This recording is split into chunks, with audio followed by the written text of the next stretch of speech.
to music.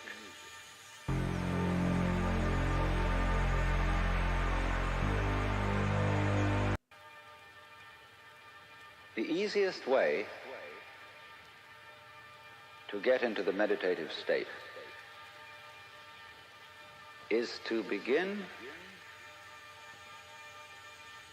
by listening.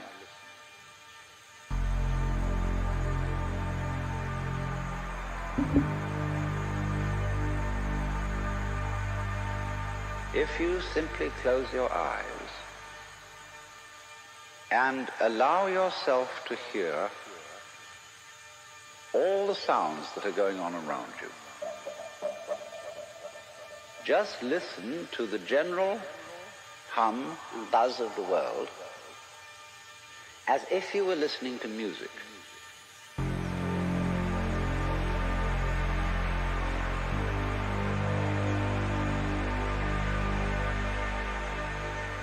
Don't try to identify the sounds you're hearing. Don't put names on them. Simply allow them to play with your eardrum. Don't judge the sounds. There are no, as it were, proper sounds or improper sounds. It's all just sound.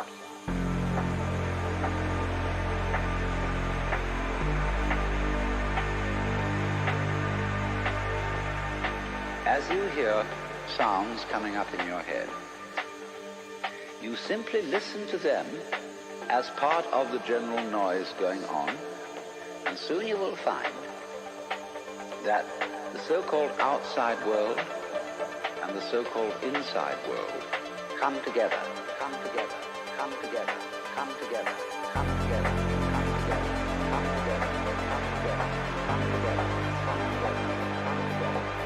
together.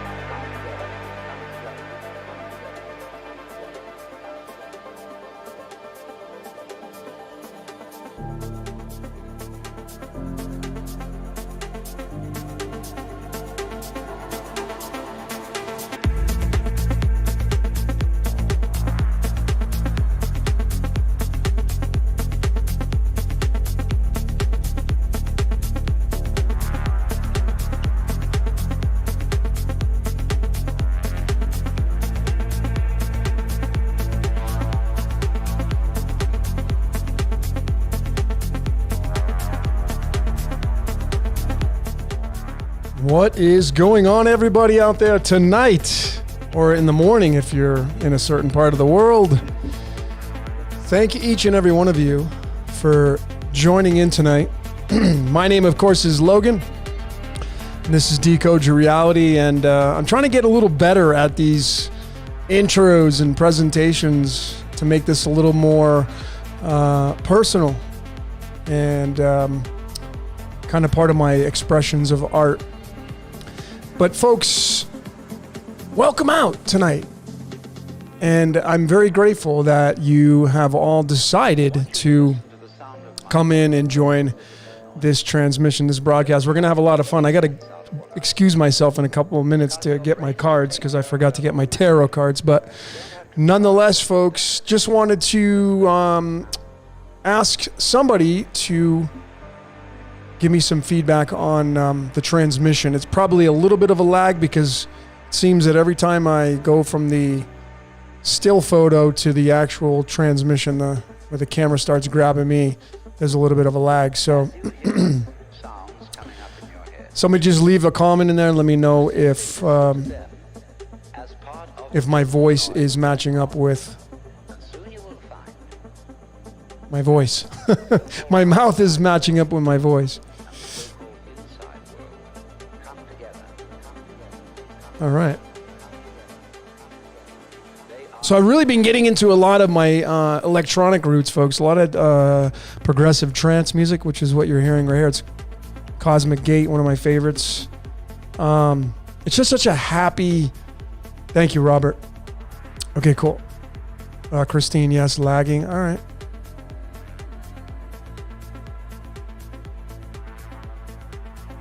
Okay. Let's see if... Let's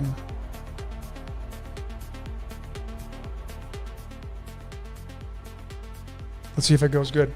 All right, cool. Getting some feedback. Julie, thank you. It's all good now. Yeah, it's really weird. So when I go from a still photo to me, there's some kind of lag in there, and it takes a little bit for the transmission to catch up. Okay, cool. So I wanted to, again, welcome all of you out tonight for coming in on this. I'm doing it on a Friday. I've been doing them Saturdays. I'm all over the place, but you could have been anywhere tonight and you decided to come out and join all of us around the world. And that's the great part about this technology. And again, folks, technology is not evil. You can use it for evil purposes, but it is really a blessing because I'm connecting with all of you around the world, and it's pretty amazing. Without this technology, we would not have these gatherings together in the virtual world. Whatever it is you're doing tonight, you decided to come here and join in, and so I welcome all of you out. And have your questions ready. If I don't, audio out of sync. Okay. Well, okay, it should be good. About 3 seconds out of sync. Okay.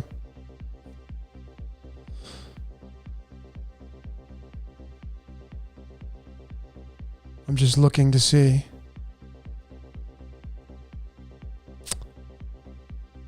Give me 1 second, folks. I'm just looking to see.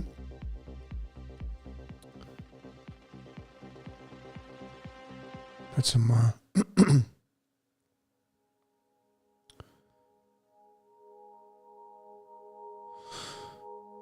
seems back in sync now. Okay.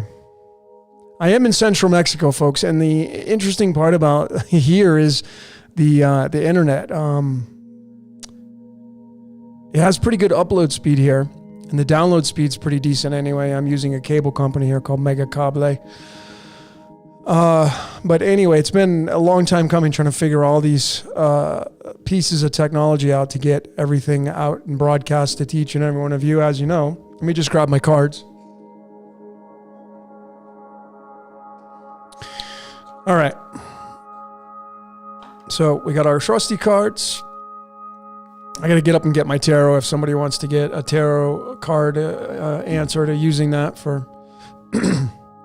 But anyway, folks, again, I keep repeating myself. Thank all of you for coming out here and joining tonight or in the morning or wherever you're at around the world. Again, my name is Logan, and I appreciate each and every one of you for all your support, all your contributions in the world of decoding. And it's, I tell you, the decoding world is really exploding.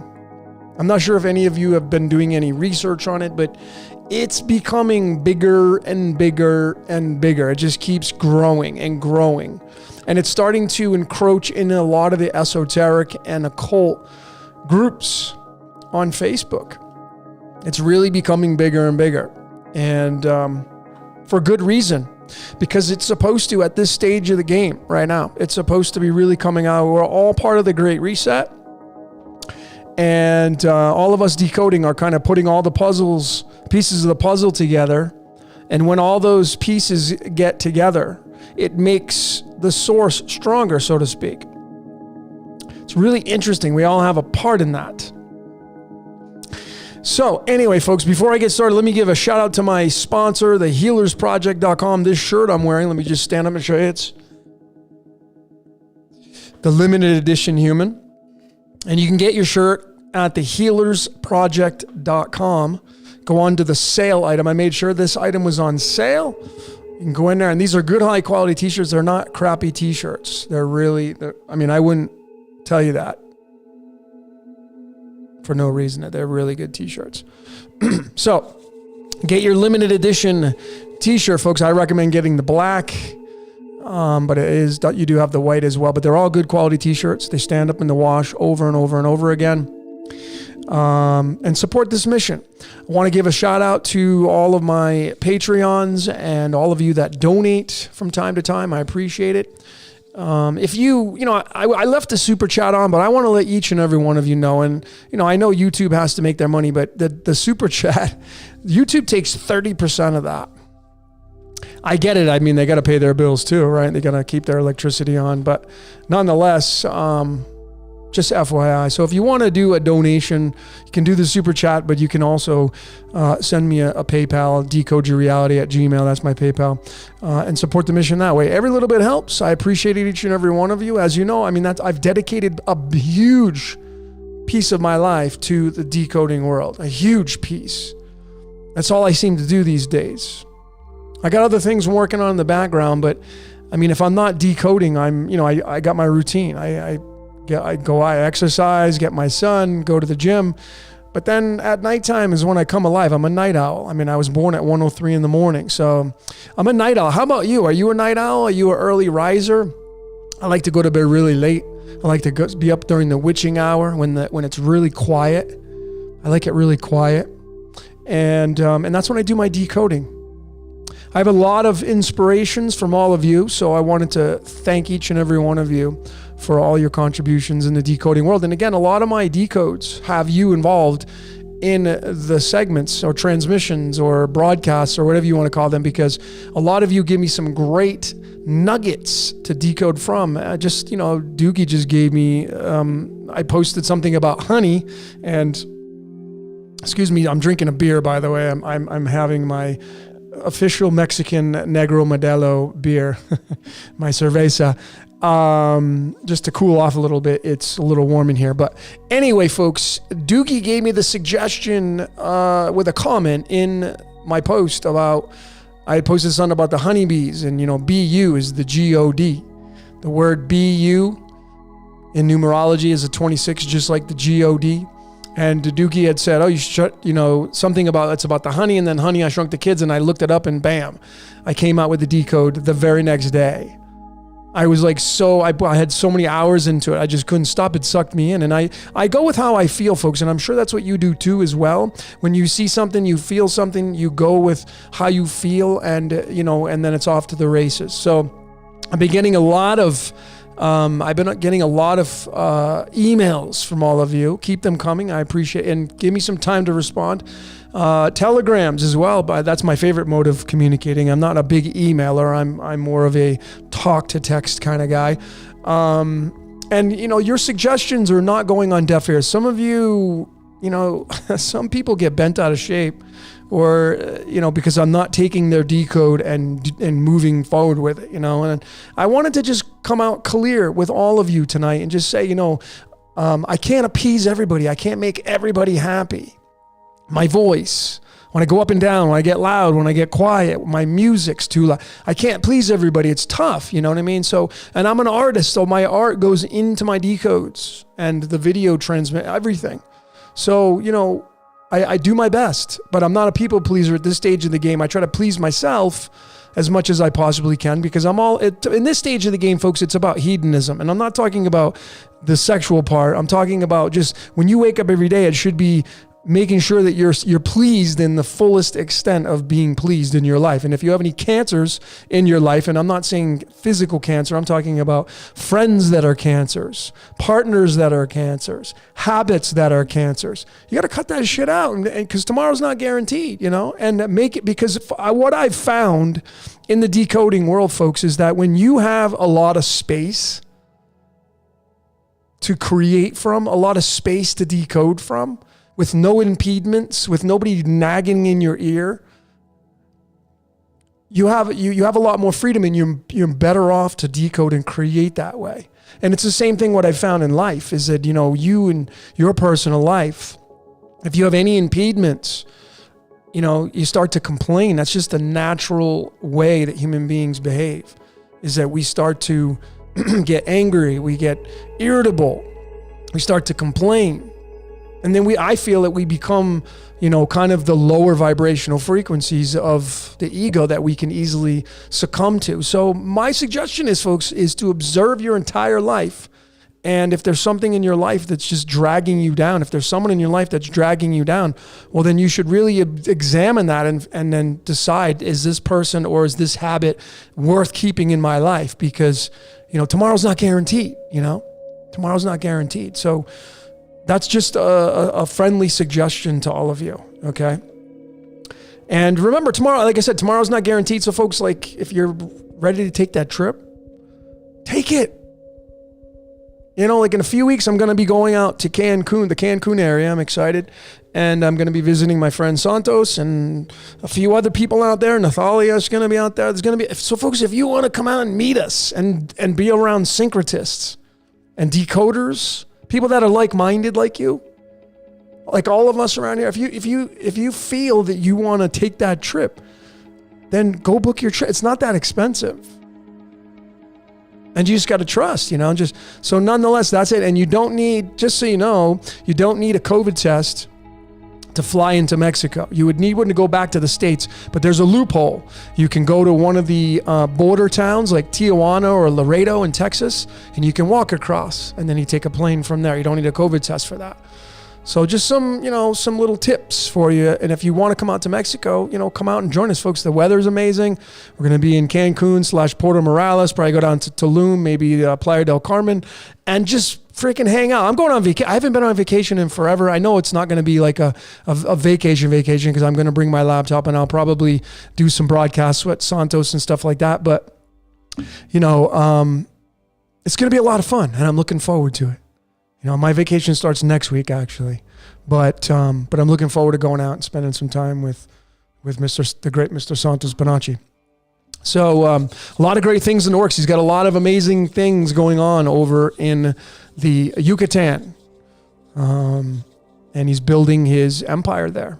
And a lot of you are part of that. So anyway, folks, let's get into some of your questions. And if I miss your questions, just repost it.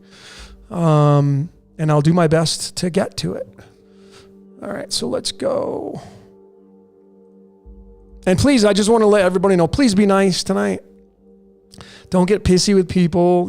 Try to keep this really civil. Let's keep it really loving, right? Keep your energy frequency high. If you don't like what somebody has to say, just ignore them. That's on them. You're not really responsible for other people's, behavior. Okay.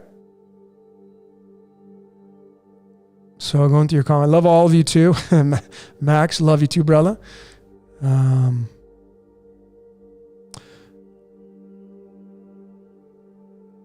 Yeah, good morning. Okay, really on me. Good morning. Jerusalem, Israel in the house. Beautiful. I love it. Good morning to you over there in Israel. This is what I love about this technology. I wouldn't be able to do this if we didn't have this technology.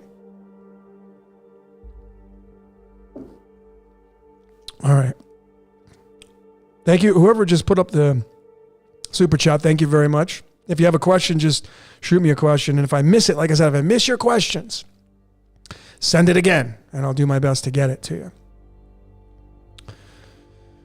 So what now? What do you think the real Great Reset means? Well, it means the new age is going to be coming in. There's, listen, we know that the constellations, those are the as above. And every 2,160 years around, just might say 2,000 years, a new age comes in, which is owned and operated by a different zodiac sign. And so we're moving out of the age of Pisces, if we haven't done so already. We're moving into the age of Aquarius. I personally feel at this stage of the game, and this is subject to change, that the age of Aquarius will be officially launched in 2022, next year, which, you look at the numbers and all that kind of stuff. It's really interesting. So I feel like it will be ushered in next year, but that's the Great Reset. And it could get ugly, folks. So enjoy your life. You know what I mean? It could get ugly. It could. I mean, history and archaeology and all that kind of stuff, it literally has shown that the earth has gone through cataclysms before. Man, beer always gets me. That's the worst, though. Woo, all right. So anyway, I hope that helps you out, Lisa Valentine. But, not Lisa Valentine. It was So What Now. I wish a lot of you would just use your names, but it's all good. I understand. Let me go. Valentine's Day power outage in Texas. Global warming. Well, I think there definitely is global warming going on, folks, because I believe firmly that there's a massive planet. Imagine this is and I don't have a small. Okay, I have a piece of moonstone here. Imagine this is Earth right here. And this is the return of Ra, and in the Hopi prophecies, it's the return of the blue Kachina. And here's Earth, and it's literally coming towards Earth, and it's so big, and its magnetic push on the Earth is so great.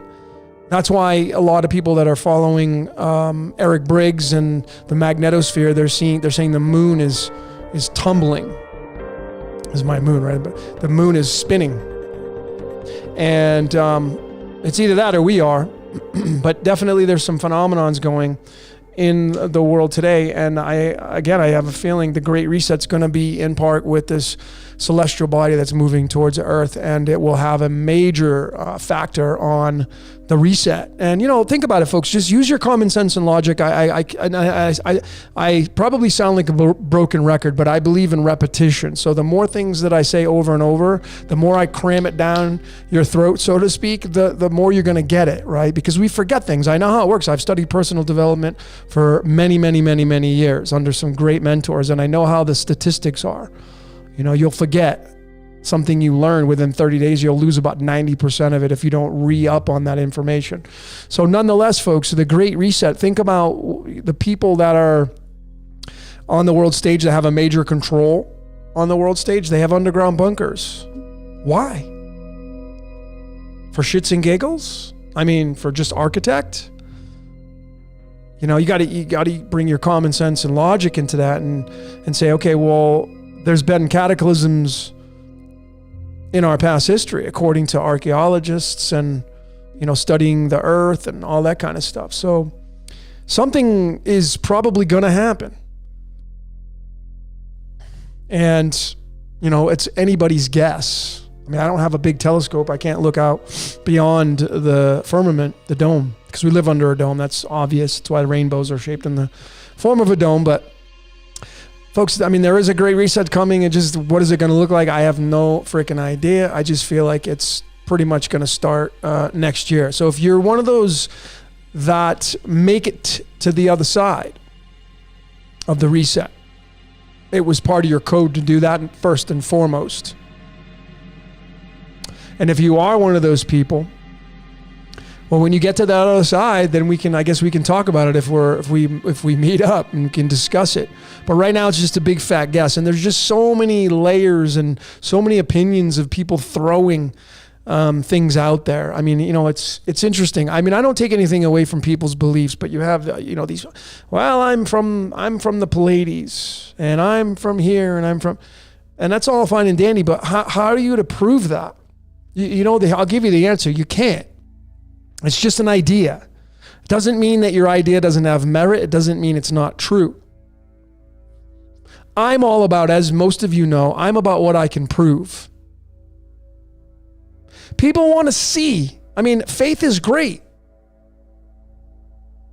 Faith is great, but folks, people want to see statistics. They want it. That's how you actually learn about the patterns of the world. Economics, studying statistics, if you want to know how money moves and all that kind of stuff.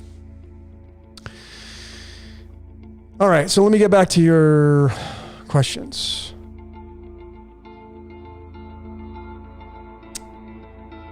What's up, Christine? Joe, nice to have you, brother. Thomas Citrus, nice to have you.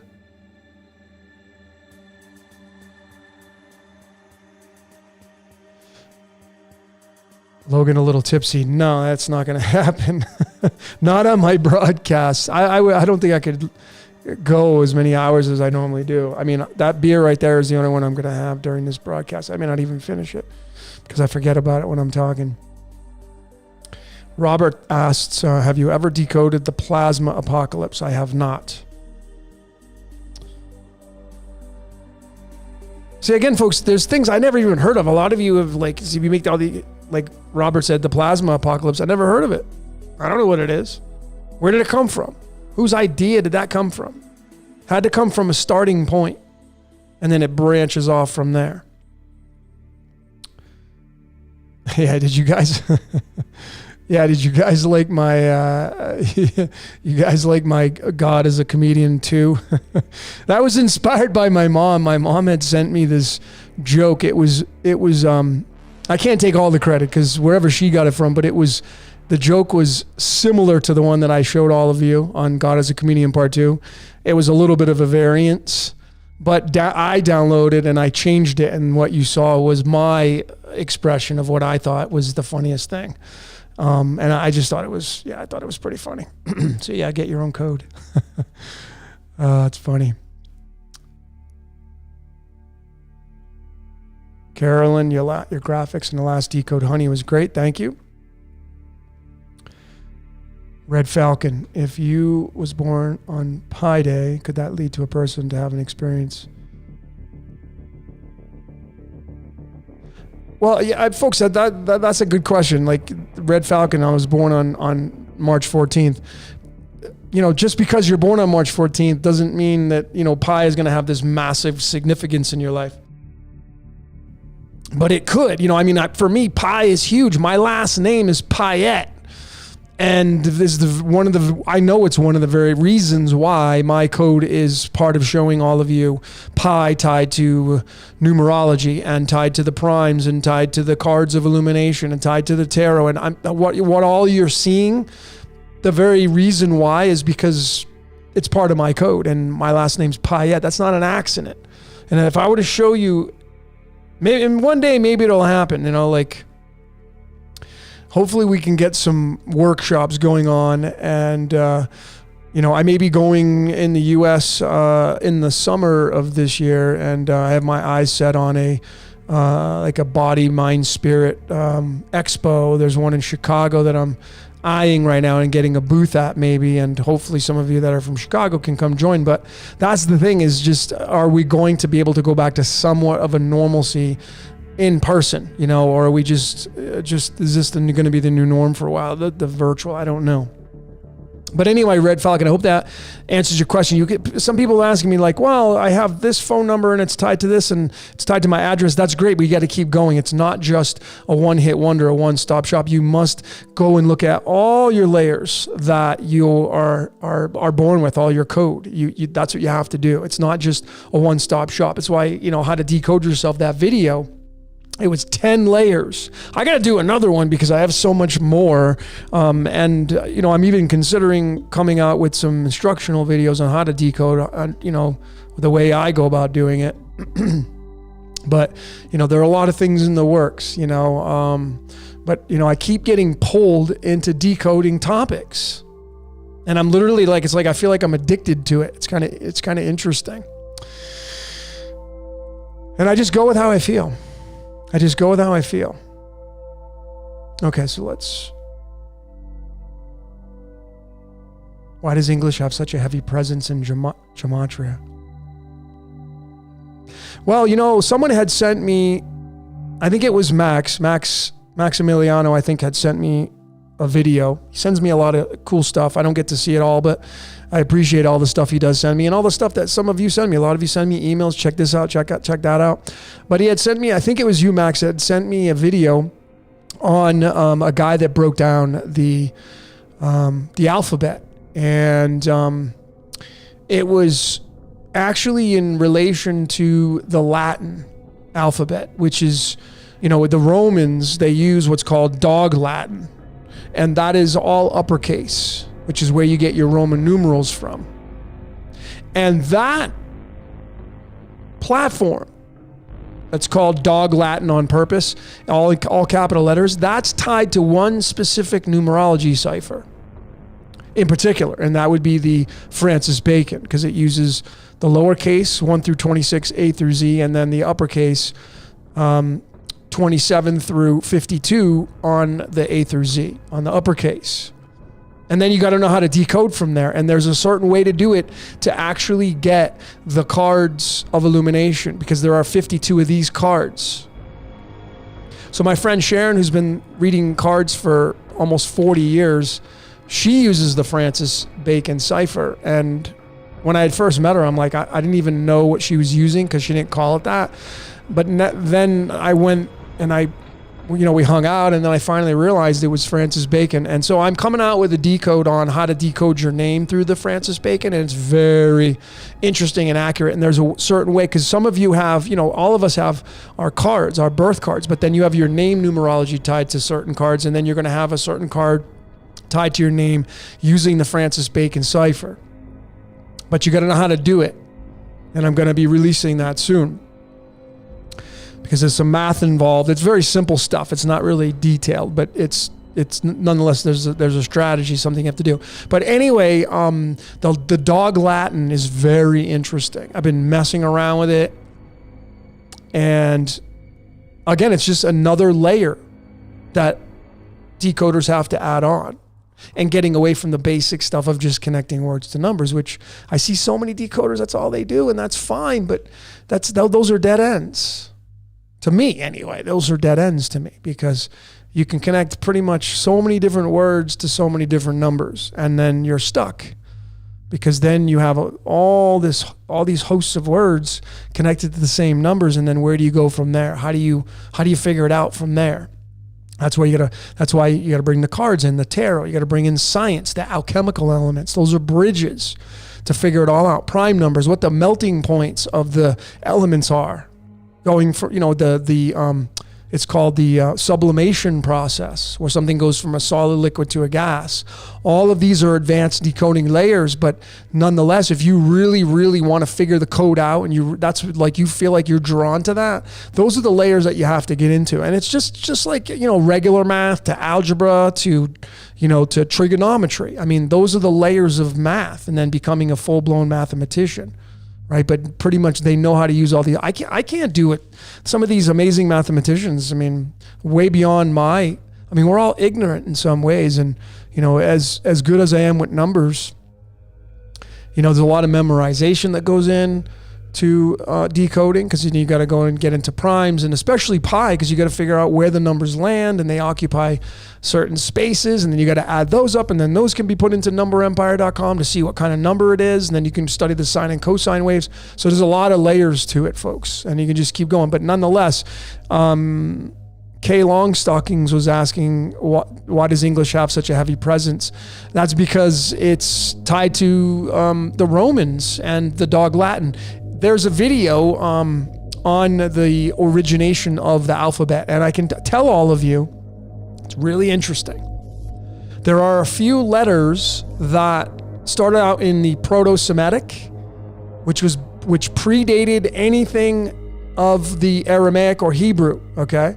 Predated it. So we're going now to Egyptian hieroglyphics, and those were the starting points, and then you get into the next layer to where the natural alphabet started coming out. And there were only 22 letters at the time when the Proto-Semitic came out, but there were a few letters that really stood the test of time. And when you follow the timelines down to the English, the letters actually still are remaining. Some of them have changed, moved spots, because the Greeks came in and did what they needed to do. But it doesn't matter, because it's all part of the code. You just got to be able to read the code. So there's no specific way to read the code. You got to read it from all different angles. You got to read it from all different angles. And then you have to make a common sense decision on what's going to, come out into the limelight and be able to give you that picture. But nonetheless, the letters that are very interesting are the letters E, the fifth letter. Of course, we know that's man. The letter F, as in Frank, the sixth letter. And then the letter L, which is the 12th letter. It's really, really interesting when you start to study the history of the alphabets throughout the years, throughout the centuries, because there you're going to find a lot of truths that will, because you want to trim the fat of your decoding. Because folks, if you go look at my older work, I used to just use the Septonet. When I first started out, I got started out. I give credit, Zach, he's the guy who got me interested in decoding. And then at the same time, I was looking at, I was studying Marty Leeds, and I kind of got interested in the septenary. And that's why my older Decode Your Reality channel, which I can't even get into it anymore because I forgot the password. But anyway, it's mainly septenary, and septenary, I'm not really that much of a big fan. I think it's Chaldean's where it's at as far as I'm concerned. If you want to really know how this reality works. Chaldean is the numero uno, in my opinion, because it connects directly to the alchemical elements, it connects directly to the cards of illumination, and it connects directly to the tarot. The other languages or the other numerology ciphers do not. Sometimes you have to go through several other layers to get where Chaldean gets to it right away. So I was fortunate enough, part of my code, to study the Chaldean, and I became a numerologist many, many, many years ago. And the good numerologists, in my opinion, will use the Chaldean. There are going to be some that use the Pythagorean, the 1 through 9 cipher, but the Chaldean is based on phonetics and frequencies and sound vibration. That's why I prefer to use it. Plus, as I mentioned, it's so connected to the elements and being able to create a bigger and broader story in the world of decoding. And that's why I encourage all of you that do this great research to actually use the Chaldean as much as you possibly can. So that's my answer. But yeah, that's why English is so heavy in there. But, my friends from the Netherlands, Flynn and Sylvia, he decodes in the Dutch language, and it's so connected to the English. You just got to know what you're looking for. I'm decoding Spanish. Think about the word the in English. It's El in Spanish, and El is the Elohim. So every time we say every time we speak the magic spell, we say the car, the refrigerator, the dishwasher, the dog, the cat. Where the word the is 14, you're automatically using English, you're automatically attaching the God to it. Automatically, without even question, you're constantly adding that to it. And then in Spanish, it's El, and El is the Elohim. So it doesn't matter. You can keep going with all this, folks. But that's how deep it goes with decoding. Is through that aspect right there. Okay. So let's get back into some. Joe, I should flat down my guitar. Could do that, brother. What does the Joker cards mean? Good question. The Joker card is typically in a deck of cards, there'll be 2 Jokers now. 2 of them. And I feel that there'll be one at the bottom and then one at the top to hold in all the other 52 cards. So you'll have the 0 card, the Joker, and then you'll have card 53, which represents the I am, the iodine. And the Joker is the Fool in the tarot. That's where the Fool came from. And the Joker is all of us. It's all of us. I decoded the movie The Joker. If you haven't seen that, check it out. It's pretty interesting. Let me get to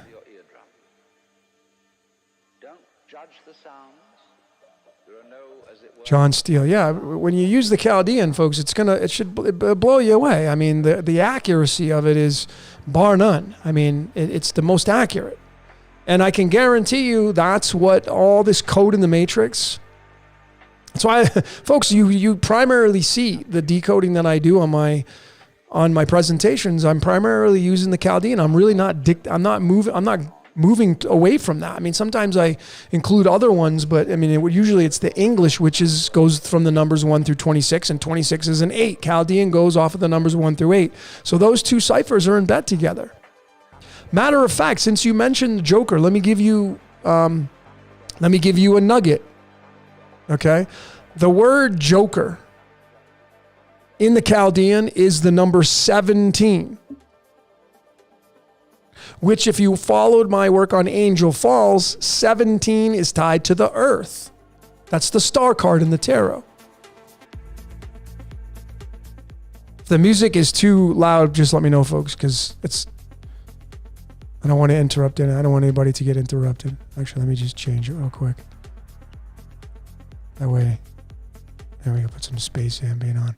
Okay. So the Joker in Chaldean numerology is a 17. In the English, Joker is 59.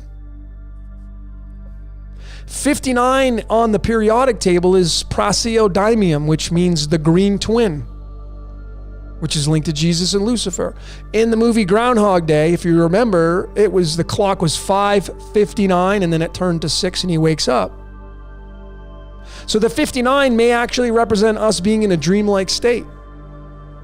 But the 59 is what the Joker equals in the English. In the Chaldean, it equals the 17. Now, this is how in bed those two ciphers are. The number 59 is the 17th prime number. So we know that the Joker's 59 and 17, it's right there. It's the prime number. 59 is the 17th prime number. The game of life is 59. The Joker is 59. The word life is 17. Joker in the Chaldean is 17. So you see how all that starts to paint the picture. And then we can see that we're all the fools down here playing out life. But man is just an extension of the ruler or rulers of the reality outside of us that actually created it through code. Because man has created the computer. And that's our micro. So the architect that created this reality, I don't know if it has a computer and a screen like we do. It's possible, but it created code. And that's why you can measure everything in pi and the golden ratio. All those are measurements of mathematics. Because the architect is a master mathematician. And we're just an extension of that. And those aren't my opinions now, folks. Those are absolute 1,000% facts. It's pretty clear now. When you go, I decoded the flower of life and torus fields and the pyramids and all those that are all linked into mathematics. The architect's a great mathematician. So please talk about the number 18 links card in the animal deck. The 18 links card is tied to the moon. The links in the medicine deck is the card known as the Keeper of Secrets. Jesus equals 18. The moon's 18. So, it's possible. That's where the Christ is tied to. Reincarnation and all that, it's all tied. Folks, you saw my Angel Falls. If you haven't seen my Angel Falls Decoded, I'm going to highly suggest you check it out because to me, the water cycle, the sun sucks up the water, gives it to the moon gives it to the clouds dumps it back onto the earth. We're in a contained system under the dome, by the way. This is a contained system. Like an aquarium. It's contained. We're in a contained system. So that's what the links card is. It's the card of the Keeper of Secrets. And the Two of Clubs is the 15th card in the deck, and that's tied to the Two of Wands in the tarot. In the tarot, with the description of the Two of Wands. Actually, let me grab my cards, folks. Hold on one second.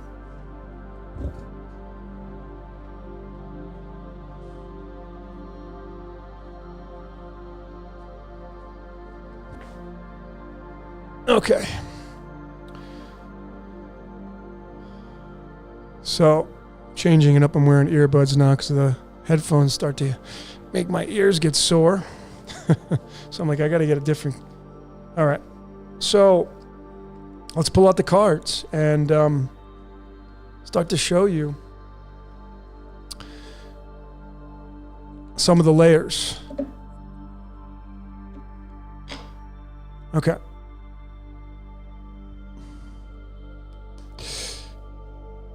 I'm going to get back to the green twin here in a second. So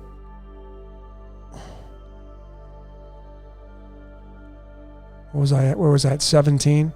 Was I talking about 17? No, I was talking about, damn, I forgot. See, that's what happens when you have ADD. Is you lose your train of thought sometimes. But here, here's the star card here. Here's your Trinity.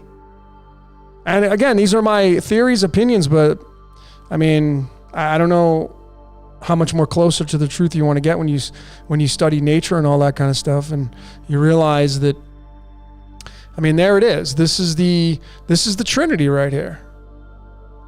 You have the sun, which of course gives, but it also takes. Go outside when it's really hot out in the summertime, when it's like 90 degrees and it's 100% humidity. See how quickly you get dehydrated. The sun will just bury you. I mean, I lived in Vegas, 115 degrees. You can't stay outside that long. You just start to sweat. The sun it takes life from you. It gives life, of course, but it takes life. And through the water cycle, the sun sucks up. It gives it to the moon, hands it off to the moon. That's why the moon has the water here, and it's got the Cancer, the crab, and then the moon gives it to the clouds, and then the clouds deliver it to the 17, which is Earth. This is the 17th card in the deck, the star card. This is all of us. This is the macro is the Earth, the micro are human beings. Rock star, movie star, we're the stars. And that's the Trinity right there, those three.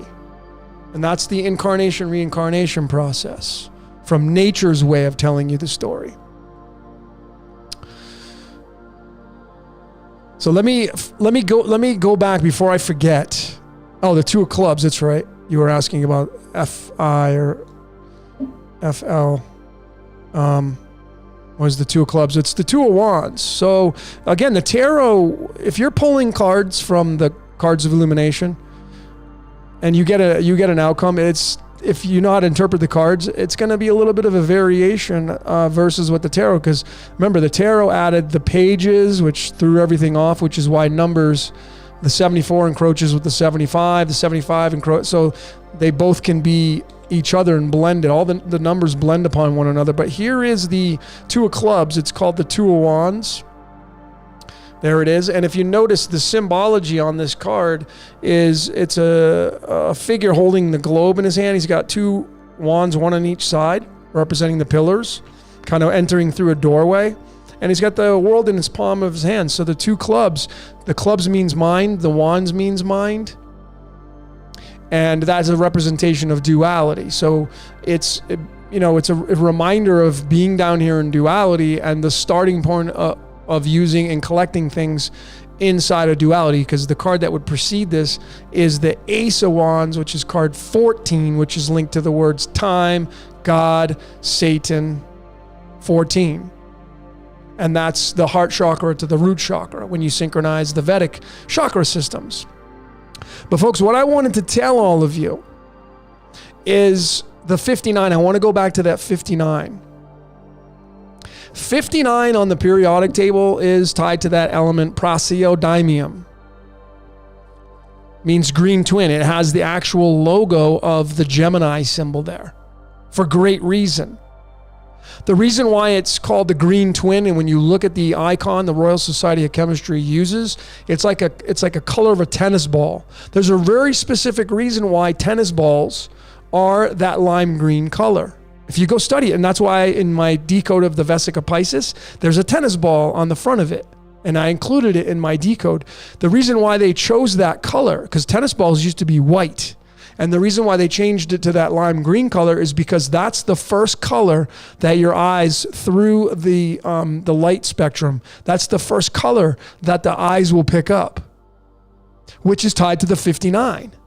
Remember, 59 is the 17th prime number, and 17 is the game of life. The game of life is 59, life is 17. You can't miss that part.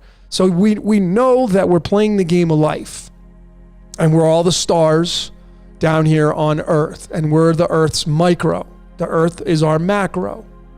And then there's a macro to the Earth, the architect. So we're a couple layers down, maybe many layers down. But nonetheless, when light comes into your eye, it branches off.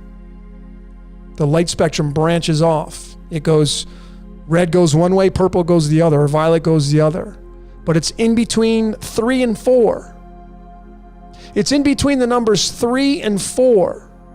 So in the houses of astrology, the light spectrum is in between houses 3 and 4. And folks, like when I do my readings, and for those of you that have gotten them, you know this, I've created my own graphic of the 12 houses in astrology, and then I place the cards of the tarot inside each house as a representation of each house. And at the bottom of the chart, of your natal chart, all of you now, listen up. All of you in your 3rd and 4th house, that's that's Gemini and Cancer. There's that one. So it's Gemini and Cancer. Gemini runs the 3rd house, Cancer runs the 4th house. The 3rd house is the solar plexus. The 4th house is the heart. And here are the 2 cards that represent, actually they're out of order. There is the 3rd and 4th cards. This represents the 3rd house of astrology, the Empress, which is the mother of creativity, the queen on the chessboard, and then just to her left is the Emperor, who runs Cancer, the king. If you're playing chess, everybody knows that the queen's the most valuable piece. We know the feminine runs everything. The masculine is what kind of screws it all up, because masculine is fearful and feminine is the love. That's love and fear. And so these are in the 3rd and 4th houses. So she will come up with all the creative ideas and give birth to them, and then she'll give them to the king. She'll be like, hey, let me give you my ideas. And then the king will make the final decision on what it is that you're going to absorb in the heart chakra. So then you have to start looking at your houses in astrology and figuring out, do I have any planets there that are going to, have their say in things? Some of you have, I have 5 planets in my 3rd house. I got like a double stellium in there. And, it can be challenging because you just have this cluster of energy, which is part of why I'm so creative, because it's part of my code. It's in my 3rd house. And what you're seeing on Decode Your Reality, all part of my 3rd house, a big piece of it. So for those of you that have planets in your 3rd house, especially if you have a cluster of planets, you definitely want to make sure that your gut digestion is kept really, really clean. You have a lot of problems in that area if you have a lot of energy in that 3rd house. And if you resonate with that message, folks, if every time you eat food, the majority of the time, and if you bloat every time you eat, you have an issue with your digestion. And I know I'm not saying that because I read it in a book. I'm telling you because I speak from experience. And I'm challenged with it. Anytime I start to go away from foods from the earth, anytime I start adding processed foods, and pizza is my favorite food. I can't eat it like I used to. If I have pizza like 3, 4, 5 days in a row, I'm jacked. My stomach gets bloated. I have distension, and my body just can't handle it. I mean, when I was, a teenager, it was different because there was less miles on my digestion system. So everything was working in order. When you get older, man, you get a lot more miles on the engine. It just doesn't work the way it used to, especially if you have natural defaults through medical astrology, where the energy is really, really heavy. So you want to make sure, those of you that have any kind of problems with your digestion, you take effective measures against it. You would do a candida cleanse. Most people that I see today, 50-60% of all people walking on this planet today, they have what's called candida, which is a yeast overgrowth, and it's easy to get because of the foods that we eat. The soil has lost a lot of its nutrients. That's common sense. I mean, the earth is, been poisoned, so to speak. We've been pillaging in, and that's what happens at this stage of the game. So, we don't have the nutrients that we used to get. It's challenging. So probiotic is something that all of us should primarily take. Should be incorporated into your supplementation. A good probiotic. I like Dr. Ohari's from Japan. That's my favorite one. It comes in a blister pack. It's a little more expensive, but I'd rather pay a little more for something that I know works really, really good. And then cutting back on your food that jacks up your digestion. Some of you have diverticulitis, and you have, irritable bowel syndrome. It's you can get rid of those. You just got to go to the earth and start eating foods from the earth, you know? But that's based on, a lot of it is based on medical astrology. And you got to look at your third house. And, you know, remember, your stomach, your solar plexus chakra is your gut instinct. That's your second brain. So when you say, you know, I don't know, man, I got a really gut feeling about that person. Well, that's what you should be following. But if your gut's compromised, that gut instinct, it can deteriorate to where you're not going to get the downloads that you used to get. And it just gets worse. And you become a lower vibrational frequency, your vessel. You know? So you gotta put things into action. I have a 22-day detox. I give it away to people. I have so many hours in that. I've made money off donations. I used to run 22-day detoxes. I would supervise them. I'd do weekly calls and all that. I may start getting back into that again if I go over with Santos and get into their healing centers and stuff. I may get back into that. But right now I offer that detox absolutely free. I just give it to you. It's a PDF. It has all the links. I used to do juicing videos. I have the videos in there. You just click on the hyperlinks. It goes to my old YouTube channel, my coaching channel, and there's all the videos on how to do it step by step, showing you what you need for tools, showing you what supplements that you need. Some of you need to go on a detox. Your body is just, it's dying. You need to clean your body out. And that's, a lot of you are not getting I'm telling you from experience too, folks, if you don't take care of your temple, you're not going to get the downloads. It's just that simple. It's just that simple. You're not, you're going to get clouded information. And I speak from experience. I'm not just preaching what I'm saying to you because I read it in a book. No. I'm telling you right now, I'm an 8 life path, and the 8 life path, if any of you have an 8 life path, it's a challenging one, man. You're here to experience everything on the forefront. I mean, like, if you want to tell somebody an experience, it's because you've been through it. Like, you got to go in the trenches, you 8 life paths. You really need to go feel everything. You're here to experience life, get your hands dirty. You may push things to the limit. You may, put things off till the very end. It's just part of your code, because you are the people are here to drive up an enormous amount of power. You can't get a lot of power without experience. Someone can hand you a lot of money, but if you don't know how to use the money, I mean, you're powerless. You got to have experience on the world stage. Anyways, let's get back to some of your questions.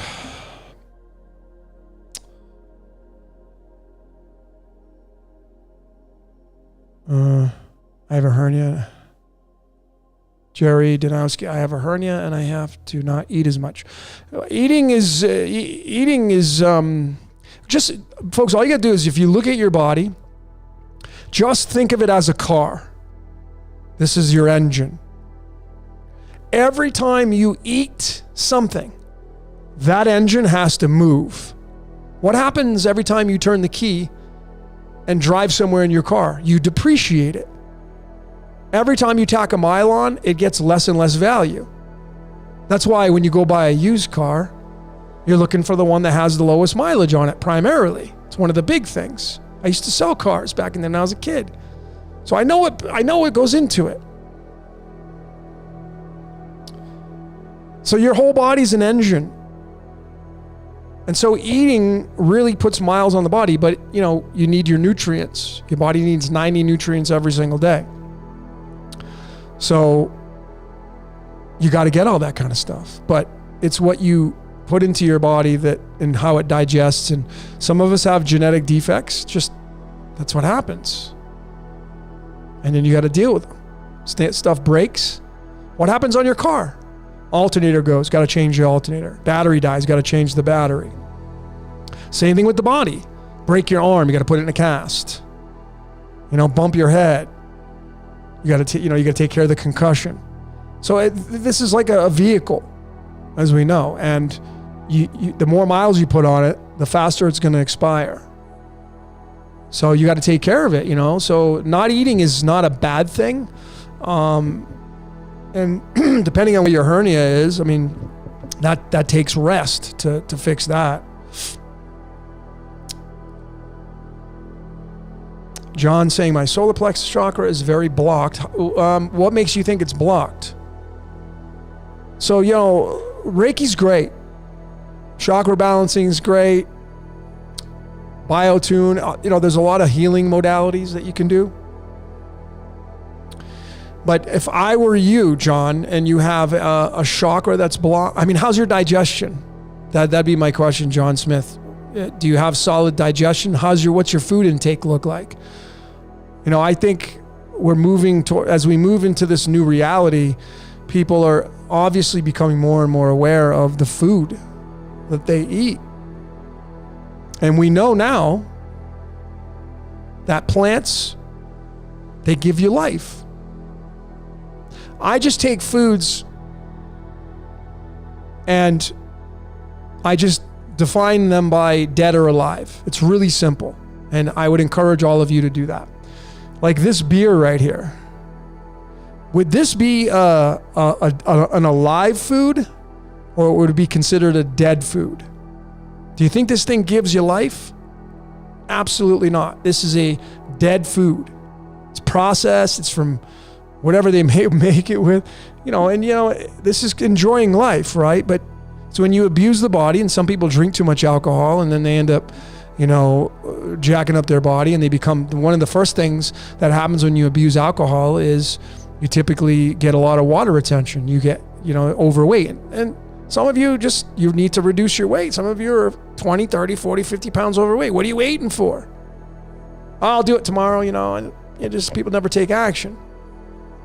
But that's a dead food. Beer is dead food. Pasta, dead food. Cookies, dead food. I consider nuts kind of neutral. And then the alive foods, of course, what are foods that give you life? Salads, carrots, apples, grapefruits. Those are all alive foods. They give you life. So you want to eat more alive food. So again, all you got to do is just, if you're going to eat something, just ask yourself, is it going to take life from me, or is it going to give life to me? It's very simple. Like I said, I love pizza. It's an absolute dead food. There's nothing alive about a pizza. Bread, all processed. Spaghetti sauce, usually processed. Cheese, dead food. It's all dead. But that's the whole thing about this game of life that we're in. We're drawn to the dead foods. We're just born to suffer. It's part of the game, part of the emotional game. But if you reduce down your dead foods, you then raise your frequency. Folks, the best thing I ever did was going plant-based. I don't call myself a vegan because I still have yogurt. I still have, I occasionally have milk because I have ice cream. I like ice cream, but I don't eat any animals anymore. I don't eat, the cows and the pigs and the chicken. I don't do any of that stuff anymore. Those are all dead foods, by the way. They have nutrients in them, of course. And folks, I want to make it perfectly clear to each and every one of you. I'm not here to judge you if you are somebody who's a carnivore. I used to be one. So how could I sit here and judge you? I'm saying it's a personal journey of what you want to do. But I will say this to each and every one of you, though. If you're going to make the transition, and I speak from experience, if you're going to make the transition into a more plant-based, some of you may not want to go cold turkey. I think that a lot of people have to gradually go into it. Some of you can do it cold turkey. But, there could be some consequences with that. So make sure you take that into consideration. Okay. John, do you recommend starting with the juice fast? Abso-friggin-lutely. I have the 22-day detox, folks. If you want it, send me an email, decodeyourreality@gmail.com. I'll send it to you. But just commit to it if you want to do it. It's 22 days, it's 21 days. The 22nd day is the day of celebration. And again, folks, this is how coded my life is. I came up with this detox back in 2015 maybe, and I wasn't at the level of decoding then. I wasn't at the state I'm at right now. I wasn't doing all the things I'm doing now. But I decided I'm going to go 22 days, and my reasoning behind that was because I knew I was heavy into personal development, and I knew that the norm was 21 days to establish a habit. I'm like, okay, well, that's a habit. So I'm going to do 22 days. So my company, before Brain, Body, Soul, and I have a new one coming out because I keep changing mine, it was called 22days.com. That was my previous company. 22days.com, and it was established the superhero within you, and it was all based on 22 days. That's why I have the 22-day detox. But that's 22 is linked to titanium. I'm an Aquarius. In the old Vedic system, I'm ruled by Saturn, which is Titan. I mean, folks, you can't make this kind of stuff up, and I had no knowledge back then when I was doing this detox. I was all in health and wellness and personal development. Yet I come out with this 22-day detox. Why 22 days? Because now I know why. Because I'm heavily tied to Saturn. I mean, that's just the way the code works. So you just got to accept your code. So I would start with a detox. Most of you on here that are watching this, you need to do it. Your body's dying to do a detox. Some of you just like, I can't go without eating. Well, then that means you're owned. You're owned. You're completely owned, even though we are. It's kind of, again, life's a contradiction. But if you can't commit to a 3-day juice fast, you're owned. You have no willpower. And if you're willing to submit to that, well, I mean, then you're probably going to submit to a lot of other things. So some of you should take on just start with a 3-day juice fast, liquid only. And if you get hungry, just take a scoop of honey, a tablespoon of honey, and that just instantly kills the cravings within a few minutes. That's my little trick, my little tip.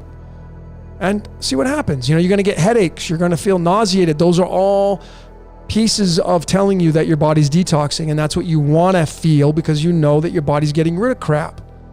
Some of you have a lot of toxins in your body, and you continually fill your body up, and guess what happens to your decodes? I don't care what anybody says. I will go up against anybody and debate this. If you eat like shit and your body is overweight and all that stuff, your downloading is just not. You're not gonna be there. It's just not gonna happen. I'm sorry, but that's my opinion. You don't have to agree with that, but I speak from experience. I mean, I'm not just, like I said, blowing my horn here. I'm speaking from experience.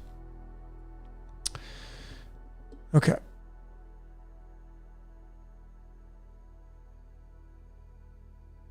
Leilani, yeah. I mean, folks, when you get into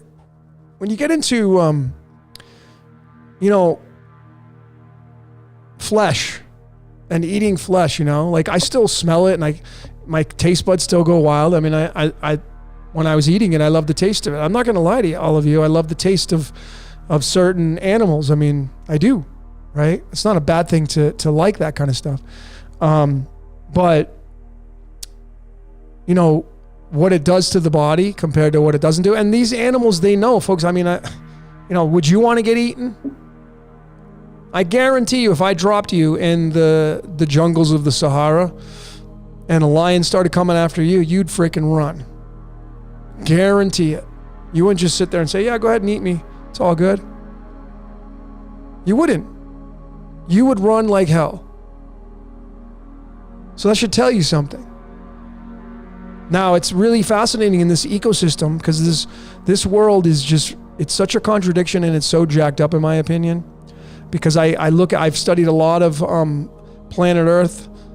I've watched a lot of National Geographic, a lot of animals. I'm an animal lover. I'm a creature lover.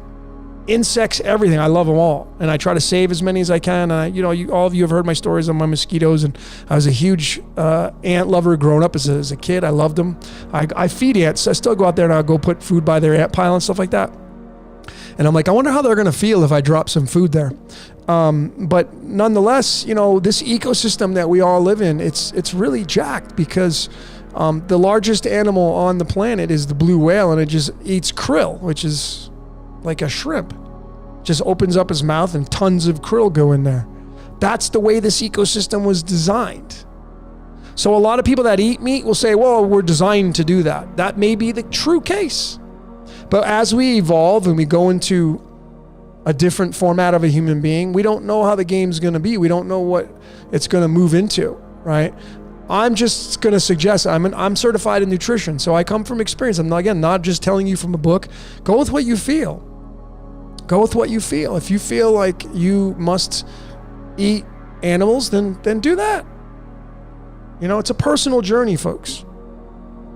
And I'm not that guy who's going to judge you and I'm going to call, like, I get it, because I know how this ecosystem works. That's why most of you know, as through all my decodes, I don't believe there's any mockery going on. There's no rituals. It's all part of the code. Every single living entity on this planet, including the ones that we say, oh, those are the bad guys, take them out of the whole ecosystem and the whole ecosystem will collapse. That's not my opinion, by the way. So without the superhero, the villain's got no job, and vice versa. So everything that's living on this planet has a job to do. That's why the most important thing that each and every one of you can do is decode yourself and figure out what your freaking job is. Some of you don't know what your job is yet. And I get it, because life gets in the way, and you know, and that's just how life is.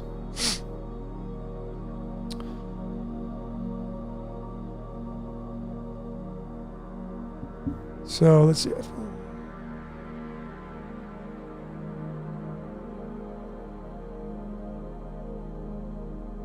I'm going through your comments, folks. Just bear with me here.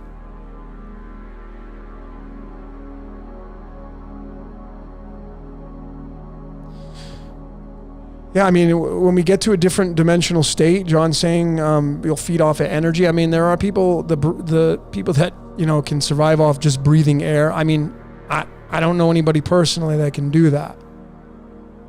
I've studied the physiology of the body. I know how it works. I know what it needs to regenerate, and it needs something to, I mean, your skin's constantly flaking off, and you know, I mean, there was in the days of the ships going out there was a high case of what's called scurvy, and that was a lack of vitamin C. So as it stands right now, we need certain nutrients every single day. You need about 90 every day. Some of you don't get that. So you're having to play catch up, robbing Peter to pay Paul, and that causes your body to heal slower, decay faster. You know, that's why it's really good to take a good supplement. I like Green Vibrance. If you really want to get a really good one, I like, there's a powder called Green Vibrance.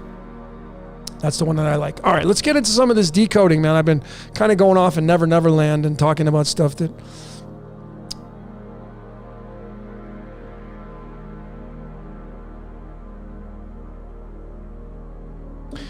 So Jake on says, no, superheroes can exist without... No, well, they would exist, but they wouldn't have a job. You got to start expanding your mind and realizing this reality it's effed up. And it's cyclical.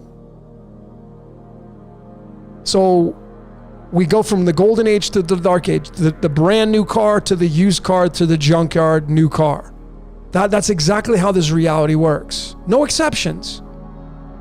You may not want to accept that.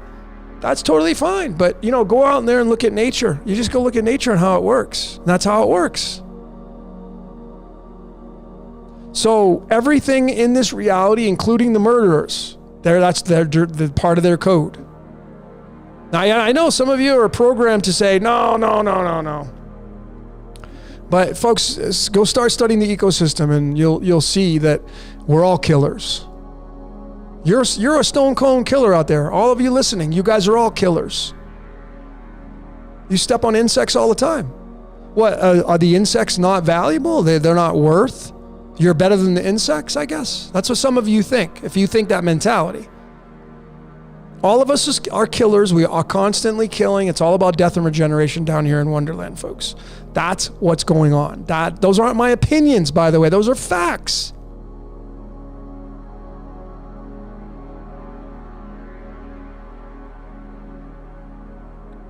The job doesn't have to include eliminating murder. Jake, you're constantly murdering things. You may not even consciously know. It's just called about killing. Forget about you're labeling it as murder. You're a killer, just like all of us. So, I mean, you might as well just accept it. That's how it works. You can eliminate actually taking a knife or shooting somebody, but there's still going to be death and regenerate. You can take that part of it out. Of course. And maybe if we move into the golden age, we will. But as we move away from source, as the cyclical nature of this reality works, it goes from the golden age, which probably means no murdering. And then as you slip towards the dark age, then you probably would have the incorporation of people murdering and going in that direction. Because it's kind of like you go farther away from the source. And that's where you would get these layers from. So anyway, folks, I mean, it's the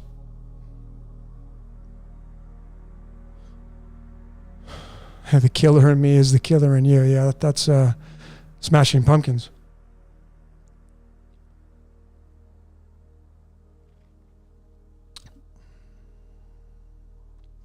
Folks, I mean, if you can accept the fact, at least consider it.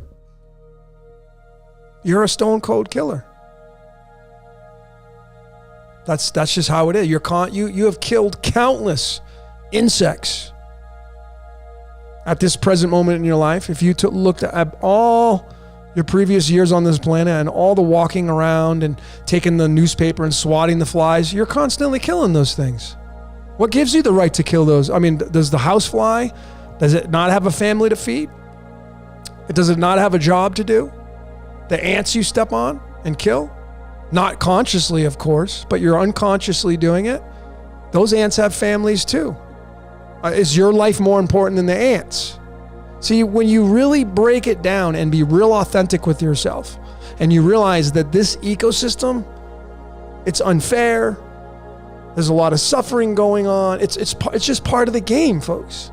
And every single entity here in this reality is all doing its job. Everything. You may not like the job it's doing, but it's all doing their job.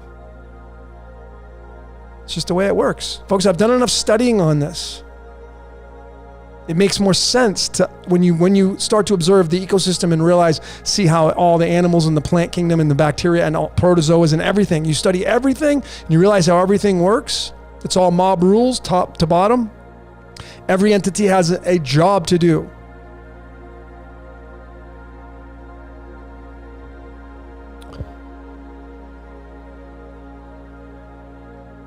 Lisa, I thought we were already moving into the golden age. I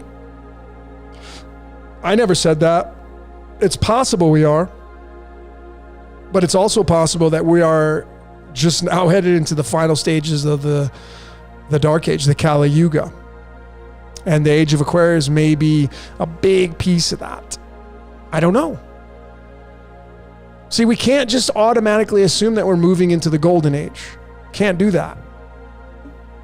It's a nice thought, and it's possible. So there's so many possibilities, but there's no definite areas that we can say that is an absolute. We can't use absolutes. All we can use is possibilities, and only time will tell. Because in one way, you look at, we could be branching and going into the golden age, but then at the same time, I could easily see through all the research that I've done that we could be going and moving into the darker ages. It's possible, but time will tell. I just don't know. But maybe the reset that's coming, it'll eliminate a lot of the life on this planet. And you'll start over from ground zero. I mean, the Georgia Guidestones are clearly saying that life's going to start over because they want to reduce the population down to 500 million. That, wherever entities created that.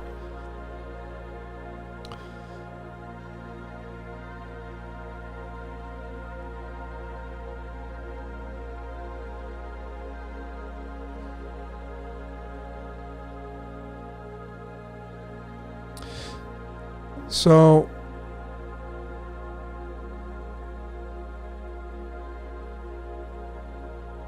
are you absolutely sure we can't use absolutes? That's funny. Is that Greg? Bow and arrow. Is that Greg? What's up, buddy? So does anybody have any questions? Anybody want me to pull a tarot card? I'm going to take some. Let me take some phone calls.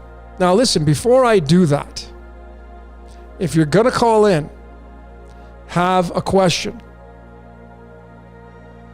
have a point, okay? We're talking about decoding reality. I know I got a little off topic in the nutrition realm, but that's, part of what I am all about. But we're decoding reality. What do you want to decode? What do you want to talk about? There are topics. You want to talk about a video that you want to do. Some of you have some great freaking ideas, and you want me to do like, oh, you should some people get mad because I don't want to decode their topics. And I'm just like, how about you? You go decode it. If you're so passionate about it, you should go decode it. You put some time into it, like I do. I'm not here to be a slave to anybody, folks. I just want to be really perfectly clear.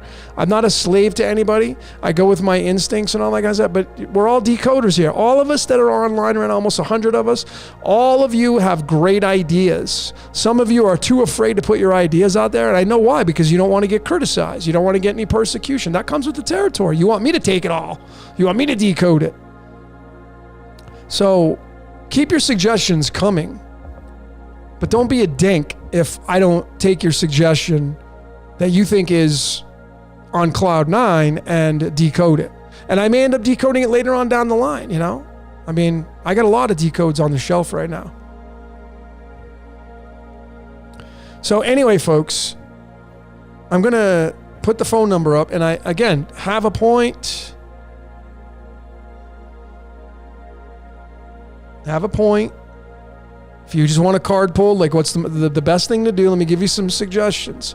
If you want a card pull, the tarot card, and you don't know what your question should be, best thing to do is, what's the most important thing for me to focus on in my life right now? What's the most important thing for me to focus on my life right now? So the hotline's open, folks. If you want to have your voice be heard, if you want it, this is your time to get on the phone.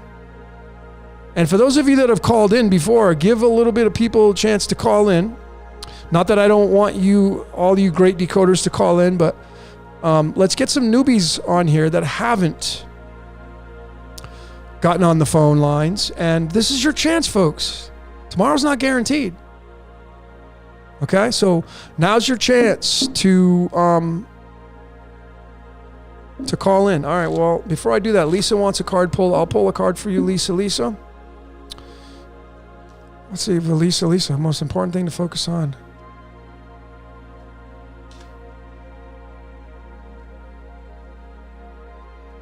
You just do that.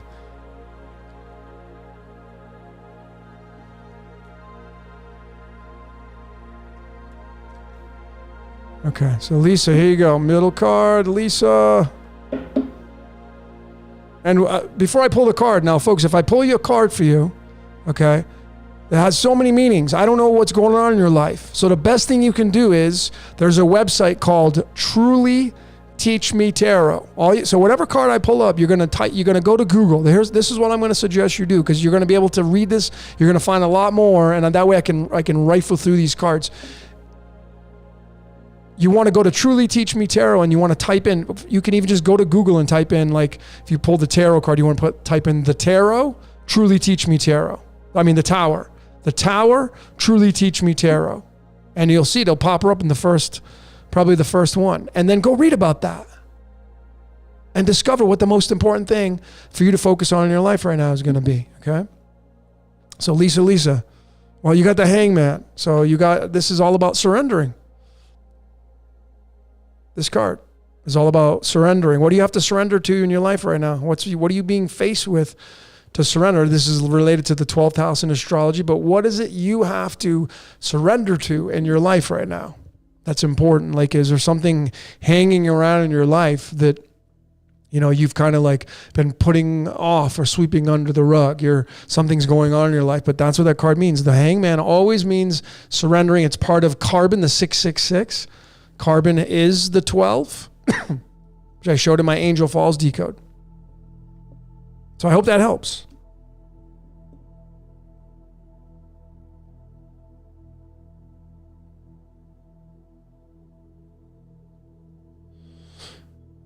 Limp Bizkit decoded.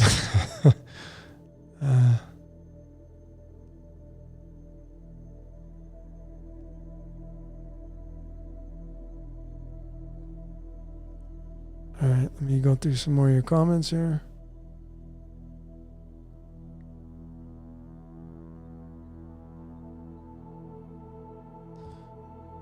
No, folks, let me, I'm reading some of your comments, so I want to be perfectly clear, okay? With some of you have great suggestions, and I always say, what do you see?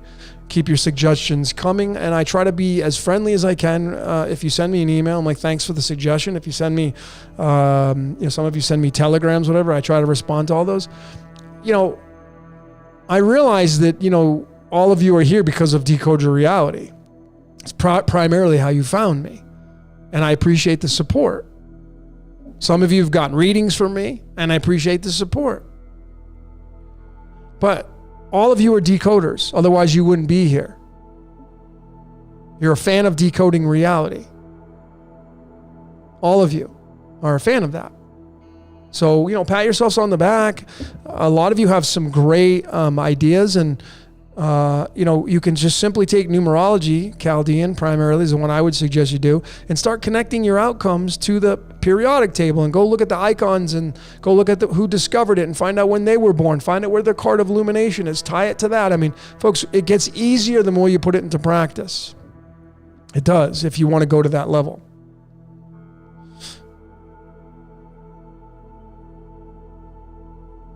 So Jasmine is asking where to start when getting into decoding. Well, you start with numerology. Start with Chaldean numerology. Start typing in your words. First and foremost, you should start decoding yourself.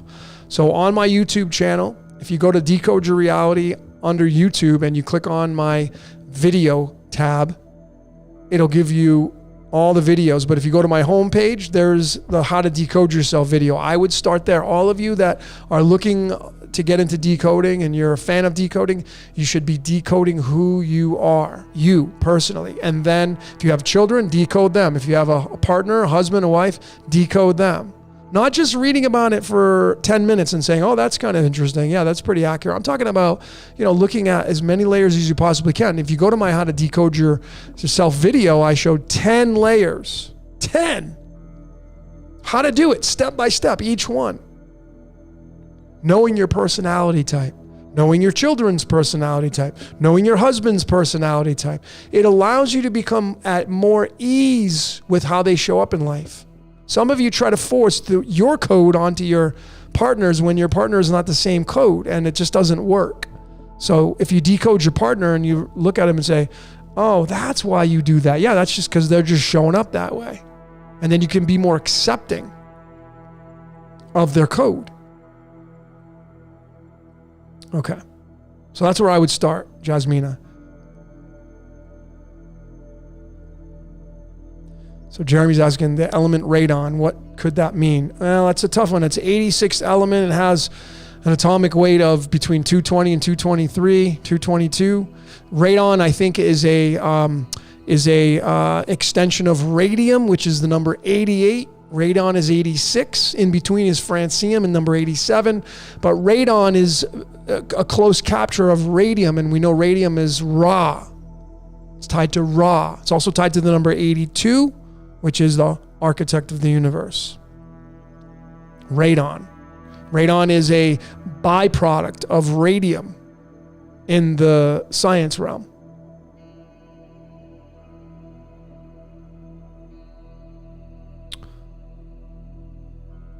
So I'm getting back to your questions. Logan, do you believe the creator of everything is experiencing all this through us people? Absolutely it is. Yes. I do. I'm at this point right now, and again, this is subject to change. It has to be. I can't just say I'm fixed in my beliefs. I'm fixed in my beliefs right now, but they're subject to change as I continually do this great research. And again, a lot of you are a part of that. But it seems to me that whatever created this reality likes to come down here and experience this reality that we call life. Now, I want you to think about it. And I mentioned this many times, and I'll say it again. Imagine you created a video game. Because that's what we're all in, by the way. This is a simulation. It looks pretty real, feels pretty real. And remember, we have two states. We have the awake state and the asleep state. And then you can get into the dreams. Why we have dreams. Not in being in control of those dreams. And you can get into lucid dreaming where you feel like you have control. But if you were the creator of a video game and you had the ability to go inside the game, to actually be playing the game firsthand, would you take that chance? Or opportunity, I should say. I bet most of you would be an absolute yes, you would. Well, right now, folks, that's what's going on. The level of technology with video games is at an all-time high. When you go and play video games, I don't play them, but I watch the graphics and I see the technology. And man is merging with machine from what I can see. But you can literally go and play a game and it's almost lifelike, like you're actually the character. What's the next stage? What's going to be the next stage?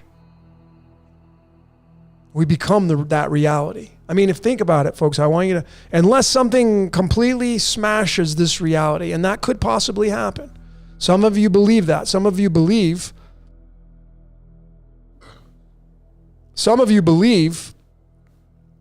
that the divine, the architect's going to come in and just smash the technology and eliminate it. That's possible. It's a possibility. If I was a betting person, I don't think that's what's going to happen. Because everything we've been programmed with, from the movies, television, articles, books, man and women write those, man and women create those, but they're not the architect of those. They're just the middleman or middle woman. And I've supported that now, where we are all just being used to express our code, which was already written before we got here. So yes, whatever created this reality likes to come down here and become all of us. We're like its wardrobe. And we've been given a lot of clues as to which way we're moving in this game of life. And it'll reset and we move into a different reality. But it's very possible that we will be moving into the age of machines.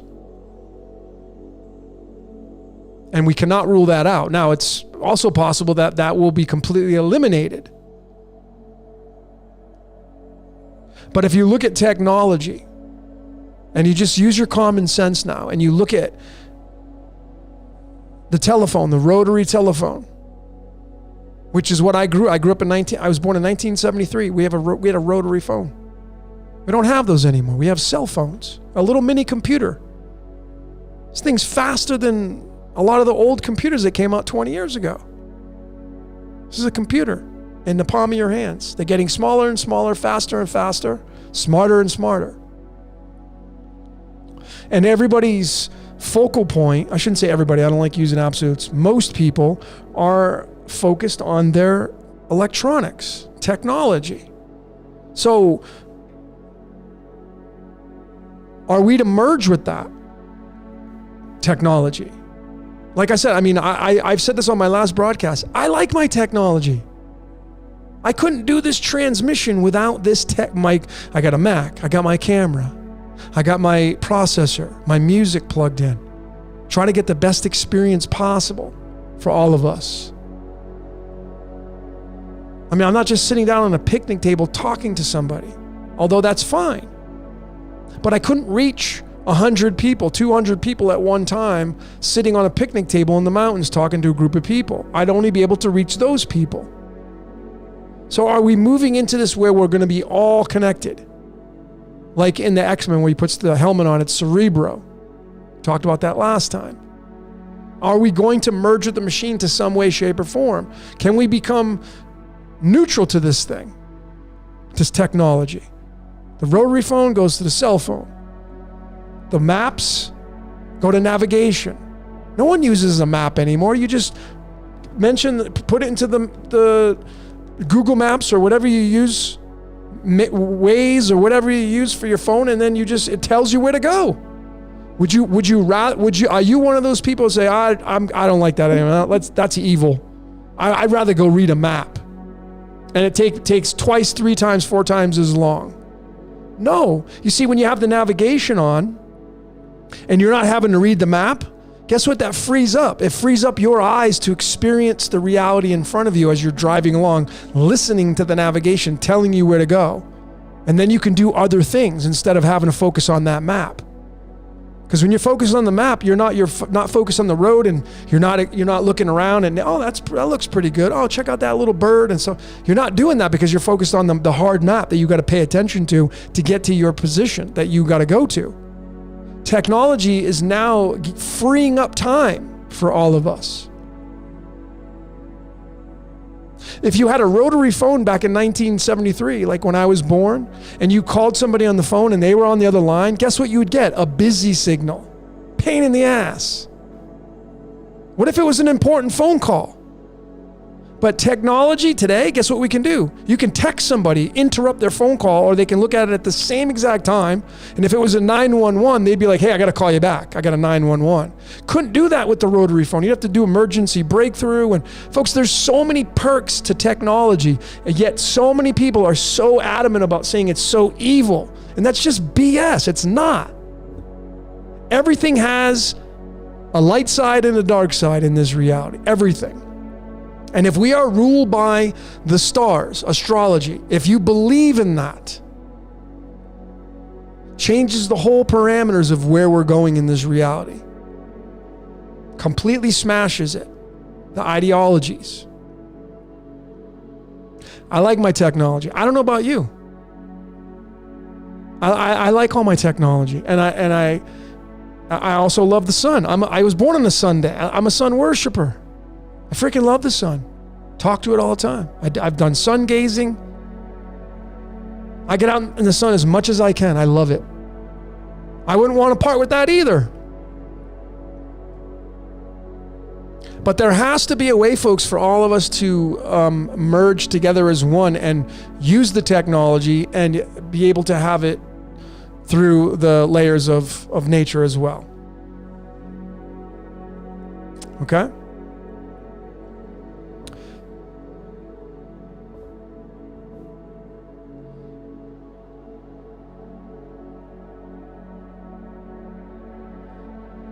Let me go to some of your, so now we have the flat earth's coming in. Okay.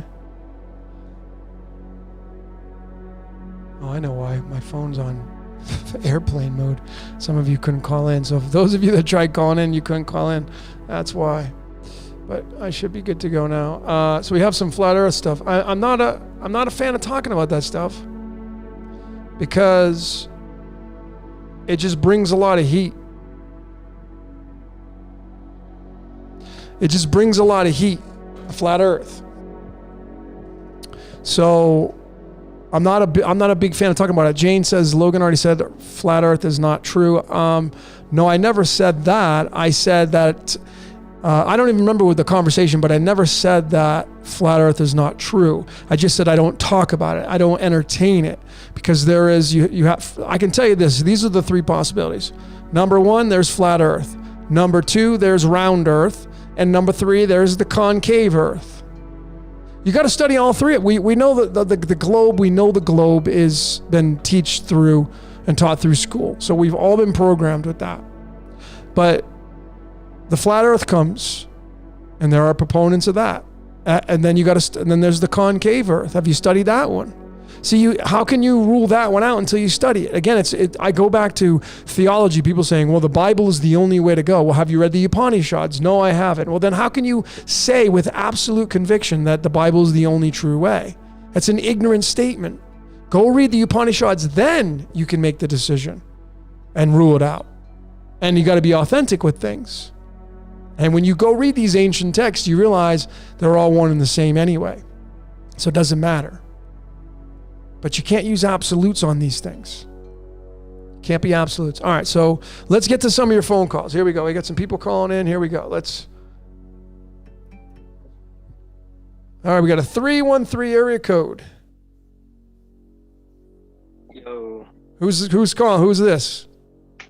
Julian. Julian, what's going on, my friend? Thanks for calling in. What's up, man? Yeah, thank you. Where are you calling from? What you do? Michigan. Michigan. I know we have some Michigan. We got some Michigan people. on the call. Someone who's calling in right now, you have to call back. But anyway, Julian, what can we do for you, man? You have a question? You want a card pulled? You want to talk about something? You have a decode you want to talk about? What's your... Yeah, I mean, I don't have enough time, but I mean, I am packing to go to Cancun for the next 10 days. Oh, So hell it's yeah. nice. Oh, yeah, definitely. Nice. So, yeah, just pull a card and pretty much You what's want the to... most important thing to focus on right now. Okay, absolutely, man. Well, I would. My suggestion to you is to really hone in on what's going to stand out in your life right now. It could be personal, it could be medical, it could be your love life, it could be your business life. All that stuff. Because I don't know what's going on in your life. You know what I mean? So, but let's pull a card for you, Julian. Most important thing for Julian to focus on in life right now, and then I'm going to suggest you go and read about it under Truly Teach Me Tarot. Well, you got the you got this Ace of Swords card, which is the 50th card in the deck, and that's linked to the alligator, and it's linked to tin and the merger of worlds. But in the tarot, the true sense of this card is the beginning. It's like planting a seed, and it's all about your mainly this card is linked to a lot of spirituality, because it's the sword, but it has the crown at the top. And when the Ace of Swords pops up, it's some kind of seed that you need to plant in your life, or a seed that's been planted in your life that is about to blossom. Does that ring any bells for you right now? What's going on in your life that you have, that there could be some seeds? I'm going to give you the keywords to that, but is there any bells going off for you with that card? New relationship and maybe a new business. Okay. All right. Well, this card, some of these keywords are, truth and clarity. So it's all a matter of, if there's any problems in your life, you can smash through those and just take that sword and slash those problems away and go through them like with very, very much ease. But it definitely gives you the ability to focus on your new plans and plant those new seeds. And the crown at the top is an indicating of triumph. So whatever's going on in your life, Julian, just know that you're going to get through that, and you're going to have success with the new seed that you're planting, a new relationship. So that's all. Are you going to Cancun to celebrate your new relationship, or? Nah. I mean, I am going with her, but I am going with a lot of friends as well. It wasn't planned like that. Okay. Cool. All right. Well, I would highly suggest you go to Google and type in Ace of Swords, Truly Teach Me Tarot, and go check it out and go read about that. There's going to be a lot of information, and just you're looking for one thing that you resonate with, and it'll tell you what exactly you need to focus on in your life above and beyond what I just said. Okay? Great. Yeah. All right, brother. Thanks for calling. Have a safe trip to Cancun, man. All right, man. Enjoy the water, man. It's a nice time out there. All right. So Julian from Michigan, thanks for calling in. So there we go, folks. The Ace of Swords.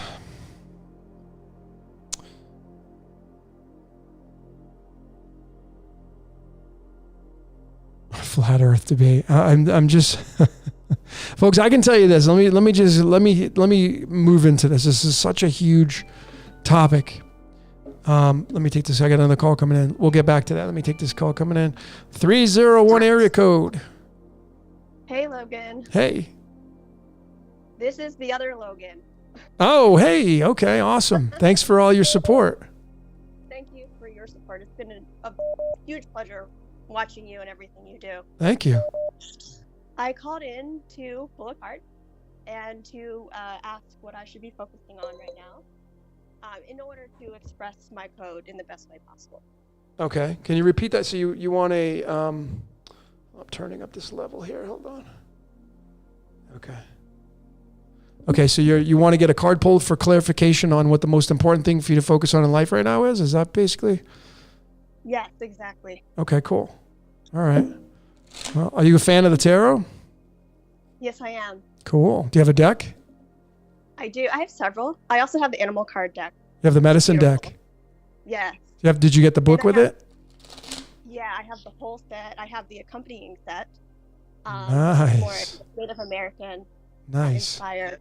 I have a variety of different decks from different cultures and different backgrounds, and it's wonderful to go back and forth between them. Okay. And I really love how you do what you do. It's very inspiring. Thank you. Appreciate your support. Have you done your totem pole?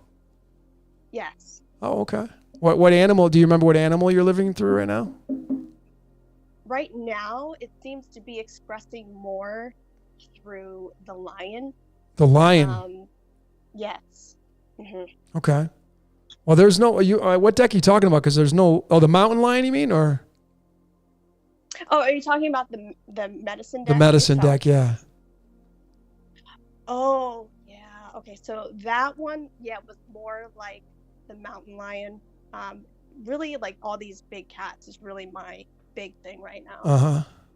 Yeah, because I mean, I have a video on how to do your totem pole, and that one uses the medicine cards, and you only do that once in your life. So, you want to definitely undertake that if you can. If you have the cards, it's definitely worth your while to do. Okay, so let's pull a card for you. Most important thing for you to focus on in your life right now. Oh, you got the king on the chessboard, the emperor. And when this guy comes up, this is tied to the house of Cancer, the fourth house in astrology, tied to the heart chakra. And this card right here always means, making a massive decision in your life, having stability in your life. Is stability something that you need to undertake right now? Is it moving into reality for you? How does that king kind of play out in your life right now? This, it's got Aries on there and stuff like that. But when the emperor shows up, it's all about, the heart and following your heart and making decisions based upon building from the heart. So what is it you have to do? And this is a personal thing, so I'm not expecting you to give me an answer. But what is that card telling you for your personal life right now and relating to that king on the chessboard? Because some of the keywords, it's about stability and structure and authority. Those situations, what are those ingrained in your life right now? Are you moving towards those? What do you have to do right now to use those layers in your life with the emperor and the king on the chessboard? Leadership, stuff like that. Does anything resonate with you on that? Oh, yes, definitely. I had served some time in some important positions of leadership in the past, and I am starting over brand new, fresh right now from scratch. Okay. And excited about this opportunity to basically do whatever I want. And so now it's just more about getting that focus. Okay. Do you know your astrology chart really well, or? Yes, I do. What, do you have any planets in the fourth house? Yes, and quite a bit. You have quite a bit. Going on in the fourth. Yeah. Okay. Okay. So you're a big heart chakra person then. Yes. Okay. Do you know what zodiac sign you were in the fourth house? Do you know what you have? I believe it's Libra. Libra. Okay. Libra in the fourth house. So scales over the heart. So you're very good at judging characters, and your heart is very good at that kind of stuff. Okay, cool. Awesome. All right. Well, hopefully that helped you. And thanks for calling in and your support. I greatly appreciate you. And I hope that helped you with that card. And if you need more an extended look on that, just go to Google search or your favorite search engine, type in the Emperor Truly Teach Me Tarot, and you'll have that website at your disposal and you can read about that. But that's the most important thing for you to focus on in life right now. Yes. Thank you so much. You're welcome. All right. All right. Great evening to you. You too. All right, so there we go, folks. Caller number 2. We got caller number 3. Where's caller number 3? Let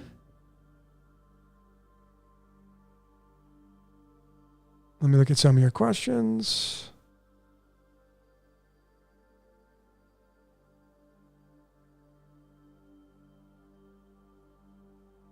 We were talking about the flat earth. Oh yeah, you also, folks, what I'm going to do too tonight, we're going to do a conscious card pull is what we're going to do. We're doing a conscious card pull, and we'll do that all with you. So we have another call coming in. Here we go. 206 area code. 206, go ahead. Oh yeah, you also, folks, Hey, Logan. Hey, what's happening? Who's calling? Christine. Oh, what's up, Christine? How you doing? I'm doing great. Awesome. I just wanted you to pull a medicine card for me. Medicine card. Okay, we can do that. How's it going over up there in Seattle? The Seattle area. Well, it was Mercer it was Island, right? You're Mercer Island, right? Mercer Island. Uh-huh. It was sunny for like 8 days in a row. Oh, is that a record up there or what? Probably. All right. But then it started the wind started blowing today, and it's supposed to rain tomorrow. So who knows? Yeah, And yeah. usually we don't get warm sunshine until the 4th of July. Yeah, your summers don't start till real late. Yeah. Yeah. All right. So, And Christine.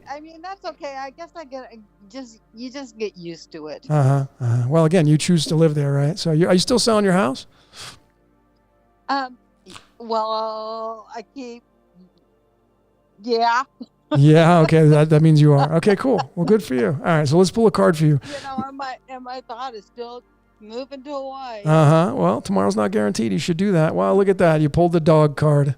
How about that, Christine? So the G-O-D, baby, spelled backwards. So again, we have the G-O-D that runs us. We run the D-O-G. But, you got the book and all that stuff. And when that dog card comes up, in my opinion anyway, it's something needs to be handled in your life. That's important. So. That's probably selling my house. Well, that could be since we were talking about it. I know. I mean, I was going to sign the papers like a week and a half ago, 2 weeks ago, for them to put it on the MLS. But something happened to Benjamin, and then I was supposed to call him back, and I forgot, and then I finally just did call him back. Cool. Well, there you go. You get the DOG, and I'm just going to, you got the book and all that stuff, so you can go read about it, and that'll fit in nicely to what's the most important thing for you to focus on in your life right now. But Christine, always a pleasure. Thanks for calling in. All the best to Mercer Island in Washington State, and nice to hear from you. Thank you. All right, Christine. Have a grand evening. You too. All right. Thanks for your support as always. All right. So there you go, Christine. She's a master life path number 33. Some of you have a life path 33. We can talk about that kind of stuff, folks. You want to know what your life path is? I can tell you a little bit about that. If you want to know about your name numerology, I can talk about that. I mean, folks, the possibilities are endless. This is about decoding your reality. We can talk about health, anything. I'm pretty well versed in a lot of areas, but decoding is my favorite now.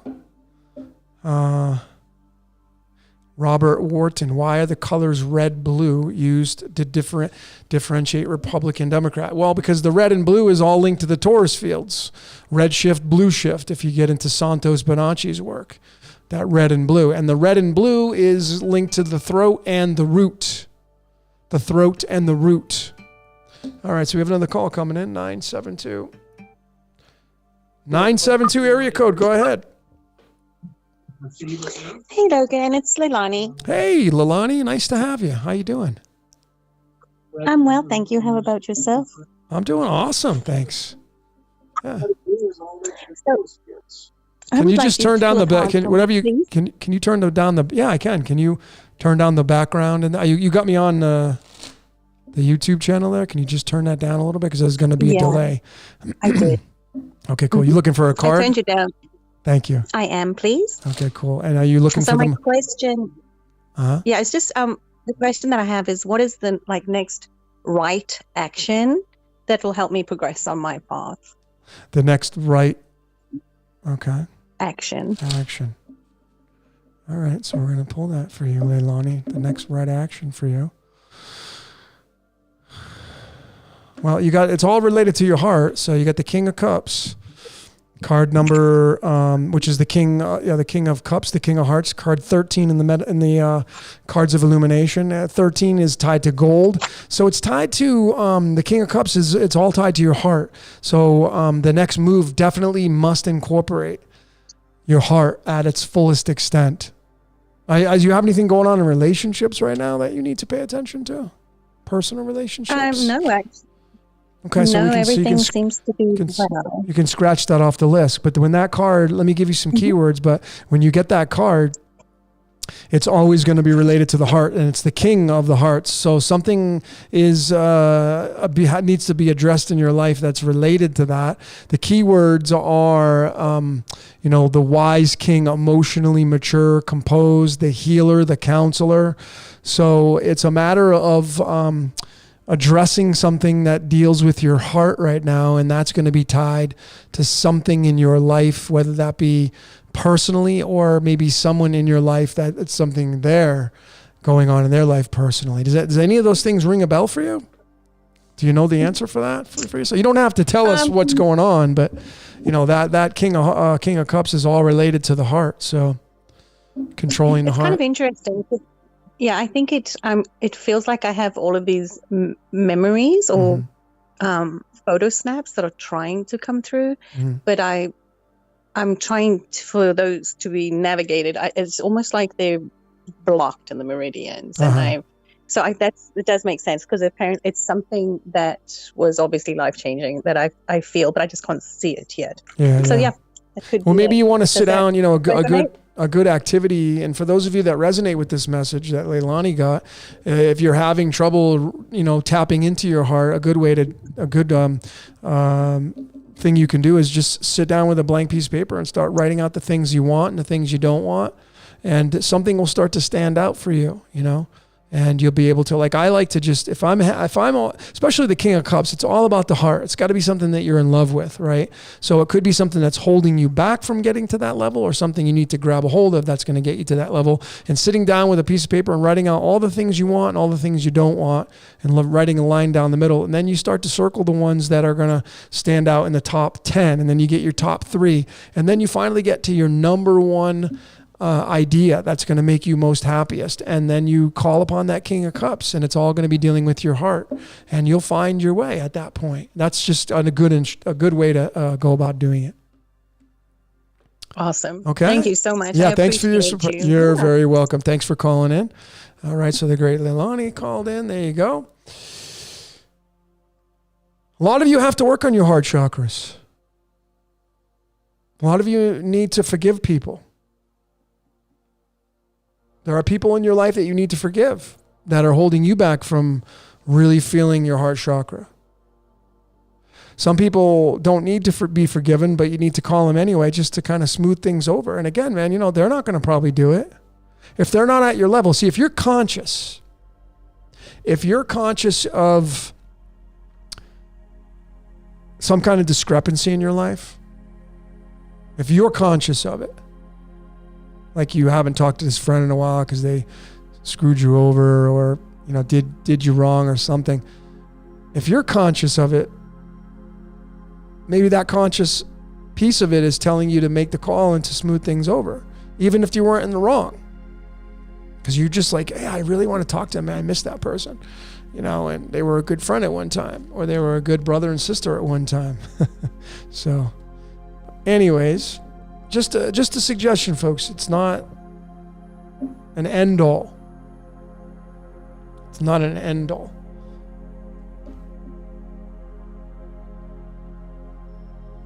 So let me get to it. I want to show you guys and gals something. But yeah, we're going to do a collective card reading again tonight. And we'll see what kind of questions we have pop up.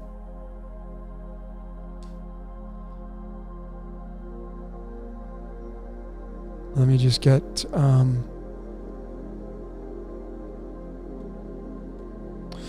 trying to find this card. I want to show you some of these medicine cards and how accurate they are. And I've gone through these before, but I want to go through them again because it's important.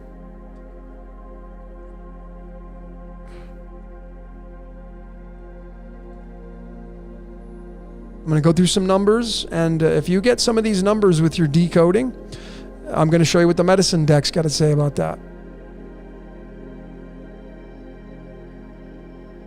Ho'oponopono, absolutely. That's an amazing technique. I got that from Joe Vitale in his book. Well, let's go through some of these medicine cards. And then I'll get into some of your questions. Actually, let me do some of your questions now, because the show is What's Your Question? All right, so Documentary Network. I've been listening to the Schumann Resonance. Should I switch over to 432? If you feel like you should, see, folks, I feel like when we ask these questions, the answer's already in the question. So you just asking the question, should I switch over to 432? You just downloading that should give you your answer. So if I were to answer your question, yes, you should switch over to the 432. Test it out. See if you resonate with it. See if you notice any changes in your downloads or your meditation sessions. Abso-freaking-lutely you should. Jeremy Kirkwood, the Lynx card and the medicine deck. Well, you should have the book, but you can also type in the Lynx 18 medicine card and you can find a lot of the information online. But the medicine card Lynx is the keeper of secrets. It's linked to the moon. The Lynx card is the keeper of secrets in that medicine deck. What does that tell you? When it's linked to the moon card, what is the moon? The keeper of secrets. Remember, the Christ is tied to the number 18. Could be that Christ is, or the Jesus character is the moon. Cannot leave that out, folks. Cannot leave that out.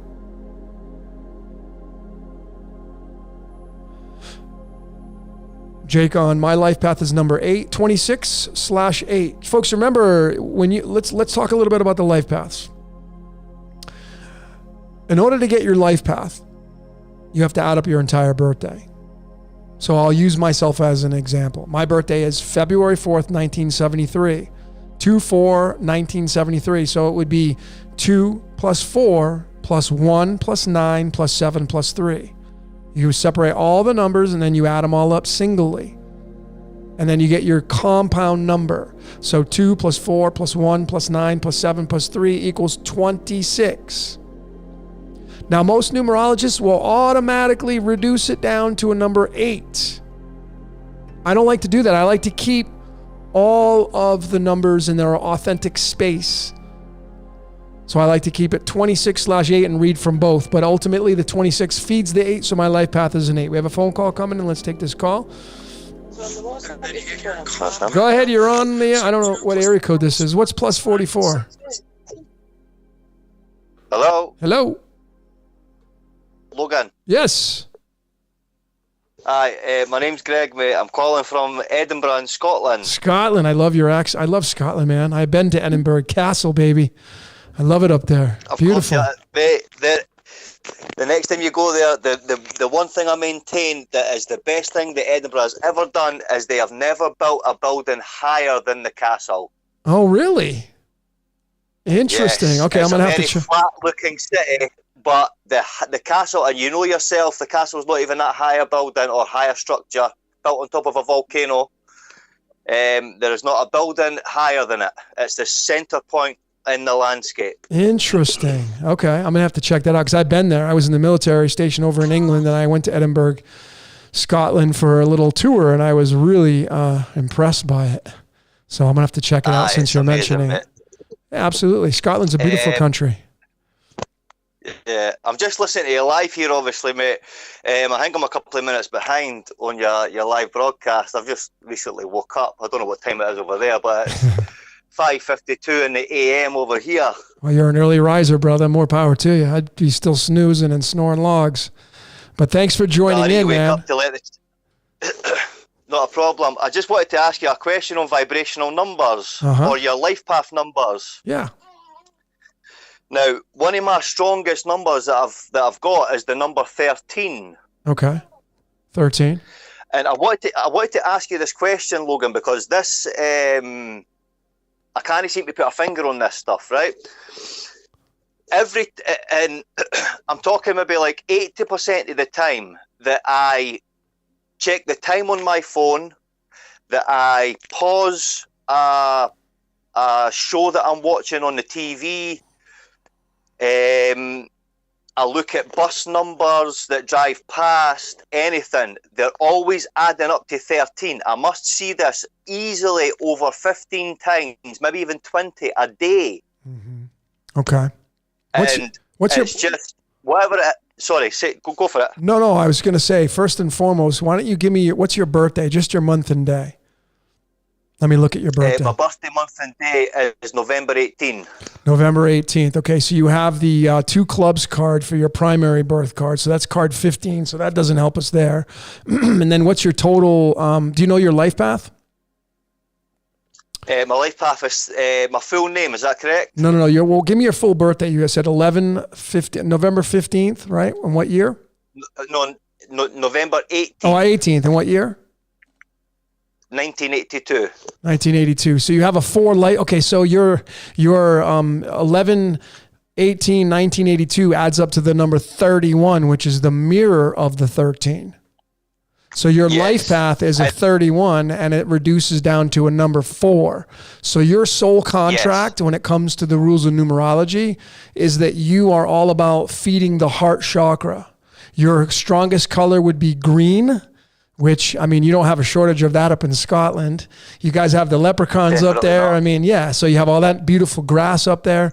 So that is an important integral part of your life. And you're a builder. You came here to build something in life and to leave it behind. And, you know, that's where the Mason, I mean, we can leave the occult aspect of the Masons. The Mason means builder, and you're a builder from the heart, okay? If you're seeing the number 13 all the time, well, it's, in my opinion, the reason for that, and some of you that are resonating with this message, is because you're giving energy to that number, and it's feeding that number. And you're part of this upcoming reset that's coming out. There's no other way to kind of explain that other than you're feeding those numbers when you're finding them and discovering them. But, you know, you might want to keep track more and more. You can write patterns down and see. The number 13 is tied to the number 79, which is gold. And you don't have a shortage of that because the leprechaun has the pot of gold up there in Scotland. Yeah, man. So it's all part of your code. That's all small little subtle layers that are part of your code, which is, it's kind of fun when you kind of research that kind of stuff. So could I take it from my constant seeing in the number 13 that's a good thing? It's trying to tell me something. I just need to figure out or put a finger on what it's trying to tell me. Yeah. You got to figure out what's going on, and you got to look at all layers. So my suggestion to you is to, you know, decode your full address of where you were born, the house you were born in, decode the hospital you were born in, decode the current address you're living at right now. Like the latitude, longitude of Edinburgh Castle is 55 degrees north and 3 degrees west. That's 58, and that's tied to Puppet Master. I'm going to have to probably look at this because I've been there. But listen to that, Logan. 58 is also 13. It's also 13, right? Exactly. 58 adds up to the 13. 13 is the death card in the tarot, and it's the King of Hearts, and we just pulled that for somebody else on the line tonight. So that's correct. That's exactly what made me phone, because you pulled the King of Cups, and that's the 13th card in the deck. Yeah. The King of Hearts is the 13th card in the deck. Yeah. So the 13, and I mean, I know the 13. I was born at 1:03 in the morning, so you and I have that resonation. I know the 13 really well. I know it's the true number, and the true essence of the 13 is the magician and the empress. It's the one that wields the magic and gives birth to things and procreation through the creativity level, which builds from the heart. So all you have to do is just focus on what you feel from the heart, my friend, with that number 13, and just, you know, give gratitude to it and keep decoding yourself. Can I just say as well, Logan, with yourself, when you mentioned that you had the 1 and the 3 in your birth time, I'm exactly the same. I was born at 1300 dead because the 1 o'clock news had started. Okay. So that's a big number for you. Mate, Logan, honestly, if I was to tell you how many 13s are actually connected to my life before I even figured out about any of this stuff, it would blow your mind. Yeah, of course. I'm sure it would. I mean, it probably wouldn't blow your mind, but to me, it's absolutely fascinating that this number 13 has been following me my whole life, and I didn't even discover myself about vibrational numbers until about 2 years ago. And it's just, honestly, I could systematically lay it out to anybody and they'd be like, whoa, wait a second. Yeah. It's truly unbelievable, but I can't get an answer for it yet. And this is why I'm coming to people like yourself. Anybody else that's willing to put sort of some meat on the bones to this, it would be appreciated. I'm on a magical journey right now, and it's great. Man. Well, and you have a lot to say for it. Santos has a lot to say for it. Bill Donohue's a lot to say for it. It's a great time to be alive, brother. It's a really grand time to be alive, man. Amen to that. I can definitely appreciate what you just said right there. I want to leave you with, and thanks for calling in, but I want to leave you with the 2 clubs card, but your spirit card is the Ace Spades card, which is card number 40, which is, there's another 4 for you. But I want you to go read about that Ace Spades. Yeah, go read about that Ace Spades card. I'll put that in the link for you, so you just click on the link to Ace Spades card. But go read about that card and go see what that card's all about. All right? Perfect. All right, brother. Thank you so. Hey, man. Talking to you, bro. Much love to you, and thank you from Scotland. Awesome. Thanks for calling in, brother. Until next time.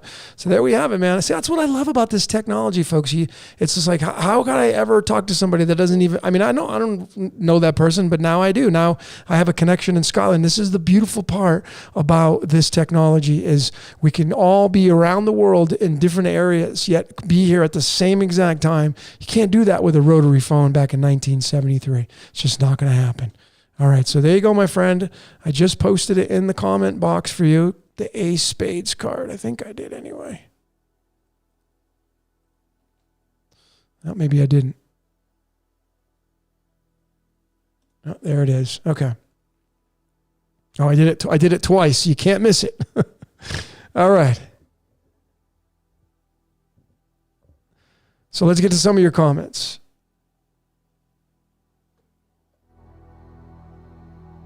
And again, folks, thanks for being here tonight. Friday night, Saturday morning, whatever. And I just got to say, man, I love Scotland. I love you guys' accents. Like, I love the British accents. Whoo. Yeah. I like accents, period. I was stationed overseas. I was stationed over in England for a little over 3 years when I was in the Air Force. I got my whole tour over there. I went over to Turkey. I was served during Desert Storm. It was a great time. I didn't know what I was doing at the time. I was a young kid, but it was so much fun. And I also, to the call I just called in, and I can't remember your name, my apologies, but when you do your totem pole, to all of you that are, maybe you guys are seeing or you gals are seeing the 13, the totem pole goes from 0 to 13. It goes in 13 years. The root chakra is from when you pop out of the womb until you're 13. Then you go to the chakra number 2, the sacral, and that would be from the ages 13 to 26. And then you go to the 3rd chakra, the solar plexus. That would be from 26 to 39, and so on and so forth. It goes in increments of 13. Hotels, they skip the 13th floor. Why do they do that? You know, it's not all of them, but some do.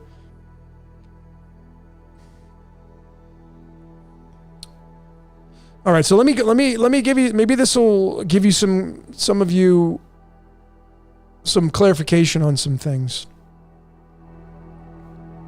And actually, let me pull this off for a second. And I want to show all of you because it's really, this is a really big deal. Now, as most of you know, you've been following this great research. You have the number 20. And in numerology, the number 20, which gives all its energy to the number 2, which is linked to duality, the yin yang. And when you look at the 2 things on our bodies, you know, you got 2 hands, 2 eyes, 2 ears, 2 legs. A lot of 2s going on. You got 2 Taurus fields. In procreation, you have the testes for the men, the ovaries for the women, 2, tied to Taurus. In the 2nd house of astrology, what runs that? Taurus. Owned and operated by Venus. Venus and Taurus, they rhyme. Venus runs love, Taurus runs your money. But it runs procreation, which is all linked to duality, the number 20. And when you saw my decode on Honey, I Shrunk the Kids, I hope you've seen that one, even if you don't like the movie. I knew it wasn't going to get a big draw because it's a Disney movie and it's kind of like a more kiddie movie. So, of course, folks, you know what's really interesting about my Decode Your Reality channel, and I've observed this so much. All the majority of the decodes that go through the roof are ones that are really linked to the negative stuff. And then you get stuff that's kind of like, if I come out with anything like positive, or I've got like I decoded the Dalai Lama, I didn't get much movement. I come out with a video on the Capitol building getting stormed, and it freaking blew up. Human beings are defined, and we are built to follow negativity. That's the way we're designed. That's how this game was created. So let's give you some gnosis, right? So we know the word duality equals 20. Honey, I Shrunk the Kids, 71. 71 is the 20th prime number. 71 is the 20th prime number. 20 is linked to the word duality. The other word that's number 20 is Mason. Actually, the word free is 20. The word Mason is 20. Linked to duality. Just means a free builder in duality. That's what a Freemason means. Forget about all the propaganda and all the stupid stuff that people attach it to. I shouldn't say that. Not stupid stuff, but all the extra layers. Like all the wallpapers over wallpapers over wallpapers. I want to peel all that stuff back and get to the source of it. And no, I'm not a Mason. In the sense of, do I belong to a lodge? The answer is no, I do not. I've been to one before and I just decided it wasn't for me. I don't need to. I'm my own lodge. I don't need it. Folks, if you want to join, if you resonate with it, then go join one. You can learn a lot from those because they're got a lot of information. But the internet, the computer, that's your secret society. It'll tell you everything you need to know. A lot of it is decoding it yourself. Anyway, folks, so here's the sync in this, the beautiful synchronicity in this, and that's this card right here.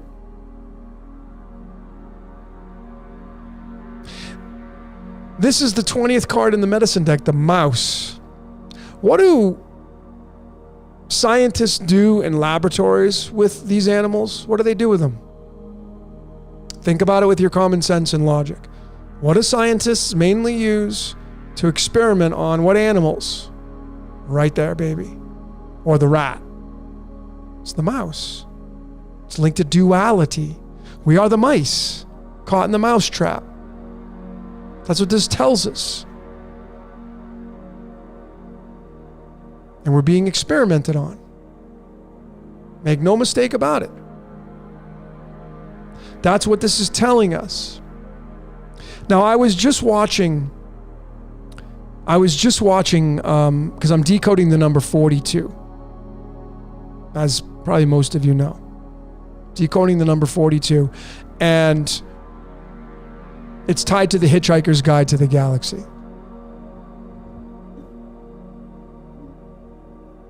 And what's fascinating, I had somebody else hit me up and said, oh, I think it was Doogie again. We were having a conversation on the chat, and he had mentioned 2001 Space Odyssey, the movie, Stanley Kubrick. And he mentioned the computer. He mentioned the computer in there called HAL. So I was curious. So I checked it out. And it just so happens, folks, that the voice for Hal in A Space Odyssey, Stanley Kubrick's movie, his name is Douglas. I can't remember his last name. He's passed on now, died at the age of 90. But his first name, he was the voice of the computer in A Space Odyssey, Hal. His first name was Douglas. The guy who co-wrote the book, Hitchhiker's Guide to the Galaxy, guess what his name is? Douglas. That's how coded this reality is. That's why man's not coding it. Man's just expressing the code. So just have fun with it. Just have fun with your life. If you want to go on vacation to Cancun and meet us in 2 weeks, go. Tomorrow's not guaranteed. But anyway, I thought it was really interesting. Douglas, and I think Douglas is 27, if I'm not mistaken. Yeah, Douglas is gold in the English and 27 in the Chaldean. 27 is tied to currency, current. Tied to Jupiter. Jupiter equals 27. Tied to cobalt. Tied to the moon. Tied to the moon because the moon is representing by cobalt, sun by nickel in some ways. It's not absolutes now. But that Douglas, it's really interesting. So anyway, I was decoding the 42. And man, it's got the Hitchhiker's Guide to the Galaxy, and it's got a supercomputer in it, which gives the answer to life and everything. 42. The word reincarnate, 42. Reincarnation, 42. Wonderland, 42. Crucifixion, 42. How do you wrap your mind around that? And is the 42 the process of how we just keep coming back in this game? Is that what we're looking at? So the 42, and what's really interesting, and I had come out with a decode on this. I think it was just like a one slide decode, but I want to show all of you the card that's tied to the 42. If you don't know already, probably some of you already know. But there it is. There's the 42. The bat. The bat card. What do bats do? They hang upside down. This card is tied to the crucifixion. St. Peter, who did not want to use, the story behind this anyway, when you read about it, did not want to use the the cross upright, so he inverted it. 42. St. Peter. That's why you have St. Peter's Square in the Vatican. See, it's all connected. You look at those stories. So that 42, folks, now leads to the number 6, which leads to our 6th chakra, pineal gland, the pineal gland, however you want to pronounce it. Some people. And the 42 is linked to duality. 42 is tied to calcium, and calcium is the 20th element. It's tied to the mouse. So we're all little mice down here in that situation. And then you have, as most of you know, even following this great research, then you have card 32, the ant. And that, what is 32? 32 degrees. What happens to water at 32 degrees? It freezes, turns to a physical solid. Right there, 32. So we're all little ants down here. And if you go, Tool has the song 42 and 6. I'm looking at it all right now, folks. It's unbelievable, this code. And there's no way man could ever code this. Too many people, too many moving parts. Everybody would have to be in cahoots with one another, and have to be a big conspiracy. And it seems that the 32 is tied to the 33, which is ascension. The word ascension equals 33, but I don't think you ascend.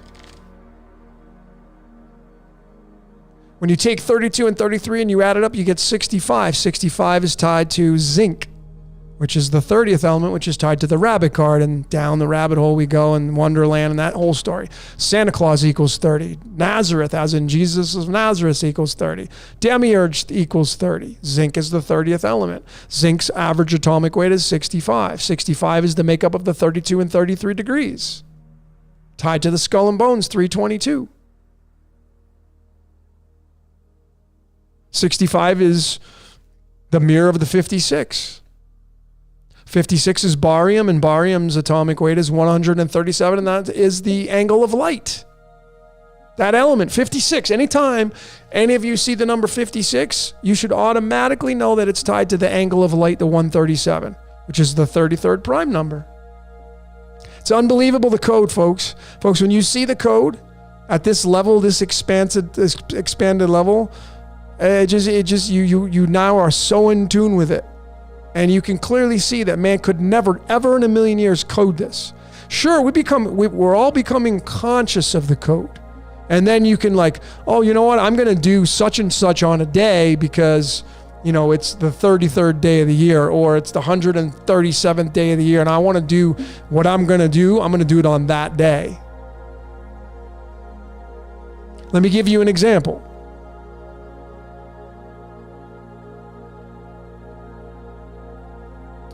Jake, when you say I'm not an ant, I'm not saying you're an ant, brother.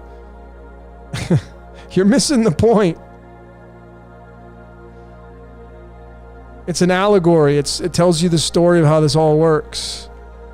Yes, Greg, you're right. 137 is the 33rd prime number. So again, folks, is man doing things on specific days because they're aware of all the code, or they just like consciously of some of the code, like September 11th?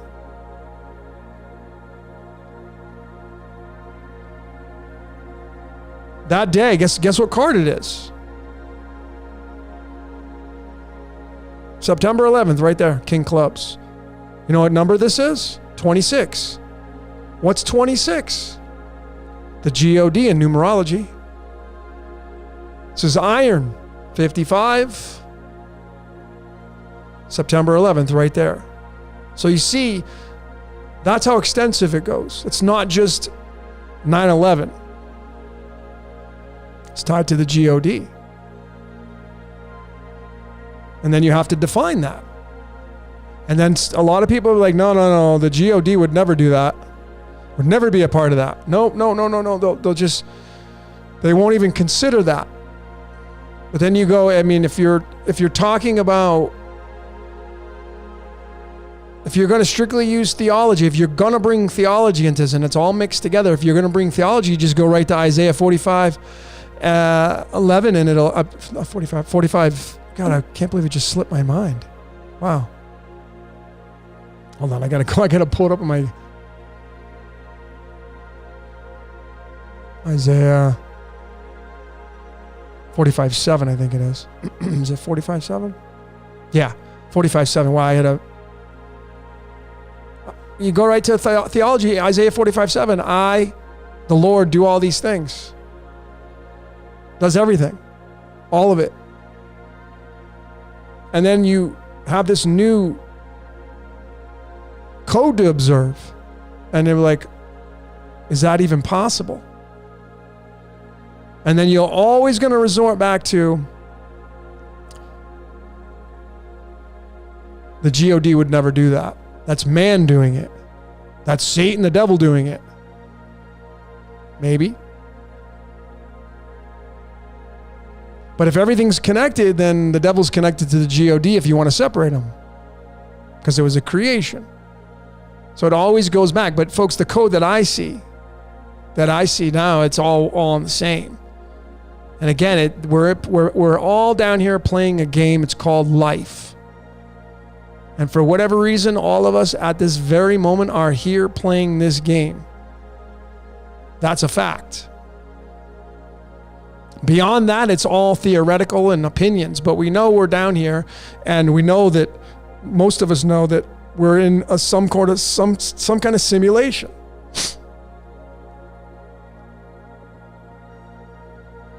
And we have the awake state and the sleep state, two different cycles.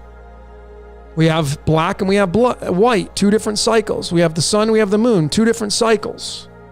We have love and fear, two different cycles. It's all about the Old Testament and New Testament, two different cycles, one and the same, run by the same architect. You can add and spin it any way you want. You can add all these different characters and give them titles and names, but it's all part of the one source. It all goes back to the same source, all of it. But this game is got a lot of characters in it. So, while Jacon,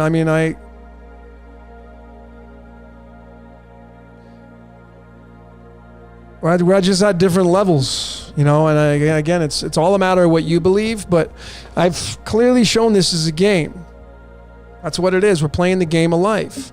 I've supported it. I'm not just stating my opinion here, folks. I'm supporting that we're in the game of life.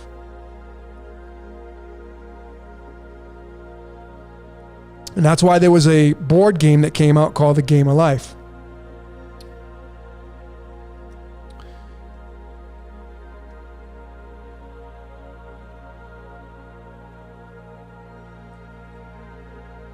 Yeah, Ocean Pacific. We're all Sims. Absolutely. Everything is cause and effect. Is absolutely. Folks, you got to understand again, or understand how this reality works. This is what runs our micro. This keyboard, we type, program it. What do you think you are? You're a program, part of the software. Whether you want to like that or not, whether you want to accept that, you don't have to. It's all good. But that's, when you start to realize how this reality works, you'll know that we're the micro, and then there's the macro, and then there's a layer above that, and it just keeps going. The ants are our micro. What's below the ant? The ant's going to have a micro.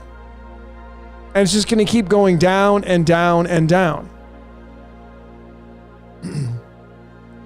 So some of you, that's all good.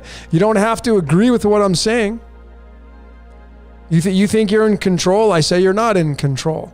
And while you can't prove that you're in control, and I can't prove it, I support it though. So if you go look at the 200 videos I have almost now, I have supported that man is being used.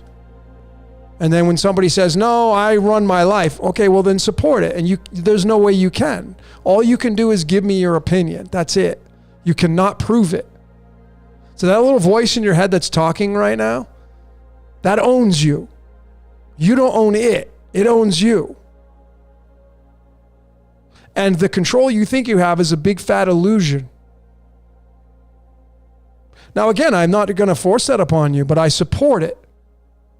Whereas, you know what most people do? They give you their opinion. They say, no, I'm running my life. No one's running me. Well, prove it. You can't prove it. And you sure as hell can't support it. You can't do anything. All you can do is give your opinion on that. And again, I'm not trying to force it upon anybody. But if you go watch the decoding videos that I come out with, I've proved it with ironclad convincing evidence. Bruce Lee, Michael Jackson, Prince, the guy who hit the longest home run, they're all being used.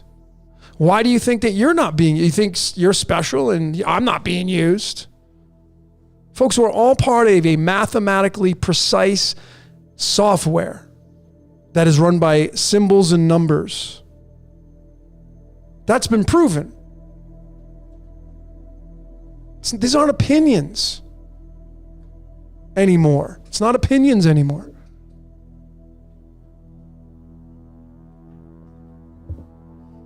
So you got this Jake on, you're saying you could sit on the couch, but how do you know? But you can't prove that you're controlling it.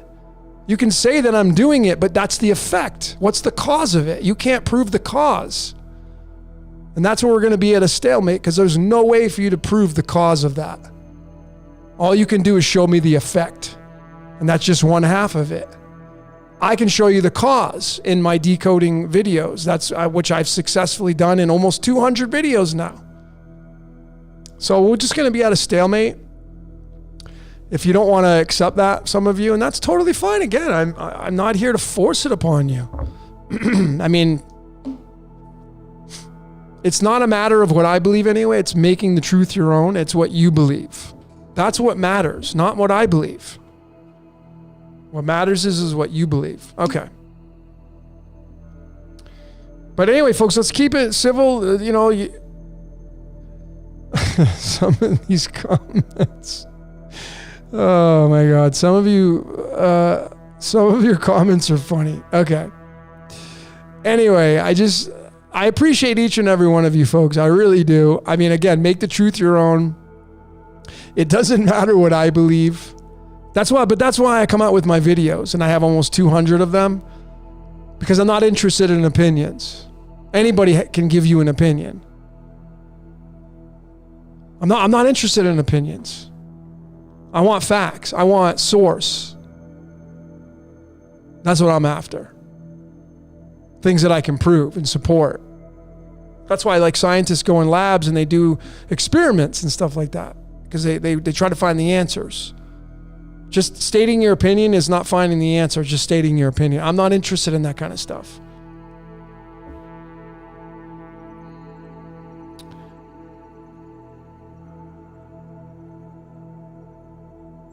So Adrian says, who cares? Just go with the flow. Yeah, that's what I say. I the same way, Adrian. Just discover your code and have fun with it. That's it. You just have fun with life. Life's a big contradiction anyway. So just go have fun with your code. Some of you don't know why you're here. And so self-discovery is the most important thing. Knowing what your code is.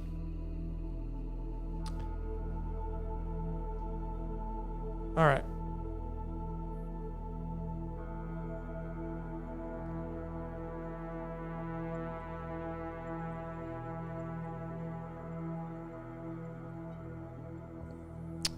So Lucky Digger says, I noticed that the director from Honey, I Shrunk the Kids was named Egg. Yeah, it was Eggleston. It was, was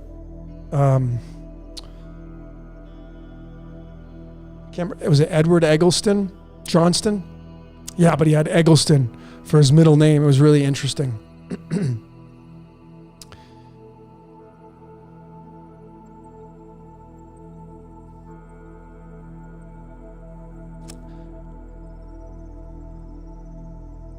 Some of your comments.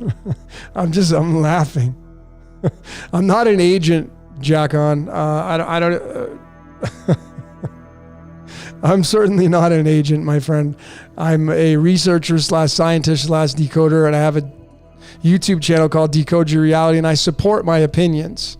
That's what I have. And no, we're not any zombies. Please refrain from using ridiculous language and calling people names. And you don't have to be here, Jake or Jack-On or whatever. You don't have to be here watching this transmission. If you don't resonate with this message, then you have the ability to leave and go do something else, right? But stirring the pot from other people's opinion, it's rather funny.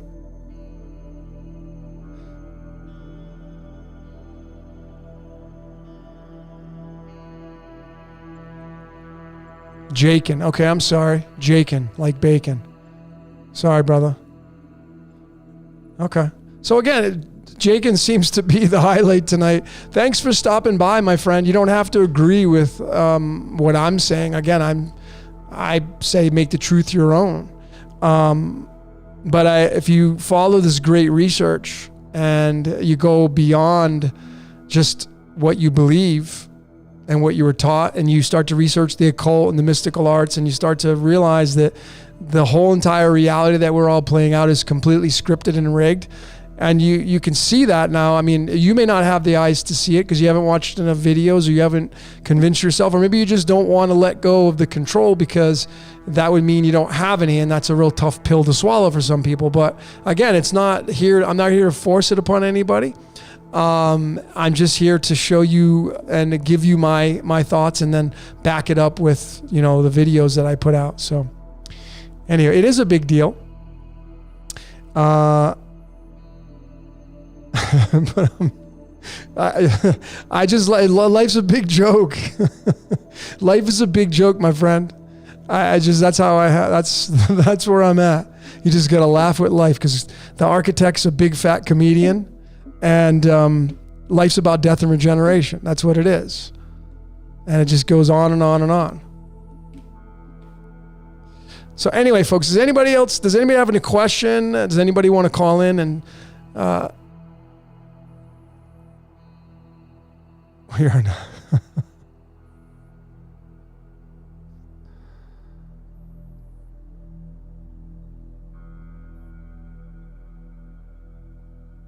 All right, folks. Some of your comments, we're getting a little. We are not them. I think someone woke up on the wrong side of the bed. And again, folks, it's all a matter of this: make the truth your own.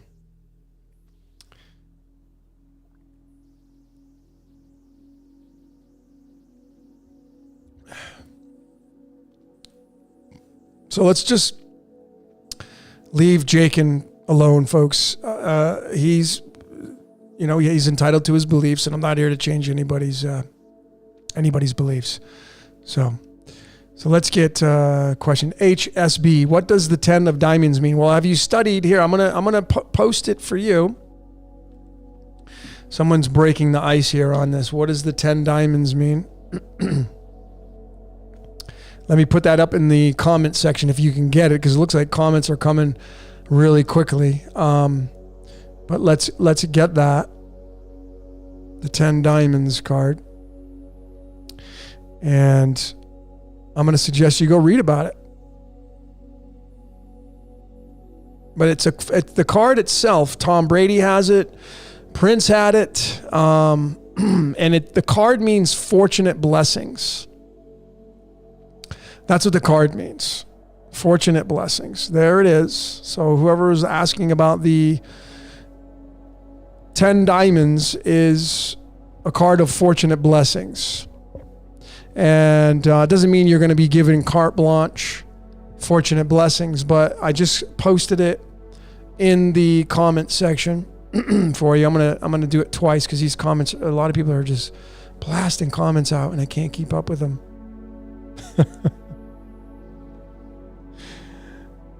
Bow and arrow. Greg's asking, is Logan Jason your real name? My real name is Jason Arthur. That's my birth name.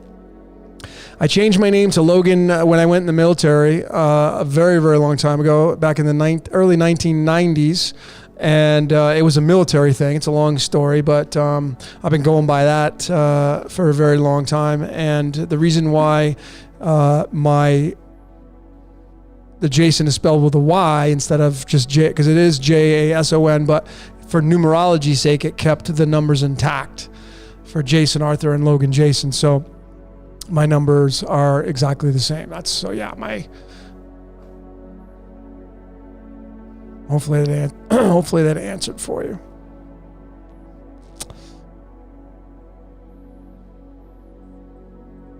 Okay, some of you.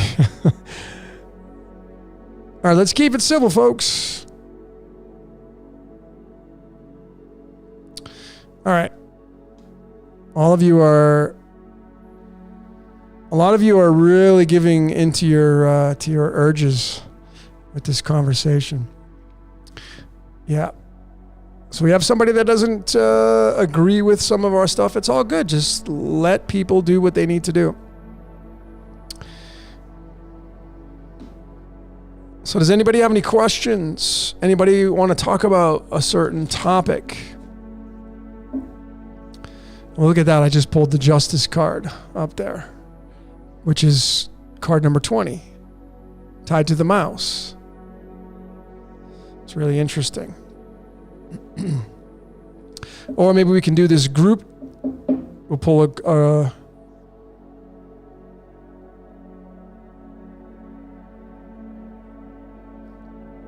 or we can do this group reading.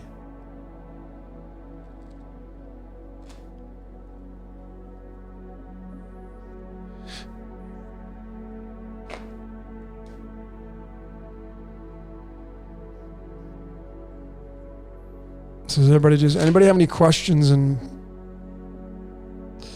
the mark of the beast 666, that's carbon, folks. Oh, look at that. I mean, I just shuffled the cards and there it is. This is the 6th card in the deck. The Lover's card, and the card that goes with that is the Hangman, but this is card number 6. And this is 6. This is one of the 666 cards because carbon is 6 protons, 6 electrons. You know how it works with carbon, 666. 6th element. It's the king of all elements. It's tied to this card right there, the Lover's card.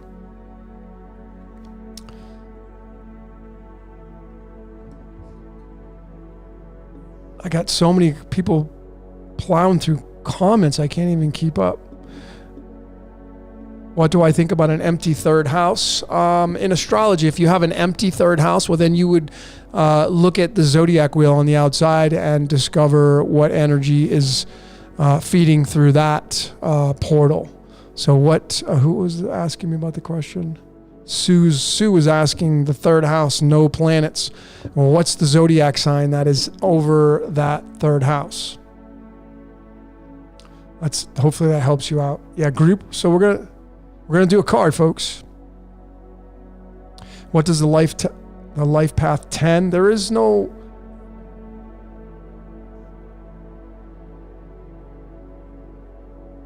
So Thomas Citrus, what does the life path number 10 entail?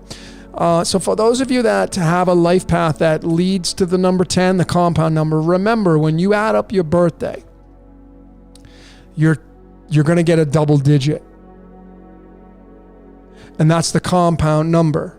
That compound number, most numerologists will reduce that down to a single digit. So if you had an outcome of a 10 or a 28,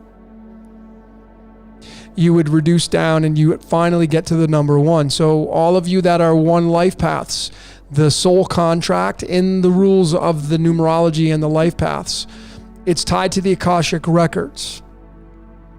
So it's your soul contract. So it's what, in this essence of numerology, it's what your code was and decided upon before you came here. And that is living through you. So the 10, of course, is the 1 and the 0. If you're a 10 life path /1, it's the 1 and the 0. And the 1 is masculine and the 0 is feminine. And that's going to give all its energy to the number 1. And those of you that have a 1 life path, you're natural born leaders. You probably don't like being told what to do. You probably work better in that leadership position. If you were to join like a mastermind group, you would be the person that they would come to and say, hey, what ideas do you have? Like, give me, like, Thomas, okay, brother, what do you got for ideas? You got some good ideas? You're like that seed planter. All of you that are the 1 life paths. If you're I'm just going to go through all these life paths since Thomas brought this up. Then you go into the life path number 2. And life path number 2 gets into the sacral chakra, the color orange or indigo, depending on which vantage point you look at in the color spectrum. And the number 2 is ruled and operated by duality and Taurus and Venus. Those of you that have the 1 life path, that's Aries, the ram. Springtime starts to, plant seeds. And then those of you that have the 2 life path, you are somebody who works, and you should be working with people, because 2 means more than 1. And you work good in groups. And you're here to change the world through the collective consciousness of working with other people. You work best in groups. You work best at helping people. And you're all about procreation. So being that person who works really, really good in groups and pushes things for the layers of procreation. Then you get into the 3rd life path. Those of you that have the 3 life path. Now you're dealing with the solar plexus, the yellow or the blue, depending on your vantage point. Those 3 life paths are all about being super creative, but being a really good communicator, owned and operated by Gemini. So your position as your soul contract of a 3 life path is someone who is very, very creative, very, very expressive. So you may be an artist. A lot of 3s, birthdays, life paths, they're artists. Musicians, writers. You'd contribute that way. Then you get into house number 4 or the 4 life path, tied to Cancer, tied to the color green.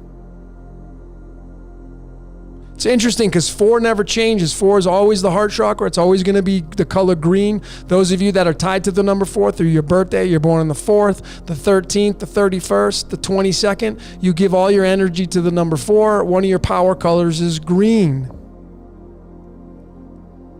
The 4 life path is all about building something and leaving it behind.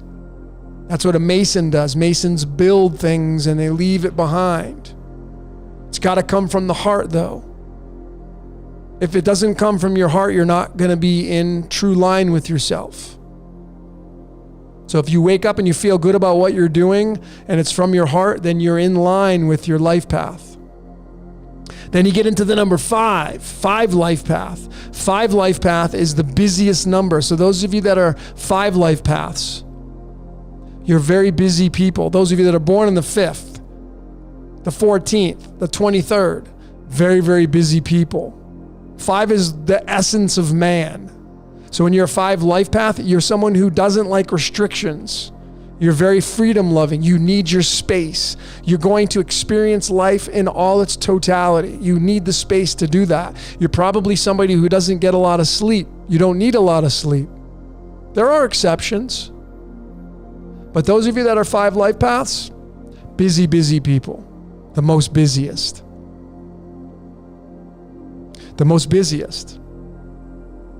I mean, it's really funny because when you look at the 32nd card in the deck of the medicine deck, you have the ant, and 3 + 2 is 5. What are ants? Nonstop. It's really interesting. So there you go, 5 life paths.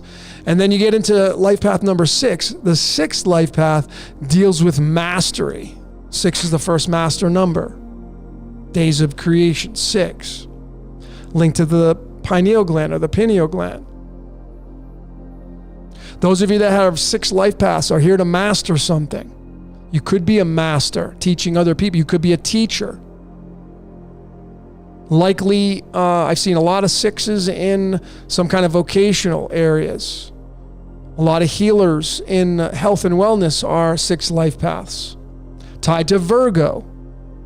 Virgos are naturally born here to heal the world. So 6 life paths, you guys are natural born teachers. You got to be in line with that. Then you get into the 7 life path. 7 life path is all linked to the crown, Neptune, the color violet or red, depending on your vantage point. And of course, 7 is the most mystical number. It's the bridge, the gateway between worlds. In the lettering spectrum, the 7 is the letter L if you flip it upside down. The letter L is the 12th letter. 12 is the hangman. So those of you that are the 7 life paths, you're really heavily involved in the mystical arts, spirituality, heavily in spirituality, heavily dealing in occult sciences and studies. You're really interested in that. You may be really fascinated by theology. You may be wrapped up in a specific religion, you 7s. But primarily your life will be wrapped around something mystical, for sure. Then you get into the life path number 8.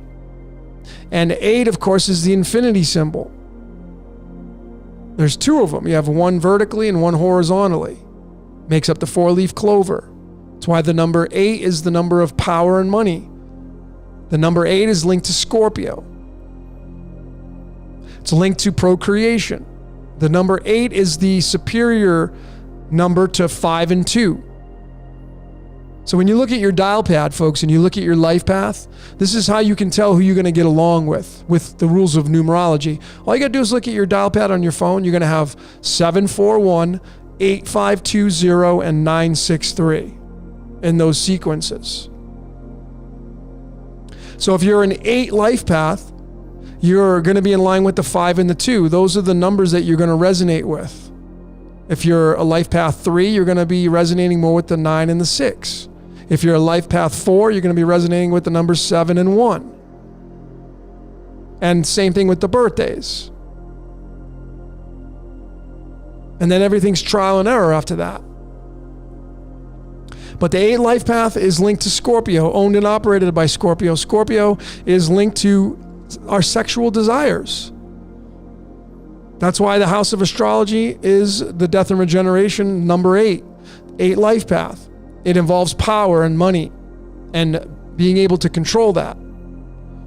Those of you that have the 8 life path, you work good probably with the life path number 9s because it's the humanitarian. Those of you that have a 9 life path, your soul contract is here to service the world as a humanitarian in some way, shape, or form. Could be charity, could be working with the homeless, could be building churches, could be working with kids, it could be working with a rescue farm for animals, it could be anything like that. 9 is the hermit card. 9 is endings and completions. 9 is the very wise person. It could mean you're an old soul. But if you work with an 8, 8 deals with money. 5 deals with money. 2 deals with money. Taurus, Leo, Scorpio. It's all the money signs. Primarily, there are exceptions now. I'm not saying these are ironclad. There is no leniency on that. These are all just basic layers. And so you just look at yourself on the calculator and realize what life path you are combined with your birthday. These are going to tell you a lot more about your code and then who you resonate with on the world stage and who you get along with better on the world stage with the numbers. Like I personally tell people and suggest to people that if you're going to do something in your life that involves anything about a major decision, you should try to do it on your birthday. You have a birthday every month because like I was born on the 4th. So there is a 4 in every single month out of the 12 months. So if you're born on the 24th, every 24th of every month is going to be your power day. And you give all your energy to the number 6. So if you did it on the 6th, that'd be your second best choice. Or on the 15th would be your third best choice. But the 24th, if you're born on the 24th, that's your power day. And that's what you want to do. You want to that's consciously being aware of the code. That's one example of being consciously aware of the code, is striving to do things on your power days. That's what you can consciously do. So those are the life paths, folks, 1 through 9. And those fit into the 12 houses of astrology. Broken down, of course.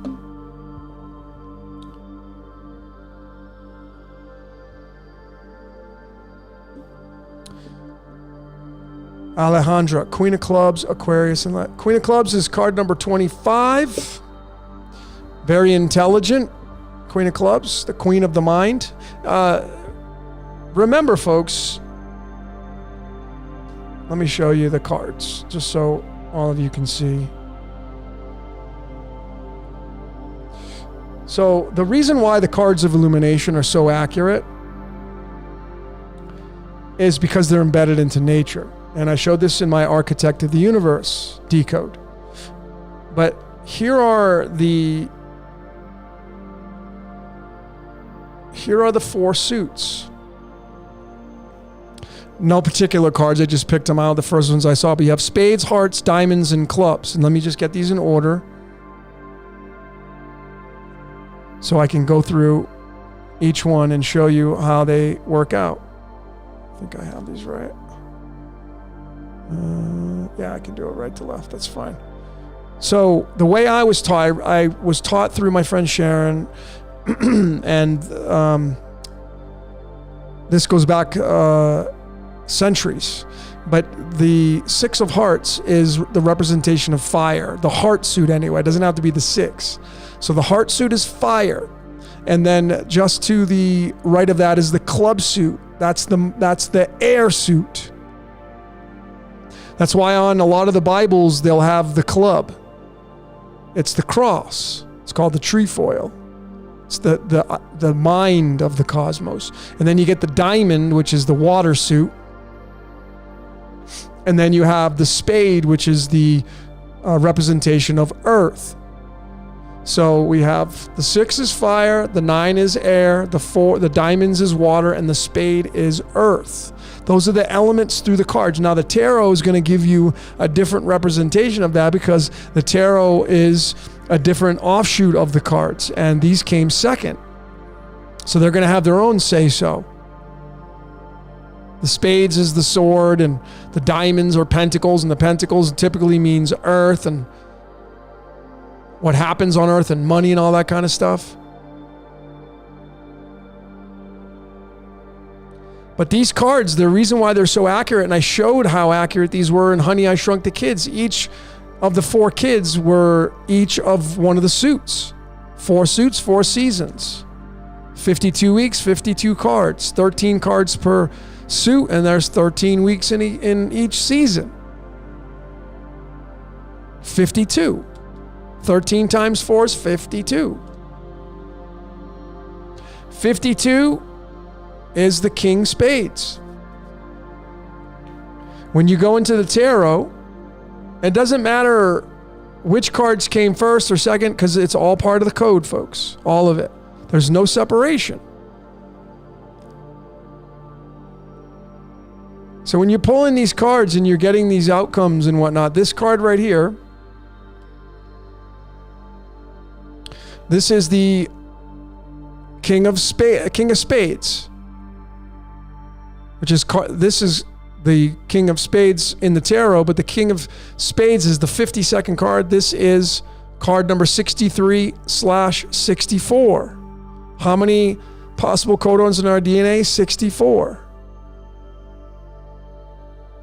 52. It's linked to the 64. The 52 as 52 in the elements on the periodic table is tellurium. Tellurium means tellus, comes from the Latin word tellus, and that word means earth. So we know that King of Swords is the king of the earth in this sense. And that's how these cards work. And I've shown how accurate they are in countless videos now. And all you have to do is look at your cards and figure out who you are and read about it and memorize them and download the information, and then go start studying your partner and your brother and your sister and your mom and your dad, and you start to discover your code and why you're here, like your parents. What 2 cards are your parents' primary birth cards?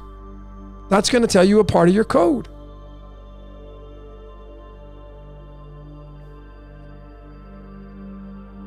Okay. Lisa is asking, how can I learn more about the basic 52 card deck and its meaning? Lisa, just send me an email on that and I'll point you in the right direction. My friend Sharon does classes on the cards, and I don't know when she's going to, I know she has another class coming up. I just don't know when, but she'd be the one to learn about the cards and the movement of the cards, and they have different cycles, and she'd be the one to talk to about that. But if you go to it'sallinthecards.com and you type in your birthday, you probably already know that. You're going to find your birthday, and then you're going to have, I'm going to probably do a short video on that now that you're asking that, because all of us have more than one card.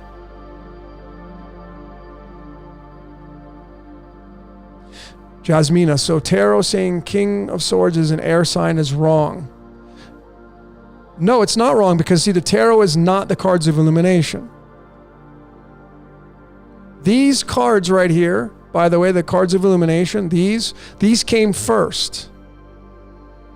Not the tarot. These have been around longer. But people decide, when they made like A.E. White and who designed these cards, they decided to go in a different direction, and they'll say that the like this is the 10 of Wands, which is the 10 of clubs. Wands means the mind in the cards of illumination, and the Wands is an air suit in my eyes. But you got to read it from both layers, and you got to realize that, you may say tomato, I say tomato, but they both have the same meaning.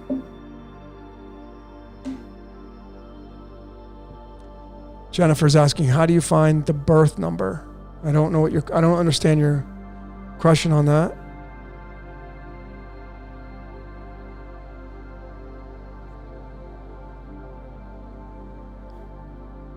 Chinese, why are the cards ordered the way they are?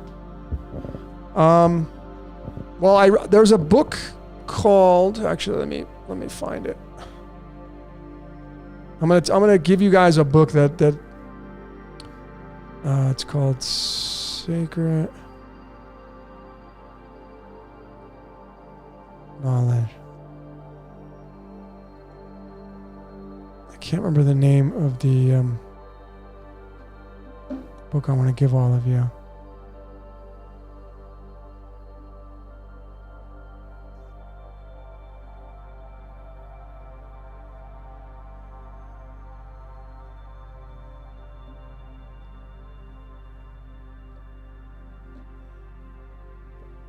But Chinese was asking, well, the hearts, the way I learned, again, through a book that was written in 1947. It was called Ancient Symbols. I can't remember the name of the book now. God, I've got my mind tonight. But it was the book I learned from Sharon, who's been reading the cards for like 3 or 4 decades. And the heart suit is the fire suit. And then and the heart starts it all, and then it goes to clubs, which is the air, fire, air. And then you have water after that. Water's the diamond suit, and then earth would be spades. Because when you synchronize the elements on the periodic table, again, the 52nd card, 52nd card in the deck is this one right here. This is the 52nd card in the deck, the last card. And it's the King of Spades, and it comes from the King of Swords. So these two cards go together. But the King of Spades came first. This card being the 52nd card, when you synchronize that with the elements on the periodic table, the 52nd element is tellurium. And that word means earth. This is the king of the earth. In the cards, there's a chart, which I give the graphics out. And that graphic is fixed on the 0 position. It moves around every year, but on the 0 position, it's fixed. And no matter what year you go through, because you have all these birth years and the cards move around, this card never moves. It always stays fixed. There are 3 fixed cards. This one, the Jack of Hearts, and the 8 clubs. But this is the fixed card. One of 3. Card 52. It's linked to tellurium, which means earth. Spades is earth. In the tarot, it may mean something different, and that's where you're going to get some conflict. I've had a lot of people question that, but I just end up going and pointing towards what I know.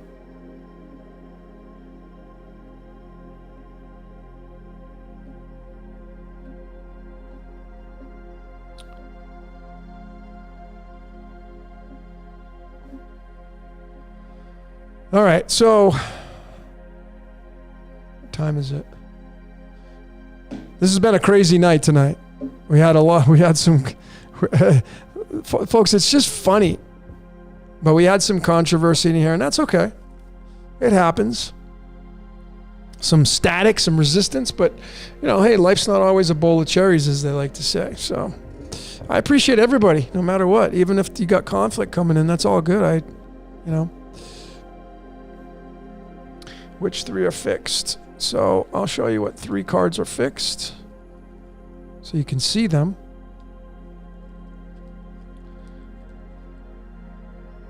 So you have this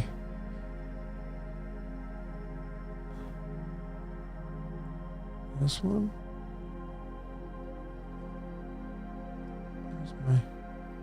I'm pulling them up for you. Chinese eyes.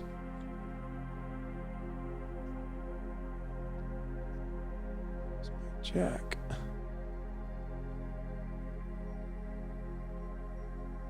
There's that. And there's that. These are the 3 fixed cards. Right here.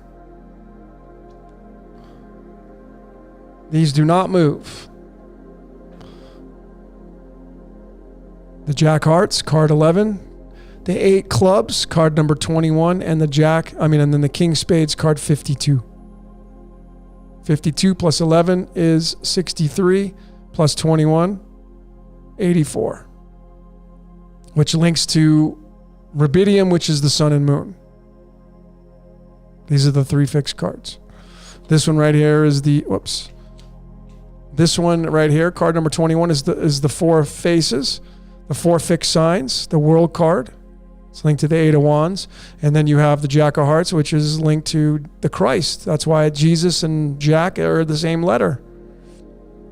This is card number 11, tied to sodium, the salt of the earth, the Christ card. And then card 52, the King of Spades. Okay. So before we end this transmission, you got a good amount of people in here. Let's do is everybody ready? Tonight's been a really weird, for me too.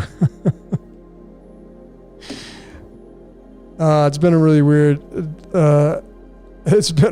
weird transmission tonight. Okay. So, Christine, Mystic Textbook. No, that's not it. That's a really good book, but that's not the one I was talking about. It's the Sacred Symbols, I think, 1947. My deck is just a bicycle. This is just bicycle cards. But I am going to Vegas next week and the start of my vacation, and I'm going to be going to the Gambler's Store, which has thousands of cards, and I'm going to get myself probably a couple new decks. Yeah, I love Ken Wheeler. I have my Architect of the Universe, Architect of the Universe Part 3 coming out, and Ken Wheeler is a part of that. Because what I found in his video absolutely blew me away.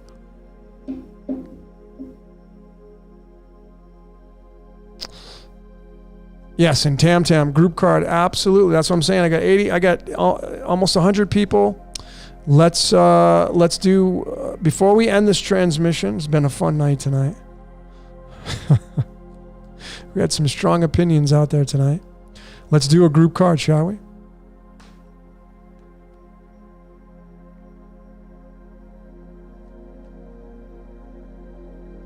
Vegas cards now. I love Las Vegas.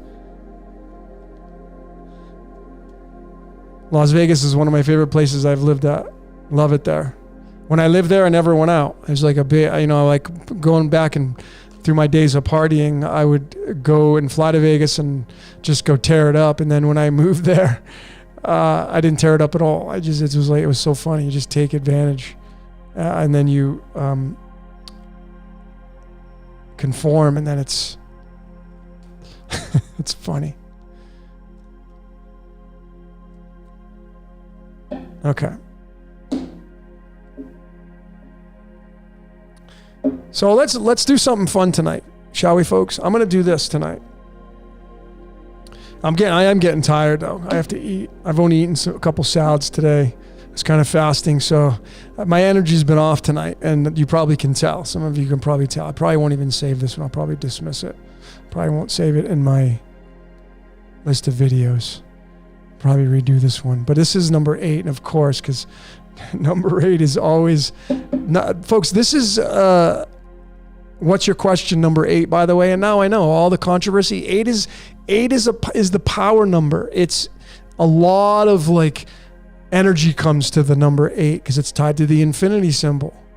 And folks, I can tell you this before I get into the cards. I have a really good idea, but before I want to tell you all of this is.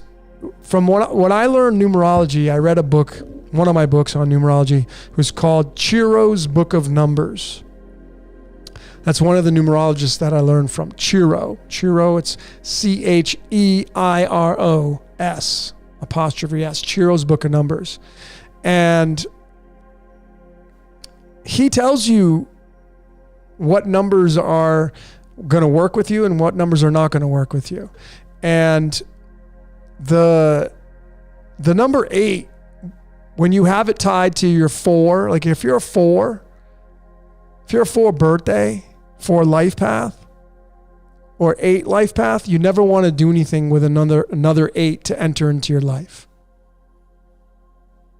So I was taught that, and then I found out from experience how that works, because I'm a Samsung fan. I have Apple computers, but I have an Android phone, and I like Samsungs. And so one day, a couple years ago, I decided to get a new phone. It was a used one. I don't buy new ones. I think they're overpriced. But anyway, I got the used. I decided to order the Samsung Galaxy 8, the S8. And I'm a techie, man. Tech loves me. I've always had, like, my Mac is my Mac daddy. I mean, it's just been a powerhouse. It takes a lot of abuse, and I just love it. I give it a lot of good energy. My phones, I've always never had any, like, if you want to say I had any bad luck, I've never had any issues with my technology. I got the Samsung 8. I had to send it back. It was a nightmare. And it just reminded me of what I read in that book about if you're a 4 and 8, don't gravitate towards that 8. It's going to give you issues. And you know what, tonight, it reminded me again.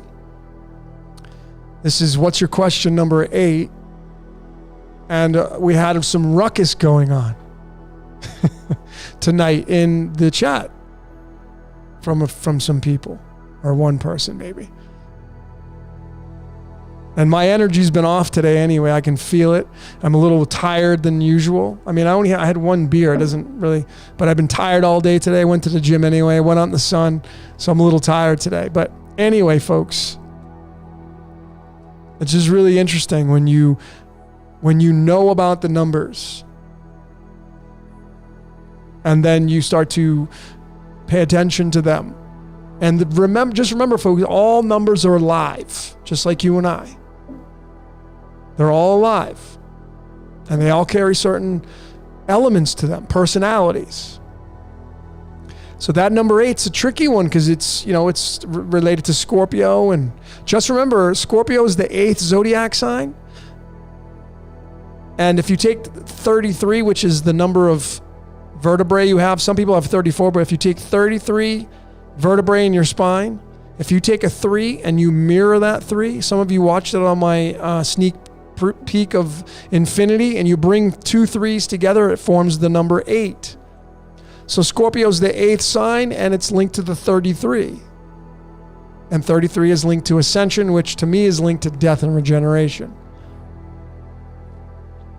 8 is the infinity symbol. It's part of the Taurus fields. Keeps you stuck inside past, present, and future. You never get out, in my opinion anyway. But it's a power number. 8 is a power number. 8 governs power. It governs it. So you better make sure you know what you're doing with it. The number 8. And I have the 8 life path. I'm always constantly being reminded. So, okay, so folks, here's what I want to do.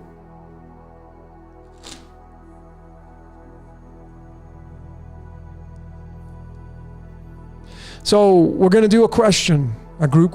Folks, if you've been here and you know what we do on this, we're all going to collectively come together.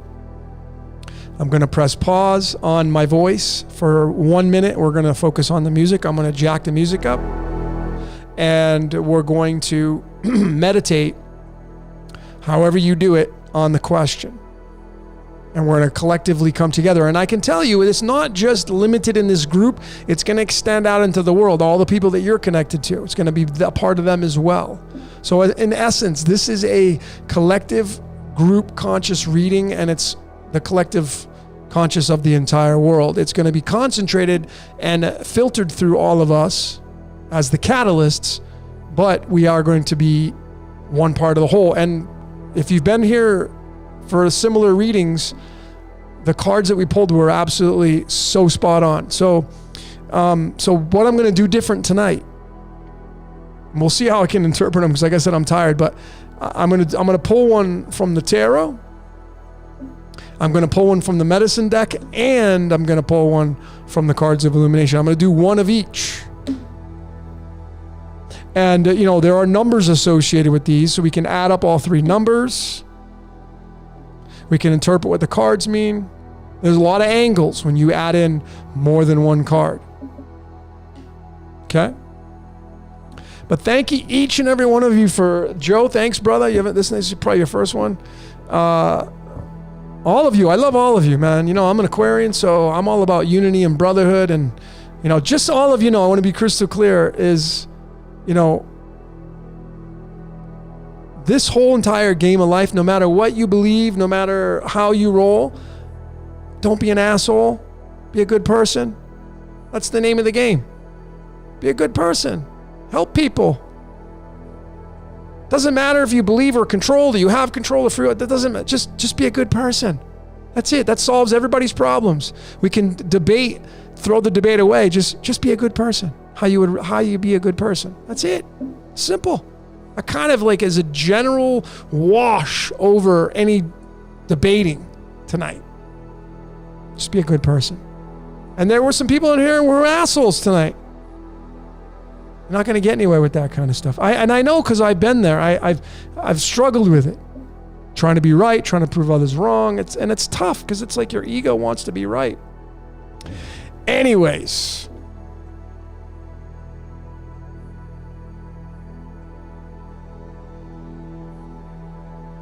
My zodiac sign is fire. But there are so many layers to observe this reality from. So many freaking layers. And let me just tell you something. One of the most challenging things in this reality is dealing with other people and how you react. And if you can be like fine wine, you will do less reacting and more acting. You know, as I often say, when you play sports, if you've ever played any kind of competitive sports, if you watch sports on television, how does a team usually win? They got to score. They have to score points. Otherwise, nobody wins, and nobody wants to be in a tie. That sucks. That's like losing. So I'm all about, and I preach and I suggest to people and all of you listening, and even to myself, focus on your offense and worry less about your defense. Focus on your offense, putting points on the board, and focus less on your defense. Like the people tonight, we had some contrast tonight. When you become more like fine wine, you'll just not so much ignore, but you laugh more. And if you feel inside of you, your ego be like, oh, this person is starting to irritate me, that's you having to work on your shit. If you start to get irritated and you get defensive, that's you having to work on your shit, not them having to work on theirs, because they're just living in your world. Like I'm living in all of your worlds, and all of you are living in mine. You don't have to sleep in my bed. You don't close your eyes next to me. You don't walk in my shoes. I don't walk in yours. I don't eat the foods you eat. I don't get dressed in the clothes. I don't take a shower in your shower. I don't brush with your toothbrush. It's all an individual journey. So you got to own your shit. Be the best little devil you can down here. That's the name of the game. So when you own your shit and you're all about your offense and stop worrying about other people and being defensive, because it's easy to get that way because life is a contradiction, and of course the ego wants to be right. Everybody wants to be right living on this earth plane. All of us, we all do. The programming that we all are built with is, I want to be right and I want to prove you wrong. That's the name of the game. And people will sacrifice love just so they can be right. And I learned that through Landmark, if you've ever heard of that. It's amazing. I've done it 3 times. I'm going to do it again when they open the doors. People would rather sacrifice love in their life than be wrong. Nobody wants to be wrong. Everybody wants to be right, and they'll try to prove you wrong just so they can be right, and that doesn't put points on the board. Because you're constantly in defensive mode. Not interested in defense. I'm interested in offense. So that would be my prescription as a metaphysician, mentally. As you move forward into your days, be more on the offense. Attack. Score. Wear the defense out. And like in football, if the offense can keep the defense on the field, and they go down and they run the clock out, but then they score, they not only wear the defense down, but they wear the clock down, and they'll end up being the winner at the end of the game. They score and they wear the defense out. So you wear your competition out, or you wear the people that are defensive. You just wear them out because you just laugh at them, and you're like, I'm just scoring points. You're just being an idiot in that sense. So folks, it's all about offense. What kind of points you putting on the board?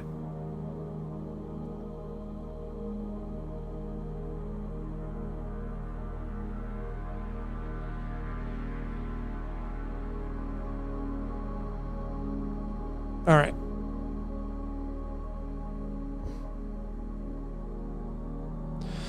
So for those of you that have made it for the last part of this reading, congratulations.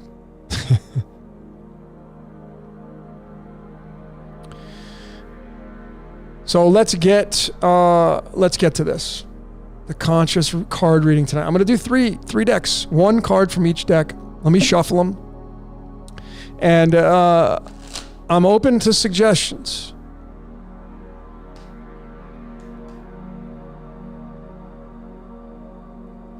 I'm open to suggestions. What would be the question for all of us to ask to pull the world in together for all of us? What kind of question do we want to do? Because the last few times, if you give me some suggestions, if you're new to this, we're going to just all focus on one question. We're all going to pull our consciousness in together and be the catalysts to pull through me as the anchor. And I'm going to pull 3 different cards. We're going to get 3 different expressions of the energy that we're all collecting for this conscious collective card pull. And the last times that we've done this, it was based deeply in what the world is going to look like in the next 6 months, 1 year. And the cards that we pulled were absolutely mind-blowing, earth-shattering, spot on kind of stuff. So this will be different, a little interesting, a little more extensive. It's going to take a little bit more for me to interpret this kind of stuff, but we'll go through the numbers and I'll do the best I can possibly do. Again, I'm kind of a little bit tired tonight, but there we go. So I'm doing 3 shuffles for each deck. Is the earth flat?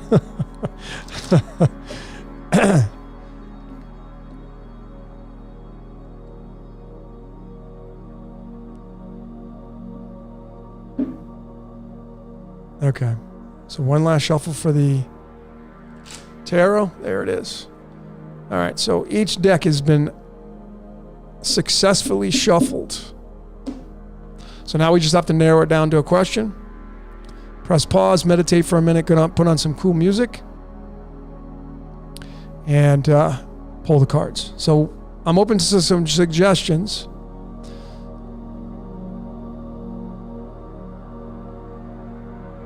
What will happen to the people who get the vaccine?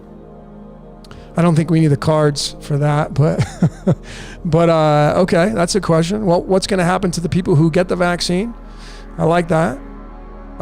Is consciousness rising scalar? Okay. Where do we come from? Ask if we live in a computer simulation. It's another good question. Boy, Charbank's with the questions tonight. What are we developing patience for? What represents our higher consciousness? Is ancient Egyptian knowledge infusing our collective consciousness with the Pentagon's recent spotting of pyramid-shaped UFOs? Ooh, that's a long one. Mandatory vaccine. Which cards represent our higher consciousness? Oh, that's interesting, Max. What is the average number of lives have we each lived? Okay. Will love prevail over evil this year? Justinian. Chris, people who don't get the vaccine will avoid. Okay, that's not a question. Okay, folks, let's stick to the question now. Does man have any control of the code? Okay. Is vax reversible? Is this the last round in the simulation? Are vaxxed people really shedding the virus? Ask how to gravitate towards our new soul families as we migrate from our mismatched origins.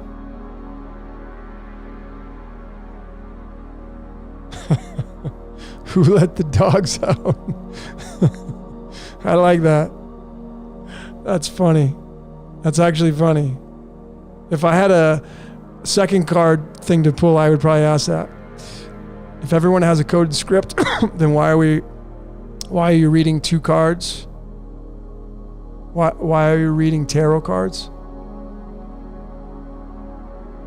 It's part of the script, brother. All that we're doing here is part of the script, and life's a big contradiction. When will the fake alien invasion happen? What is written in the Akashic of our present time?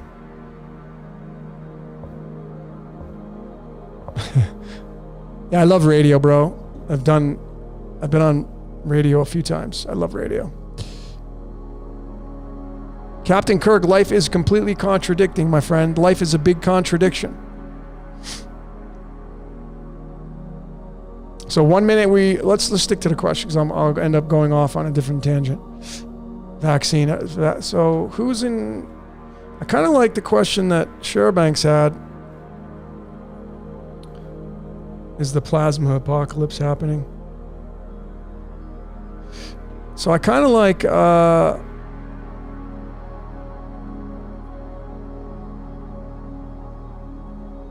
what will happen to the people who get the vaccine. That's really interesting. Remember, folks, we're doing a collective consciousness poll, so it'll be really interesting to see.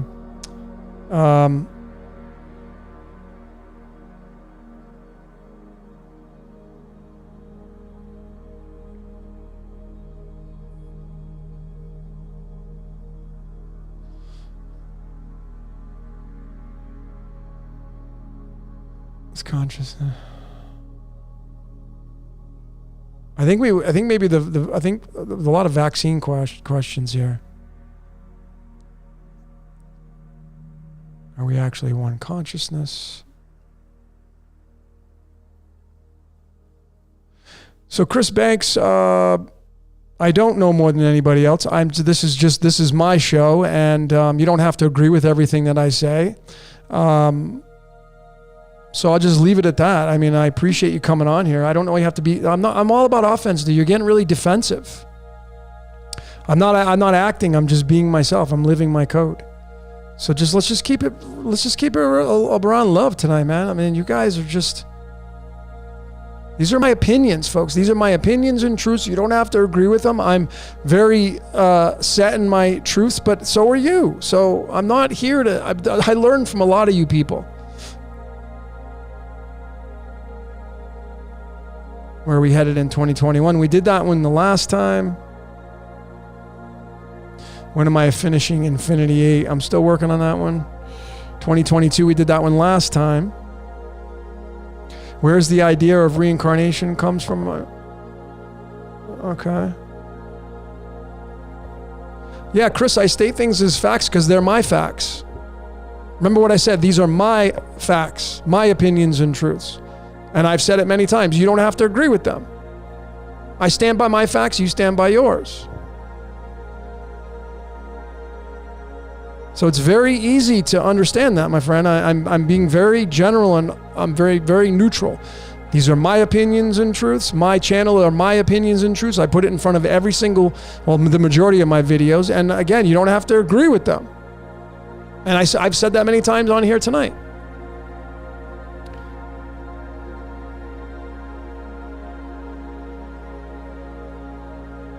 Reincarnation. What will happen to the people who get the vaccines? So that's pretty good.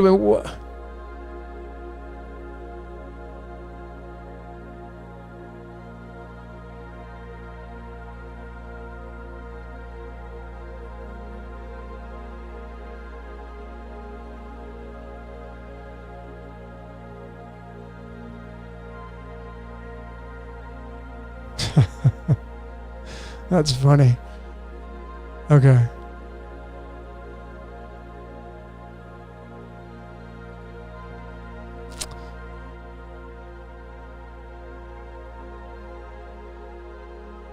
See, the challenging part, folks, of the chat box and reading it and all your great comments is that the comments you're typing in the computer, there's no expression behind them. So it's when you type in your text and you send it off, people do not receive them the way you express them. And that's why I'm not a big emailer or texter. I'd rather take phone calls and talk about it and converse about it instead of do it, because it's tough with the chat box. It's tough. But let's just be friendly, folks. Come on. Let's focus on the question. Because if we're gonna get people, the lower, this is bringing the vibration. I'm not interested in it. Let's get it back up. Let's focus on the question, folks. We can talk about all this other stuff later.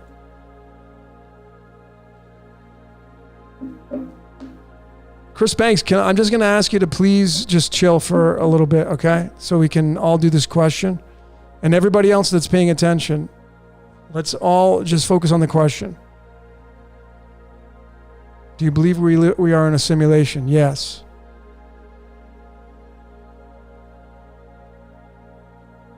Patty, can we change or break the code? Okay. I mean, Chris, listen, after we get done with this reading, I'll put the phone number on there. You want to call and talk about it, I'll be more than happy to entertain your expressions. All good, brother. That's why I'm saying the chat box sucks in a lot of ways, because some of you say things, and I know you're not really coming across that way. It's all our interpretation, so it gets convoluted. I'm not a big fan of the chat box. It's tough, but of course not everybody could be talking at the same time. No, we wouldn't get anything done. Okay, so let's focus on the question. Let's focus on the question, and then we'll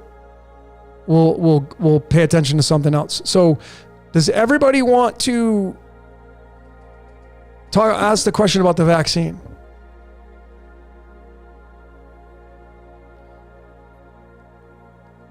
What do we have? Vaccine. The vaccine question is very interesting. What will happen to the people that got the vaccine? Is that a good question? Does everybody like that one? Charbanks' suggestion. I kind of liked it. It's interesting.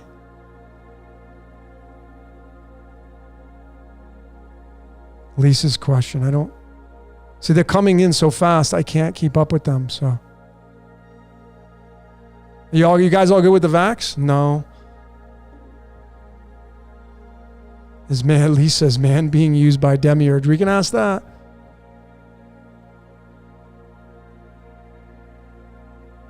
Let's go with the vaccine, folks. I'm just gonna be the judge here. Be the final decision maker on this. Let's talk about the vaccine. So let's ask a question in regards to the vaccine. See if I can narrow this down.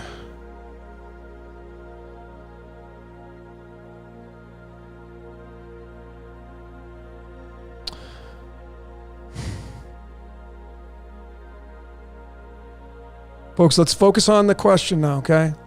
Everybody's kind of going off. I know you guys all want to put your... Okay, let's ask about the vaccine. So should we ask about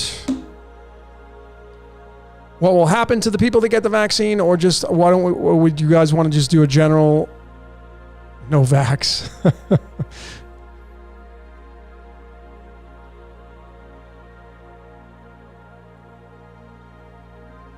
I'm still waiting, folks. Still looking some of your comments.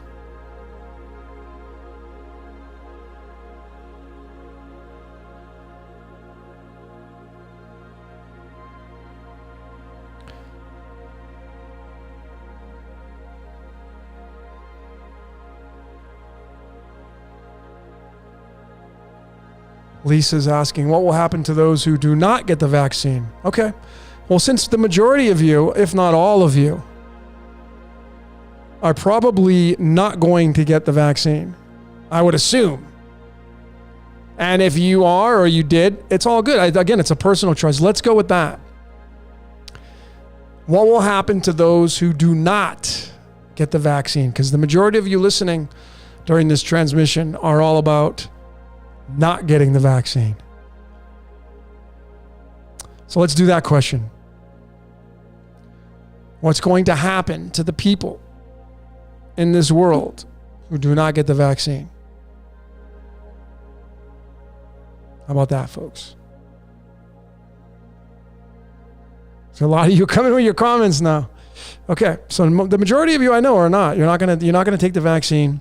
What's going to happen to the people in the world that do not get the vaccine? That's going to be the question tonight. What is going to happen? What will the outcome be for the people that decide to not get the vaccine injected into their body? Okay, so let's do it that. Folks, we're going to do this again. But let's just focus on that. So what we're going to do now is we're going to put on some cool music.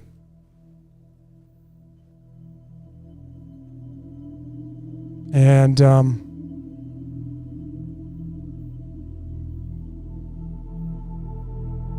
going to jack up the music, and I'm going to now ask all of you, we're going to have a moment of silence for about 30 seconds. And during this time, I want you to focus all your energy on there's no right or wrong way to do this, on what you see, feel, sense of what will happen to the people in this world who do not partake in receiving the injection with the vaccine in it. What will happen to those people? What's life going to be looking like for those people? What's it going to look like for me? Because I'm going to be one of those people. And what's it probably going to look like for you? So let's all take a moment, 30 seconds, folks. I'm going to put the music up. Close your eyes, however you got to do it. Focus on that question, starting right now.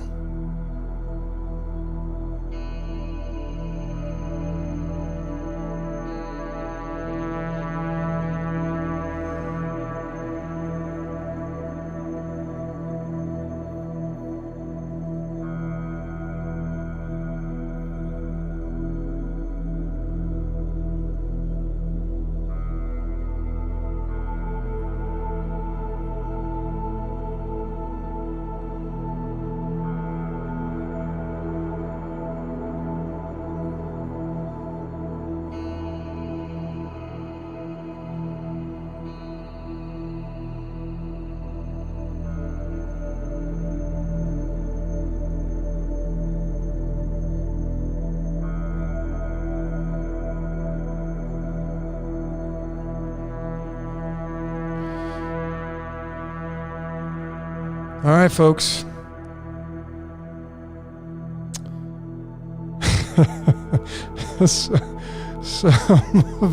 Some of you are nervous. All right, let's get some. Let's put this on here before we get started.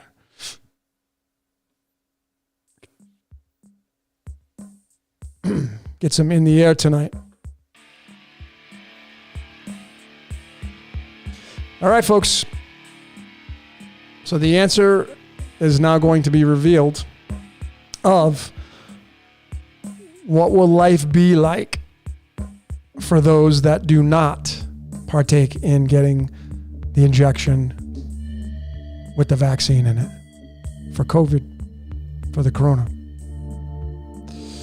So here we go, folks. I'm going to split the deck in the tarot, and it's just interesting because at the bottom of the deck is the Justice card.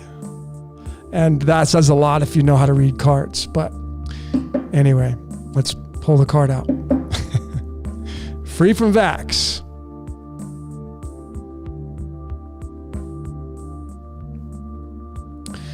So this is the card that we all pulled.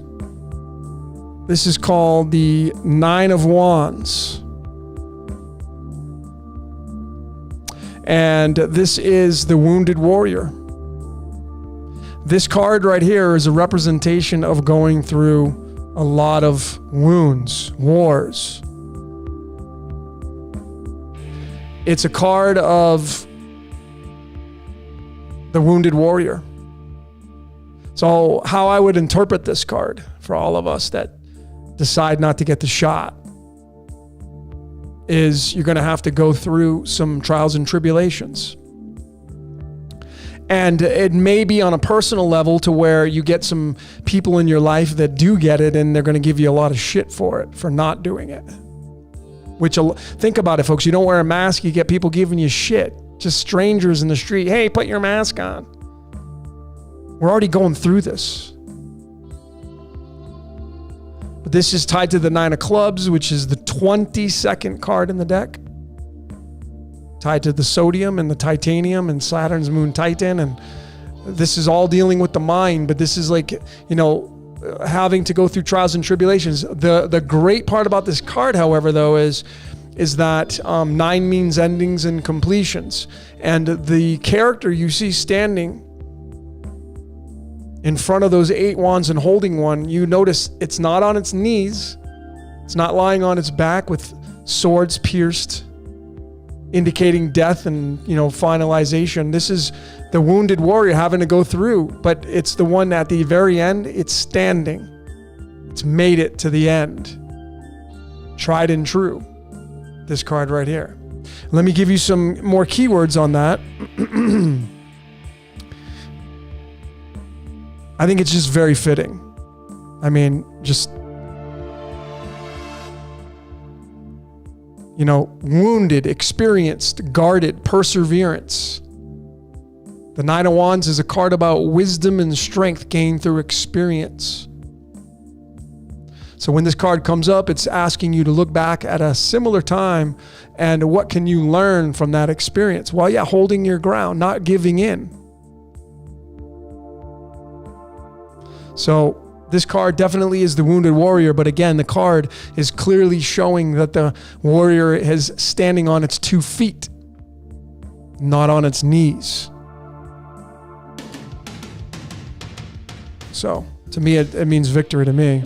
Yep, fighting with wounds and justice. Yep.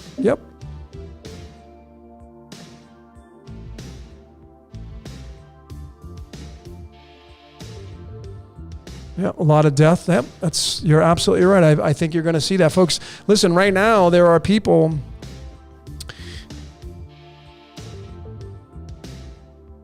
that are dying from it. There are people getting adverse reactions. I mean, you know, the people are being experimented on, so to speak, because we don't know. I mean, it just got rifled through the trials, and there was not a lot of time involved in seeing what the outcomes would be, and now you're seeing it. But that card, clearly, this one, what we all pulled. And I'm going to suggest you go to 9 of Wands. It's all in the cards, and go read about that. But that clearly is the wounded warrior having to go through it. But you know what? The card you're standing, you're making it on the other end. So pretty amazing. Yep, no defeat, exactly.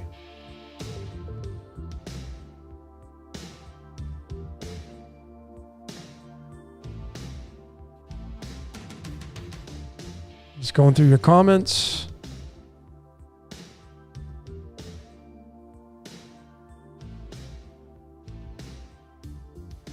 Music is spooky. It's just space music, folks. Space ambient.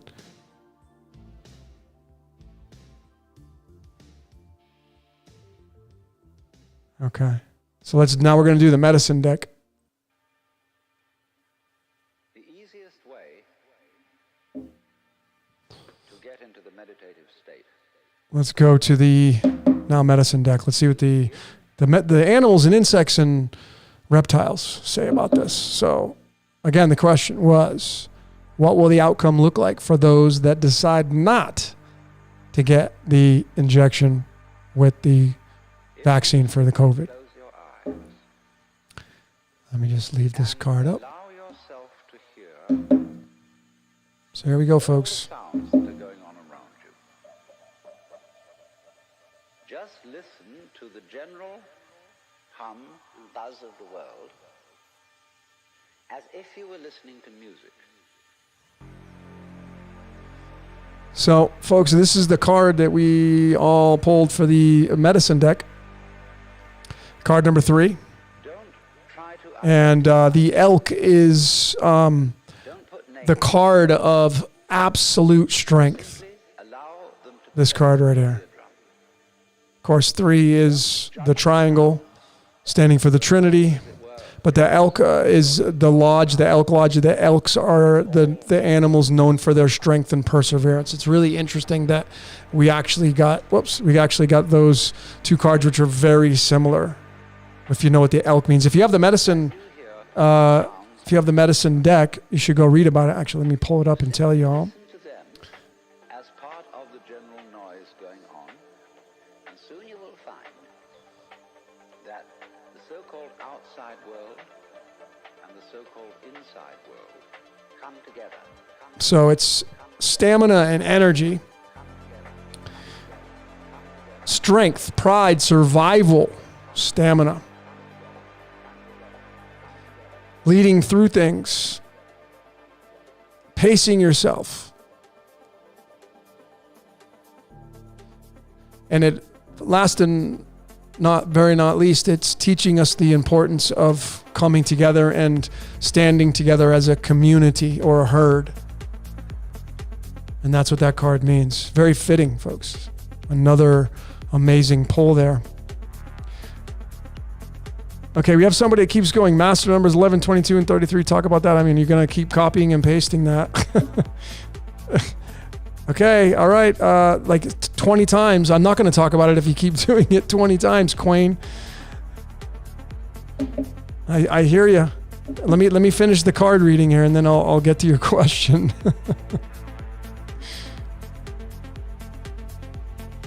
All right, so the last deck again. What is going to be the outcome for people that do not partake in getting the vaccination? Cards of Illumination next. Here we go.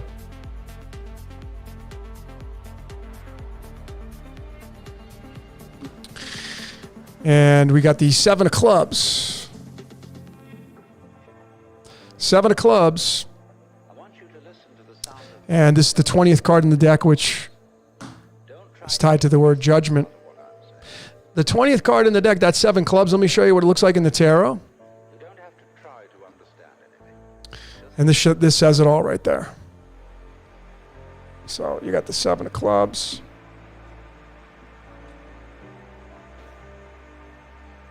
Seven of Wands, Seven of Clubs. What is the Seven of Wands?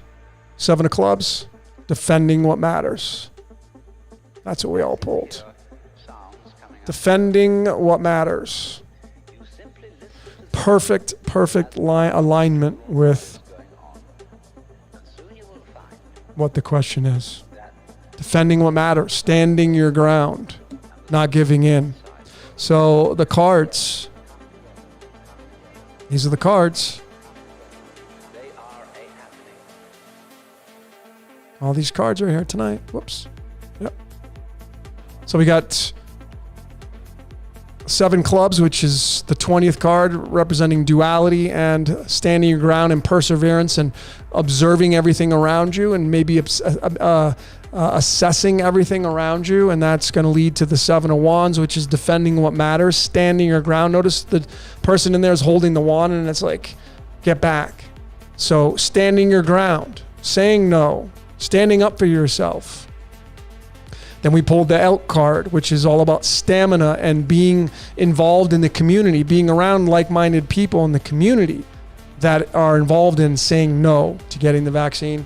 And then the first card we pulled was the Nine of Wands, which is all about the wounded warrior. Now, what's interesting is when you put these two cards together, it's the Seven of Wands and the Nine of Wands, and 79 is gold. So there's just extended layers, folks, that I see. And gold, of course, is the precious metal, and I know what the gold means. So congratulations to all of you that are making that decision of saying no to that, standing your ground, and being around people in the community that are like you. And, you know, giving the respect to people that want to do it, but not engaging in conversations or debates with people that do get it. I mean, if they just, you know, focus more on your offense, not your defense. Focus on your offense more than not your defense. Yep, together we stand. Exactly.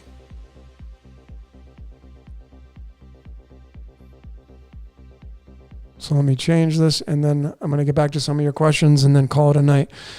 So we had a million posts by Quain asking about the master numbers 11, 22, and 33. And I'm glad you reminded me of that, because I went through the life paths and I failed to mention those of you that have the 11, 22, and 33. And so those of you that have the 11 life path, you are servicing two life paths. You got the 11, and then the 11 reduces down to the number 2. So in essence, you're a big part of the 2 life pathers out there. So those of you that have 11 life paths, I say that like the master life path numbers, you have like bigger shoes to fill, but of course it's part of your code, so you can handle that with ease. But the 11, of course, to me, how I see it, are people that are high electricity, and are those people in the world that are really trying to make a difference in the world when it comes to changing duality, because the 11 feeds the number 2. So it's a higher form of the 2, but it's still in essence a part of electricity. And those people with the master life path number 11 can work great alone, but they work better with people. So a lot of the 2 is in alignment with the number 11. Those of you that have the 22 life path, you give all your energy to the number 4. You work with the 4 on both frequencies. The 22 is the master builder. What's interesting about the 22 medicine card, let me show you that. It's really interesting. For those of you that have a 22 life path, for those of you that have a birthday on the 22nd, you are a master builder, because 22 means a builder of duality. 22, tied to titanium. But the 22 gives all its energy to the number 4. Here it is. Here's the 22nd card in the deck. Those of you that have a birthday 22, a life path number 22, look at what medicine card it is. It's the beaver. What are beavers? They're master builders. So that should tell you a lot about who those of you that carry that 22 life path or the 22 birthday, what you're all about. You're here to build something of value. And you're going to do that with other people. You're not going to do that alone. And those of you that have the 33 life path, the master life path number 33, you know who you are. You are servicing the 33 and the number 6. 6 is the first master number. You're here to master something. You can be a master teacher, but you're very, very, very, very creative. The 33 is a very creative number, because we know it's tied to of course, that story to the Christ, our vertebrae, 33 vertebrae, typically some have 34, but the 33 is tied to the word ascension. But it's all about being very, very creative, tied to Gemini, but it's tied to being extremely creative and coming out and being an effective communicator. A lot of master life path number 33s, if their temple is in good condition, if they're fit, if they're vibrating at a high frequency, they can be very, very good teachers. You know, remember, folks, a lot of what makes a good, effective teacher in what I envision, because this is how society is. Society will judge you based upon what you look like. So if you're going to be out in the public eye, you know, I'm just like I'll give you a prime example right now. And this is not being superficial, but I just got back into listening to a lot of electronic music because it's very fun and it's uplifting. It's beautiful. And it's very refreshing to me. And there's no words to it. So there's nothing to kind of to detach you from that. But my friend shared with me this kind of new DJ. It's this female. She's really attractive. So what do you think happens when you get an attractive person standing in front of a couple decks and spinning music, or a musician is really attractive? What happens to that musician, a person that's in the limelight? You're going to have a lot of people go towards them. They're going to get a lot of energy quicker than somebody that's not. That's just the way it is with people. People are going to give more energy to things that they're attracted to. Shiny stuff, gold. That's why gold and silver. Think about that aspect. So those of you that have that master 33 life path, I'm not being superficial and saying you have to be, you know, like this shiny toy in front of people. But if you were a shiny toy and you were that master teacher on the world stage and you wanted to be in the limelight, some people don't. Some people are, I know there are 33 life paths. They're amazing writers and they don't like being in the limelight. But if your code calls for it and you feel comfortable in the limelight with that 33, you can be super creative. Your career can take off really quickly with that master 33, if you play that strategy that way. And again, these are just strategies, folks, without getting egotistical and superficial. So there's my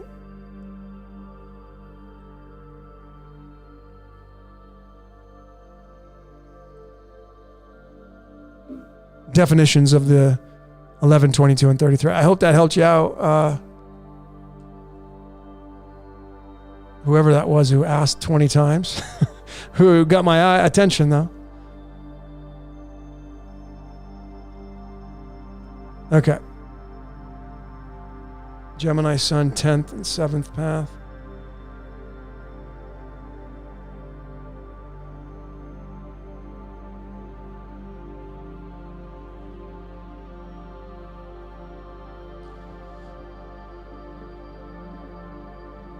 It is a very, folks, I get that. It is a very superficial world, but if you look at it from a strategic point of view, and you look at your code, and how you feel comfortable living through your code.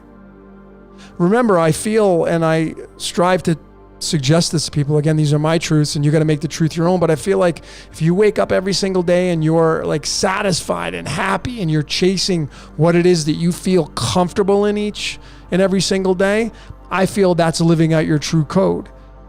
But we know, I observe the world, and I see a lot of people on the world stage today are very unhappy in what they're doing. And they continue to live through that life because it's easy for them to do it. It doesn't take any effort. And then there are people that are really going out there and they're just having a time of their lives, and they're having an exciting time happen in their lives all the time, as much as they possibly can. And they're cutting their cancers out of their lives. And they're more on the offense than the defense. That's the way I feel life should be. Chasing that as much as you possibly can.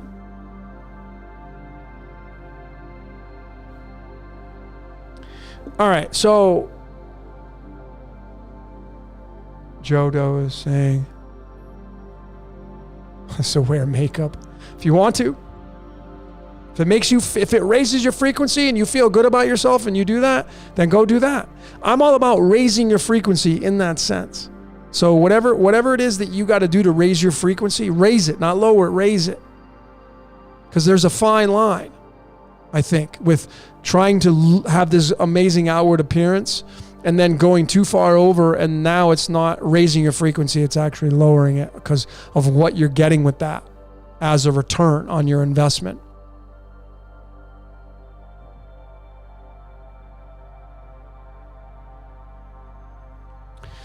Yeah, a 9 at their best. Absolutely. Nine. I love 9 life paths because I know they're all about the care for the world. The majority of them, there are exceptions. 9 life paths, amazing people, because you're drawn towards making the world a better place. A lot of people say, the 9 life path, old souls, been around a long time. I mean, just think about that. Where does old soul come from? If we didn't get recycled back into the game, how could you be an old soul? I mean, you probably heard that terminology, like, yeah, I'm an old soul. What does that mean? It means you've been around the block. You've been here a lot of times. If you just really put that into context.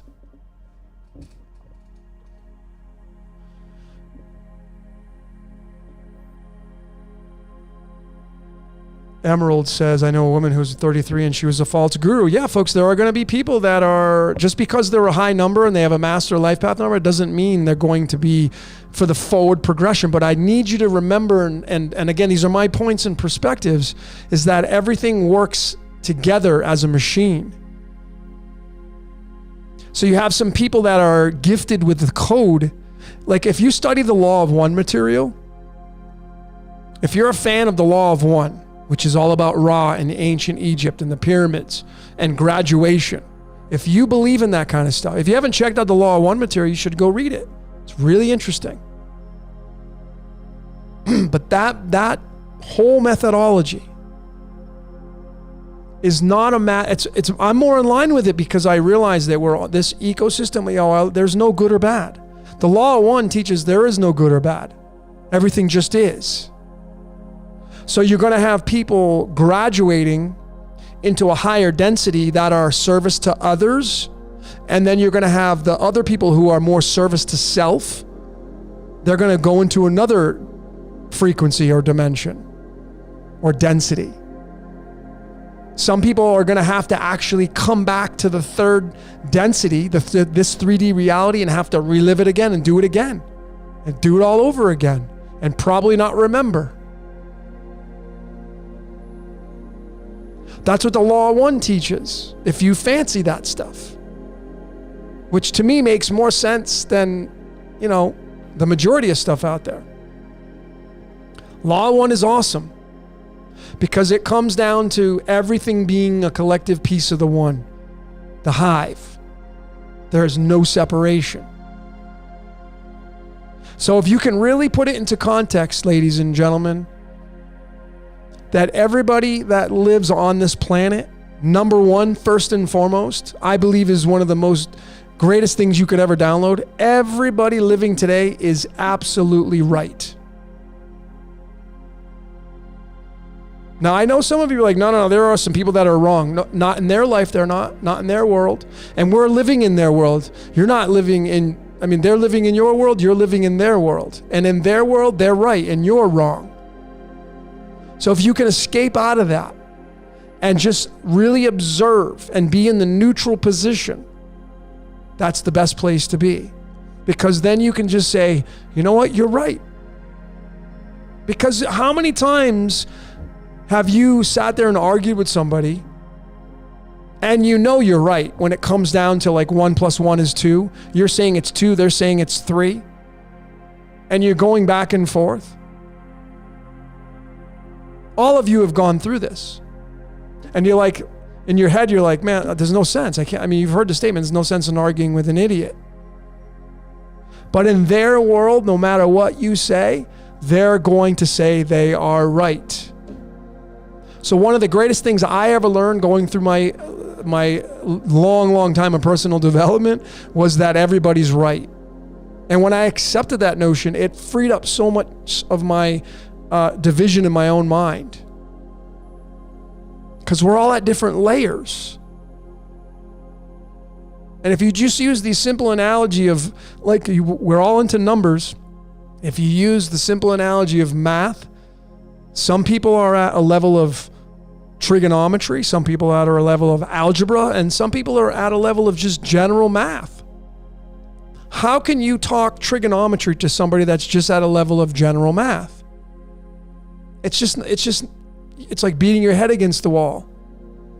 But in essence, they're talking algebra and they're right in their world, and you're talking trigonometry, and like, dude, you're full of shit. But you're talking trigonometry.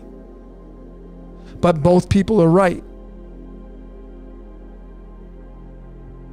So if you can accept that notion, and I'm just going to suggest it to you, you don't have to do that, but if you can accept that notion, I believe it's a big relief and burden.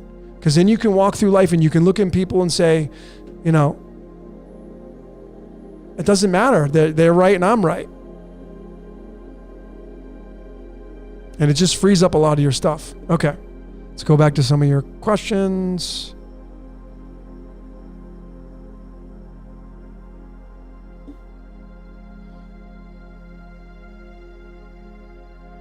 Duality is a universal law, Jeremy Kirkwood.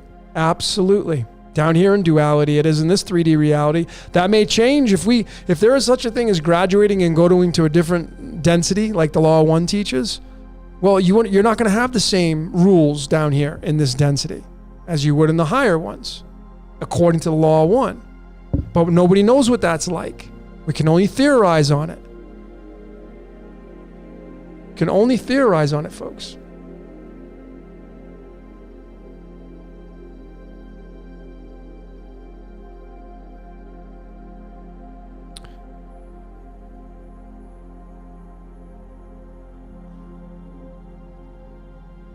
Dream nightmare.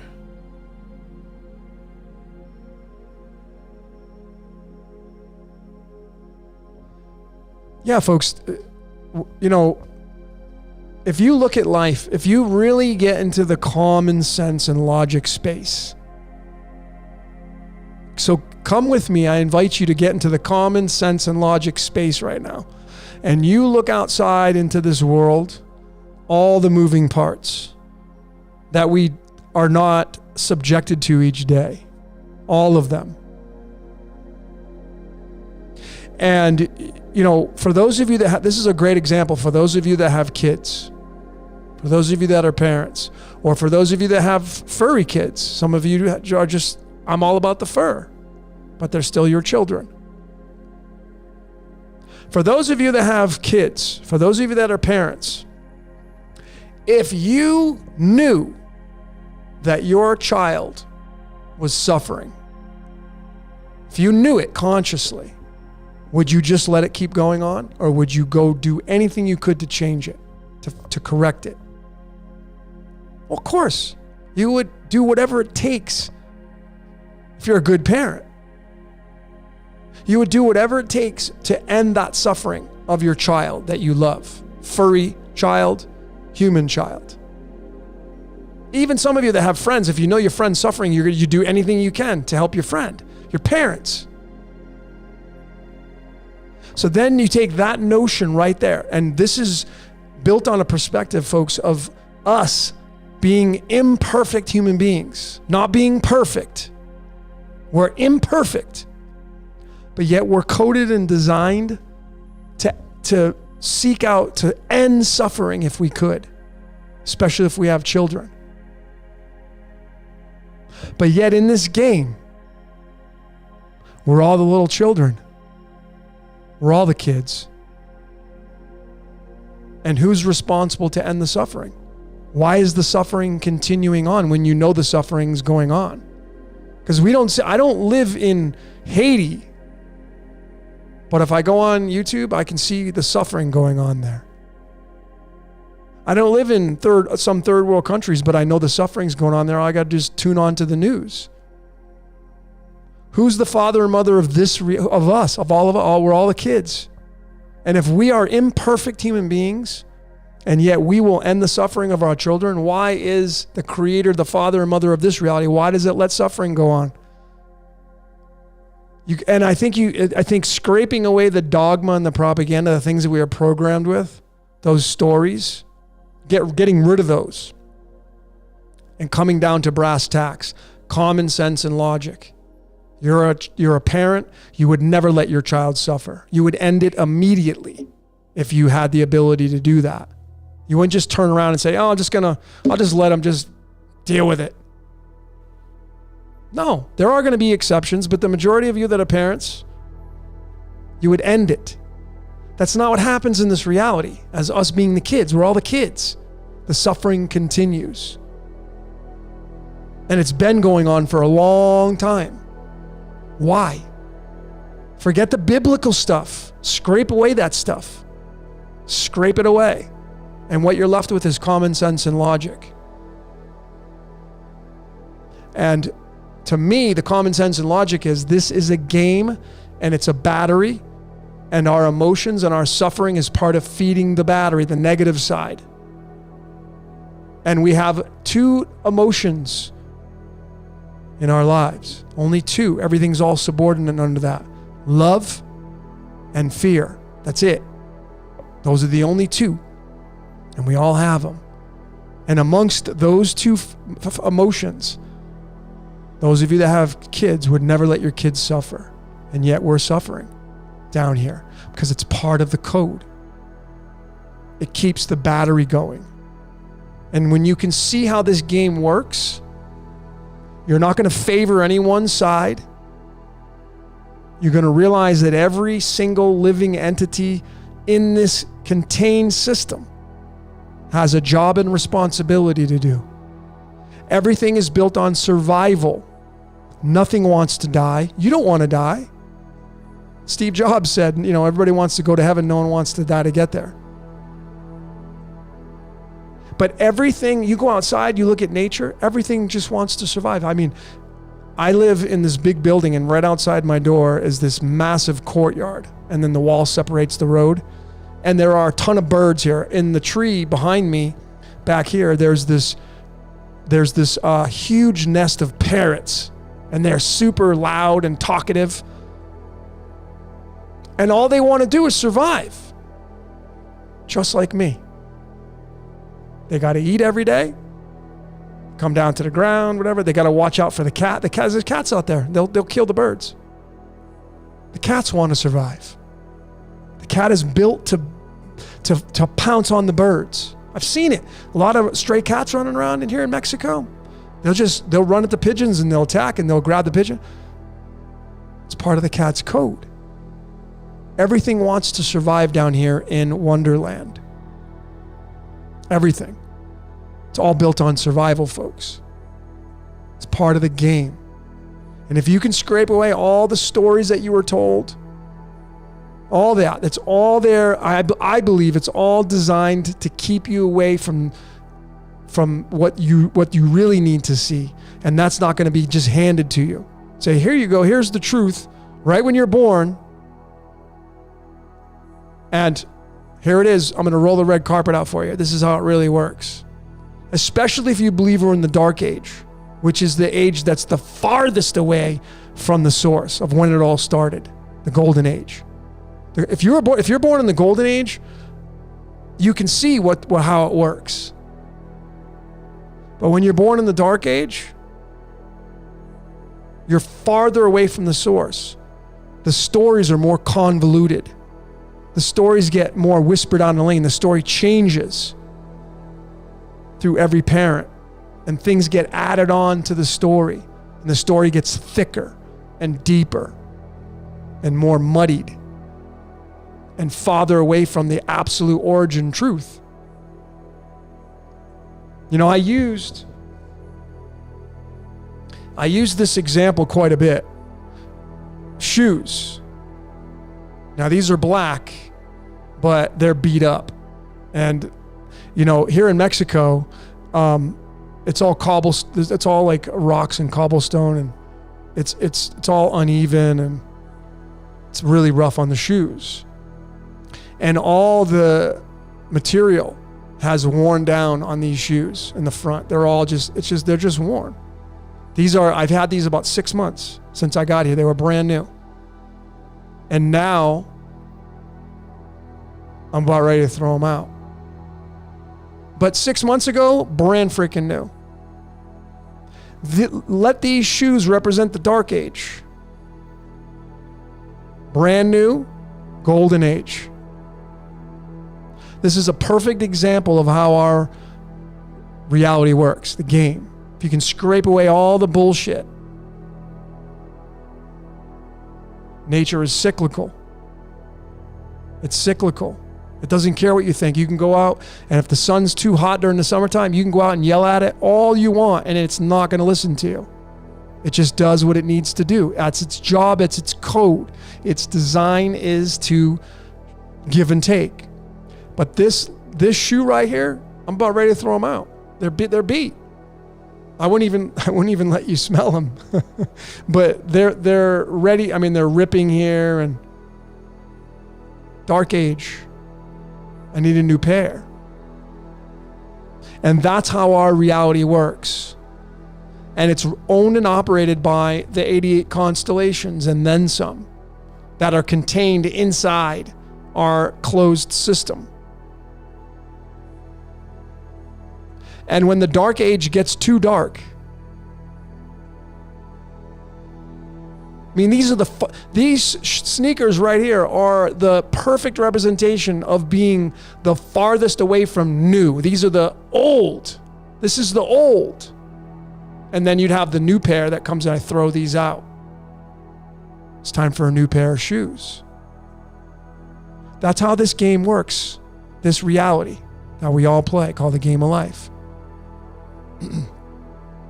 This game is designed on energy, frequency. It's designed around currency. Because make no mistake about it, ladies and gentlemen, when you really study the finite aspects of the quantum world, and you study the layers of physics, how things really work, and torus fields, and dielectricity, and magnetism, and electricity, and all those layers that most people don't even touch, you realize that it's just built on a construct of new sneaker, old sneaker, new sneaker, old sneaker, golden age, dark age. That's where that story came from. Because the earth it's tired. It's like, we've pillaged it. It's taken all the oil, the fossil fuels, the natural gas. rip down all the trees. Every time you go to the bathroom and wipe your butt, you're part of killing a tree because you're using toilet paper. It's common sense stuff. We don't even think about it. We are all parasites. We're all designed to bring this earth down. The earth gives, but we take. We're just all takers. Take. Sure, a lot of us go out there and make the world a better place, make it easier for life to move through. Yes. But in essence, when we scrape away all of our opinions and our beliefs, what we're left with is how this reality really, really works. And whether it's a simulation or not, it's built on a cyclical nature. And astrology has a lot to do with it as we move through the signs. And there's a reason why there's 12. And you get the 13. The astrology wheel, by the way, is just your eye. I mean, if you look at your natal chart, it's your eyeball. And you have your chart, and then you have the current chart. I've been saying this. And there's a reason why there's 88 constellations, and there's a reason why there's 88 keys on a piano. You can forget about opinions and propaganda and dogma and all the things that were put into place to make you work for it. That's why the occult is like, oh, that's devil. I was taught it was from the devil. That's going to clearly keep you away from what's going to really be telling you the truth. The machinations of how this reality works. Is someone to scare you into thinking that it's demon-based. That's going to completely keep you away. And a lot of you were in the same boat. You were raised in a religious family. It was passed down from another family. And your parents did the best job they could, and they just gave you what they knew. And it's really a fickle thing because religions are based on love and fear. The two emotions that we have. That's why you have the Old Testament and the New Testament. The Old Testament is fear. If you don't do what I tell you, if you don't follow the 10 Commandments, I'm going to kill you. And then you have the New Testament, which is love. That's why Jesus came in the New Testament. Teaching unity and brotherhood. But those two energies feed the battery. Old Testament, New Testament, anode and cathode. The two torus fields. I mean, it's really simple when you can observe all the layers. But if you're just basing your focus solely on the good and the bad and like, oh, those people are bad. If you're hung up on that, that's your prerogative. But if your focus is on trying to prove everybody wrong, trying to prove people wrong, just so you can be right. Because as my friend Johnny said, he said something so profound. He said, do you want to win or do you want to be right? Do you want to win or do you want to be right? I said, I want to win. So stop trying so hard to be right.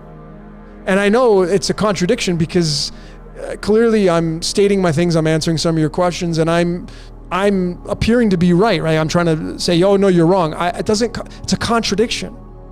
Because again, I'm living in my world. You, all of you, are living in my world. And the contradiction is, no, I'm living in your world. That's the contradiction. You see how the contradiction is? Everybody's right, but you're living in my world, so I'm right. But everybody's living in your world, so you're right. That's why you should never go ask anybody for their opinion on what you should do personally. Ever. Go within. Meditate on it.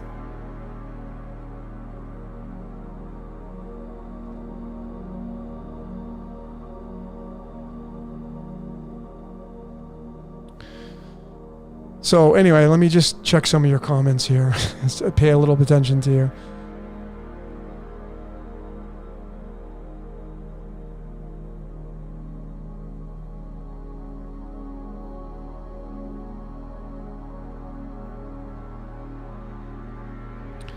So good night to all of you that are taking off. I'm going to end this transmit. I know, see, I always say I'm going to end and then I keep going.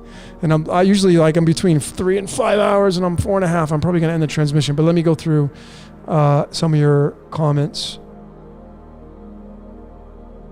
Super Championship Rocker, the Holy Bible is a great allegory book. Yeah, it's a great tool to use. There's a lot of great stuff in it, but so is the Upanishad. So is the Tibetan Book of the Dead.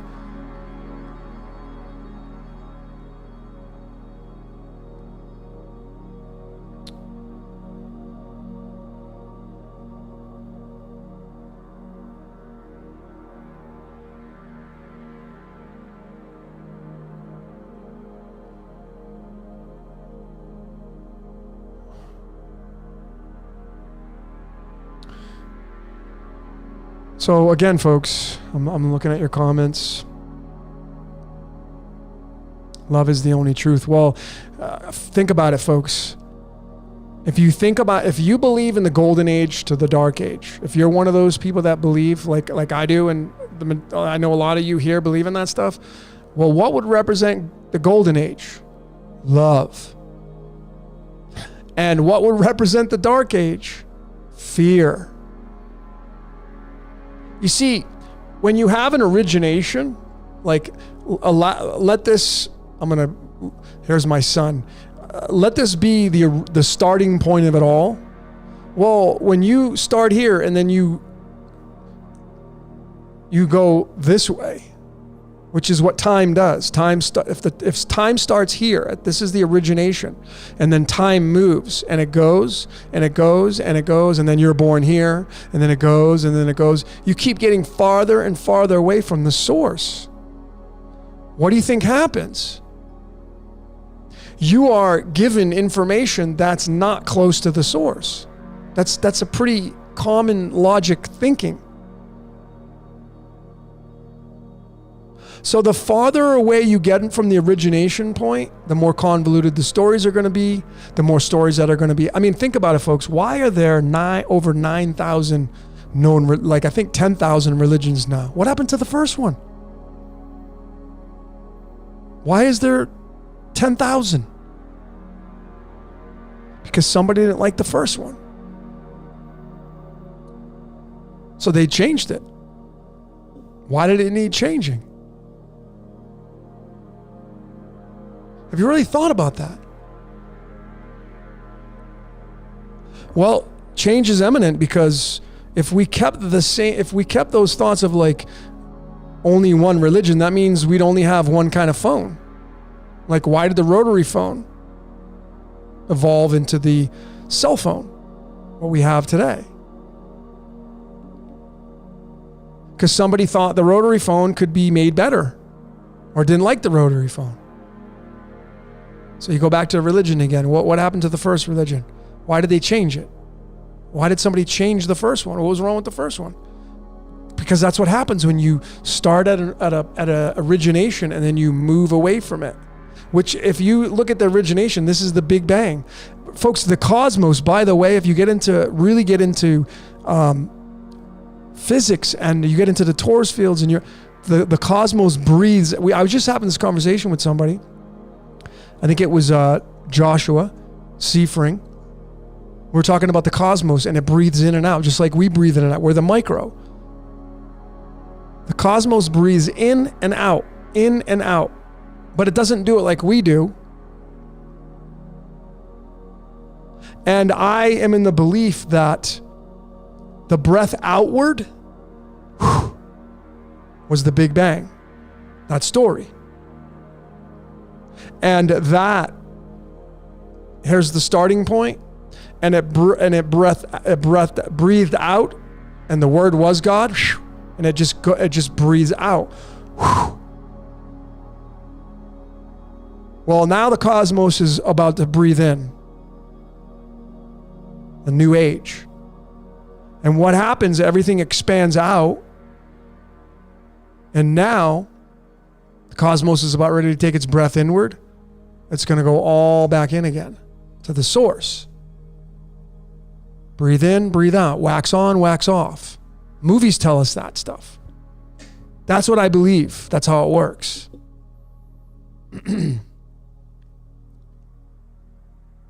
So we're in the dark age, yeah, because we're the farthest away from the source.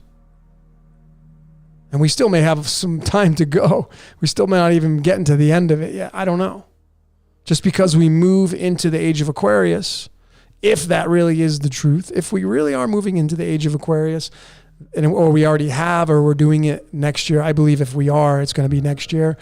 But is that going to be the breath inward? The cosmos taking its breath in, it wants it all back. Because as you know, you don't keep anything in this reality. You're just using it. You're a renter. We're all renters. Just renting that. Renting your avatar, renting your breath.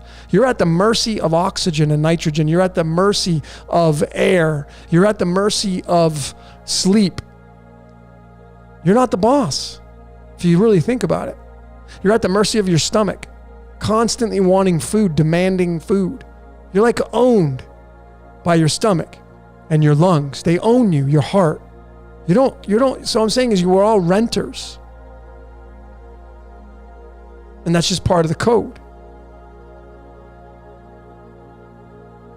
But that's how I feel it works, folks. The cosmos breathes in and it breathes out, but it doesn't do it like we do. And the breath outward is the Big Bang, the representation of that. Breathe, and then it just goes out and it expands. But then the cosmos is going to take its breath inward and it wants everything back. Think about breathing in and breathing out. Think about how the tides work, going in and out. All you have to do is pay attention to nature, and you can clearly see how this reality works from a sense of our micro. Scraping away all the stories. Because folks, if we are truly in the dark age, we are the farthest opposite end of the golden age. We are a dirty sneaker. A used up sneaker, a used car that's ready to go in the junkyard. Farthest away from a new car that's ready to come off the lot and be delivered to somebody after they take their test drive. Two opposite ends of the spectrum. Breathe in, breathe out. And we live in a cyclical pattern. And that's how I feel everything works. But again, these are my truths, and you have to make the truth your own. And I believe that the best suggestion that I can give to all of you, whether you want to take it or not, is to be like a DJ. DJs, real good ones blend songs together so you can't tell they're blending songs together. But what makes a good DJ? They pick good songs. And so we are DJs of life. You go around life and you're listening to lectures and seminars and you're reading books, watching videos, and you're cherry picking. And I'm like, oh, I like that. I'm going to adopt that. Oh, that sounds pretty good. I'm going to take that. I like the way that sounds. Yeah, I'm going to take a little piece of this and a little piece of that and a little piece of this. And you make the truth your own. That's what each and every one of you are doing. You're making the truth your own. Not mine. Yours. So we're all DJs. So I think it's funny, God is a DJ? Absolutely. So you are cherry picking, and that's what we're all doing, and that's what you've all done. That's not in my opinion, that's a fact. You've cherry picked everything that you believe, and you've compiled it nicely into your life. And now you just like, here's my life, here's my truth. And then, you'll go on life, and I'm a student of life. We're all students. That's what pupil means, student, your eye. But you're constantly reading and educating and downloading, and then you're replacing parts. Like, I don't believe that anymore. And you're replacing it with something else. But what you're left with right now is what matters is right now, this right now moment. If you were to hand your truth to somebody on a platter, it's not going to be the same as their truth. You may have similarities. But when you get down to brass tacks, your truth's going to be your truth, my truth's going to be mine, and all the other people online with this transmission are watching this broadcast. So all you have to do, folks, is just stay in your truth, focus on creating and making the world a better place, knowing your code, allowing people to be right in their world, you be right in yours, and just accepting people for who they are in their code and realizing that everything in this reality has a job to do. And there's no doubting that. That's not my opinion. Everything has a job to do. The sharks, the lions, the apex predators, they're all designed to keep the pyramid going. The food pyramid, all that. It's all designed, all part of the ecosystem. All of it. And the game's going to be reset. The board's going to be changed. Some things may come back as how it was before, but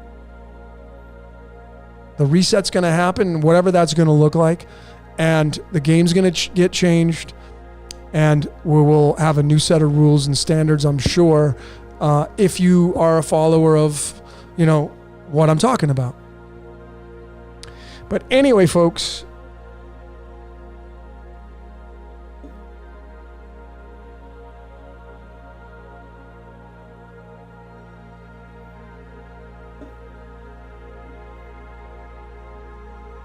I'm going through your comments, and we have people dropping off.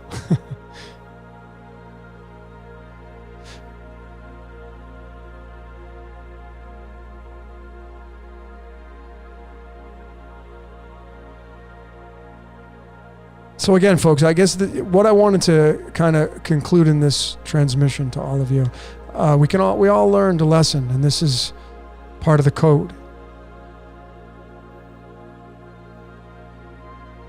And I think this was a big thing for all of us tonight, is that, we had some controversy. We have people that are really, firm in their beliefs, and they're giving it to you, and that's totally fine.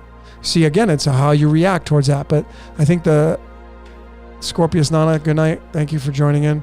I wanted to leave all of you with just really looking at this transmission and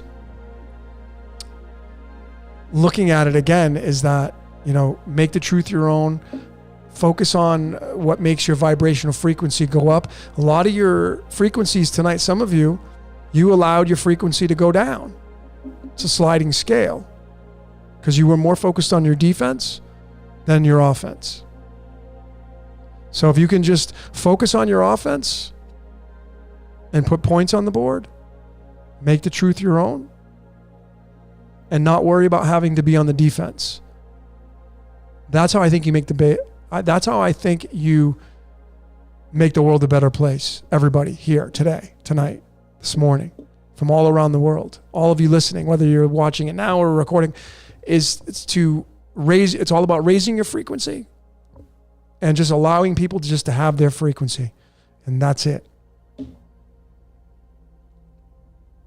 So that's a wrap, folks. I'm gonna go have some food, re-energize, and go to bed here in a little bit. Yeah, it's always a bit. Yeah, Joe, it's a marathon, dude. If you haven't figured it out, if you go look at my what's your questions, are all 3 to 5 hours, sometimes 6. I've gone. So, and I could it's because of all of you. I mean, if I was only talking to myself, I don't think I'd be on here that long. But I get to go through all your comments. All of you. Some of you have some great comments.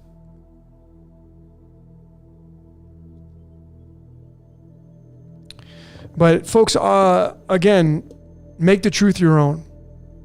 It's not what I believe, it's what you believe. Let me believe what I want to believe. Don't force your beliefs upon me. I'm not going to force my beliefs upon you. Stand firm, stand your ground. But do it with neutrality. And let people do what they got to do. Be on offense. Score the points. Score. Scoring is what wins.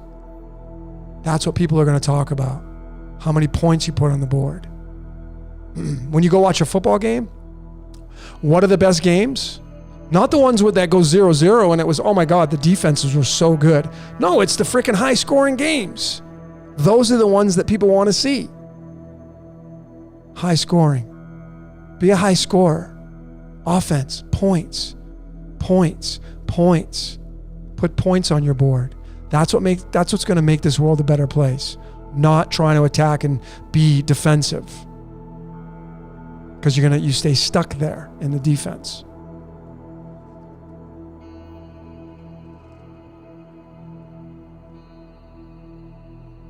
And again, all your great comments, folks.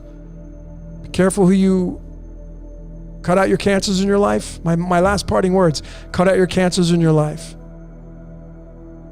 If you wake up and you're not happy, you should observe your life, figure out what's not making you happy, and make an attempt to fix it, correct it, get rid of your cancers in your life, physical and mental. Get rid of them. Tomorrow's not guaranteed. If you want to go on a trip, take a trip. Come to Cancun in a couple weeks. Cut your cancers out of your life. Stop giving your energy and your currency to other people that don't deserve it. If politics are part of your life and you are so drawn to watching the debates and seeing what's going to happen, if you're running off, those are soap operas. By the way, before I go, let me just say, I was going to do a quick rundown tonight, but I got distracted from everything else. But I have a decode coming out on the Puppet Master. And I'm looking at a screen here to give you some statistics. The longest running television show is from Germany. The longest running television show is from Germany. And it's called Unser Sandmännchen. I don't even know if I probably didn't even pronounce it right, but it means Our Sandman. And the show, 61 seasons. Can you believe that? Longest running show ever. It's about a puppet show. I want you to think about that. Puppet show. And then the ones in the United States, soap operas. Listen to these soap operas, the longest running ones. Guiding Light. Guiding Light. Days of Our Lives. See, folks, these are the clues to tell you how our reality works. Our Sandman. Puppets. Because we're the puppets. Soap operas. All of the things that happen in this world on the television are fake. They're not even real. They're all soap operas. What do you think that's observing us? How do you think they observe us as? Soap operas. There's a lot of soap operas going on in politics. People think they're real. But it's just a soap opera. And you can clearly see Days of Our Lives, 55 seasons. It's still on today. Days of Our Lives. What is their little caption? And like sands in the hourglass, so are the days of our lives. Another clue to how our reality works. Sands in the hourglass. Sand. Silicon. Us. Silicon is 14. God is 14. Time is 14. Folks, we're living in a soap opera, creating it. But I wanted to share that with you. I forgot about all that. Yeah, as the world turns. All that, folks. It's all clues. The longest running television show, Our Sandman. Puppet Master. Puppet Master. Anyway, folks.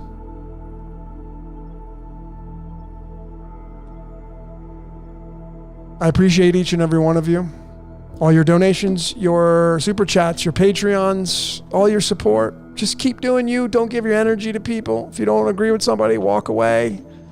Be on offense. Put points on your board. All of you.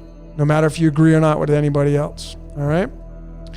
Yeah, Master of Puppets. Jane is in there. When I have Metallica coming in there. Of course, they have that Master of Puppets. They have a album called Ride to Lightning. In that album, they have a song called Trapped Under Ice. Ice is 32 degrees. Ice is the representation of us being stuck down here in duality. Part of the code. So, folks, that's it. That's all I got for today. Tonight, this morning, I'm tired. It's 2:30 in the morning. And thanks for being a part of this.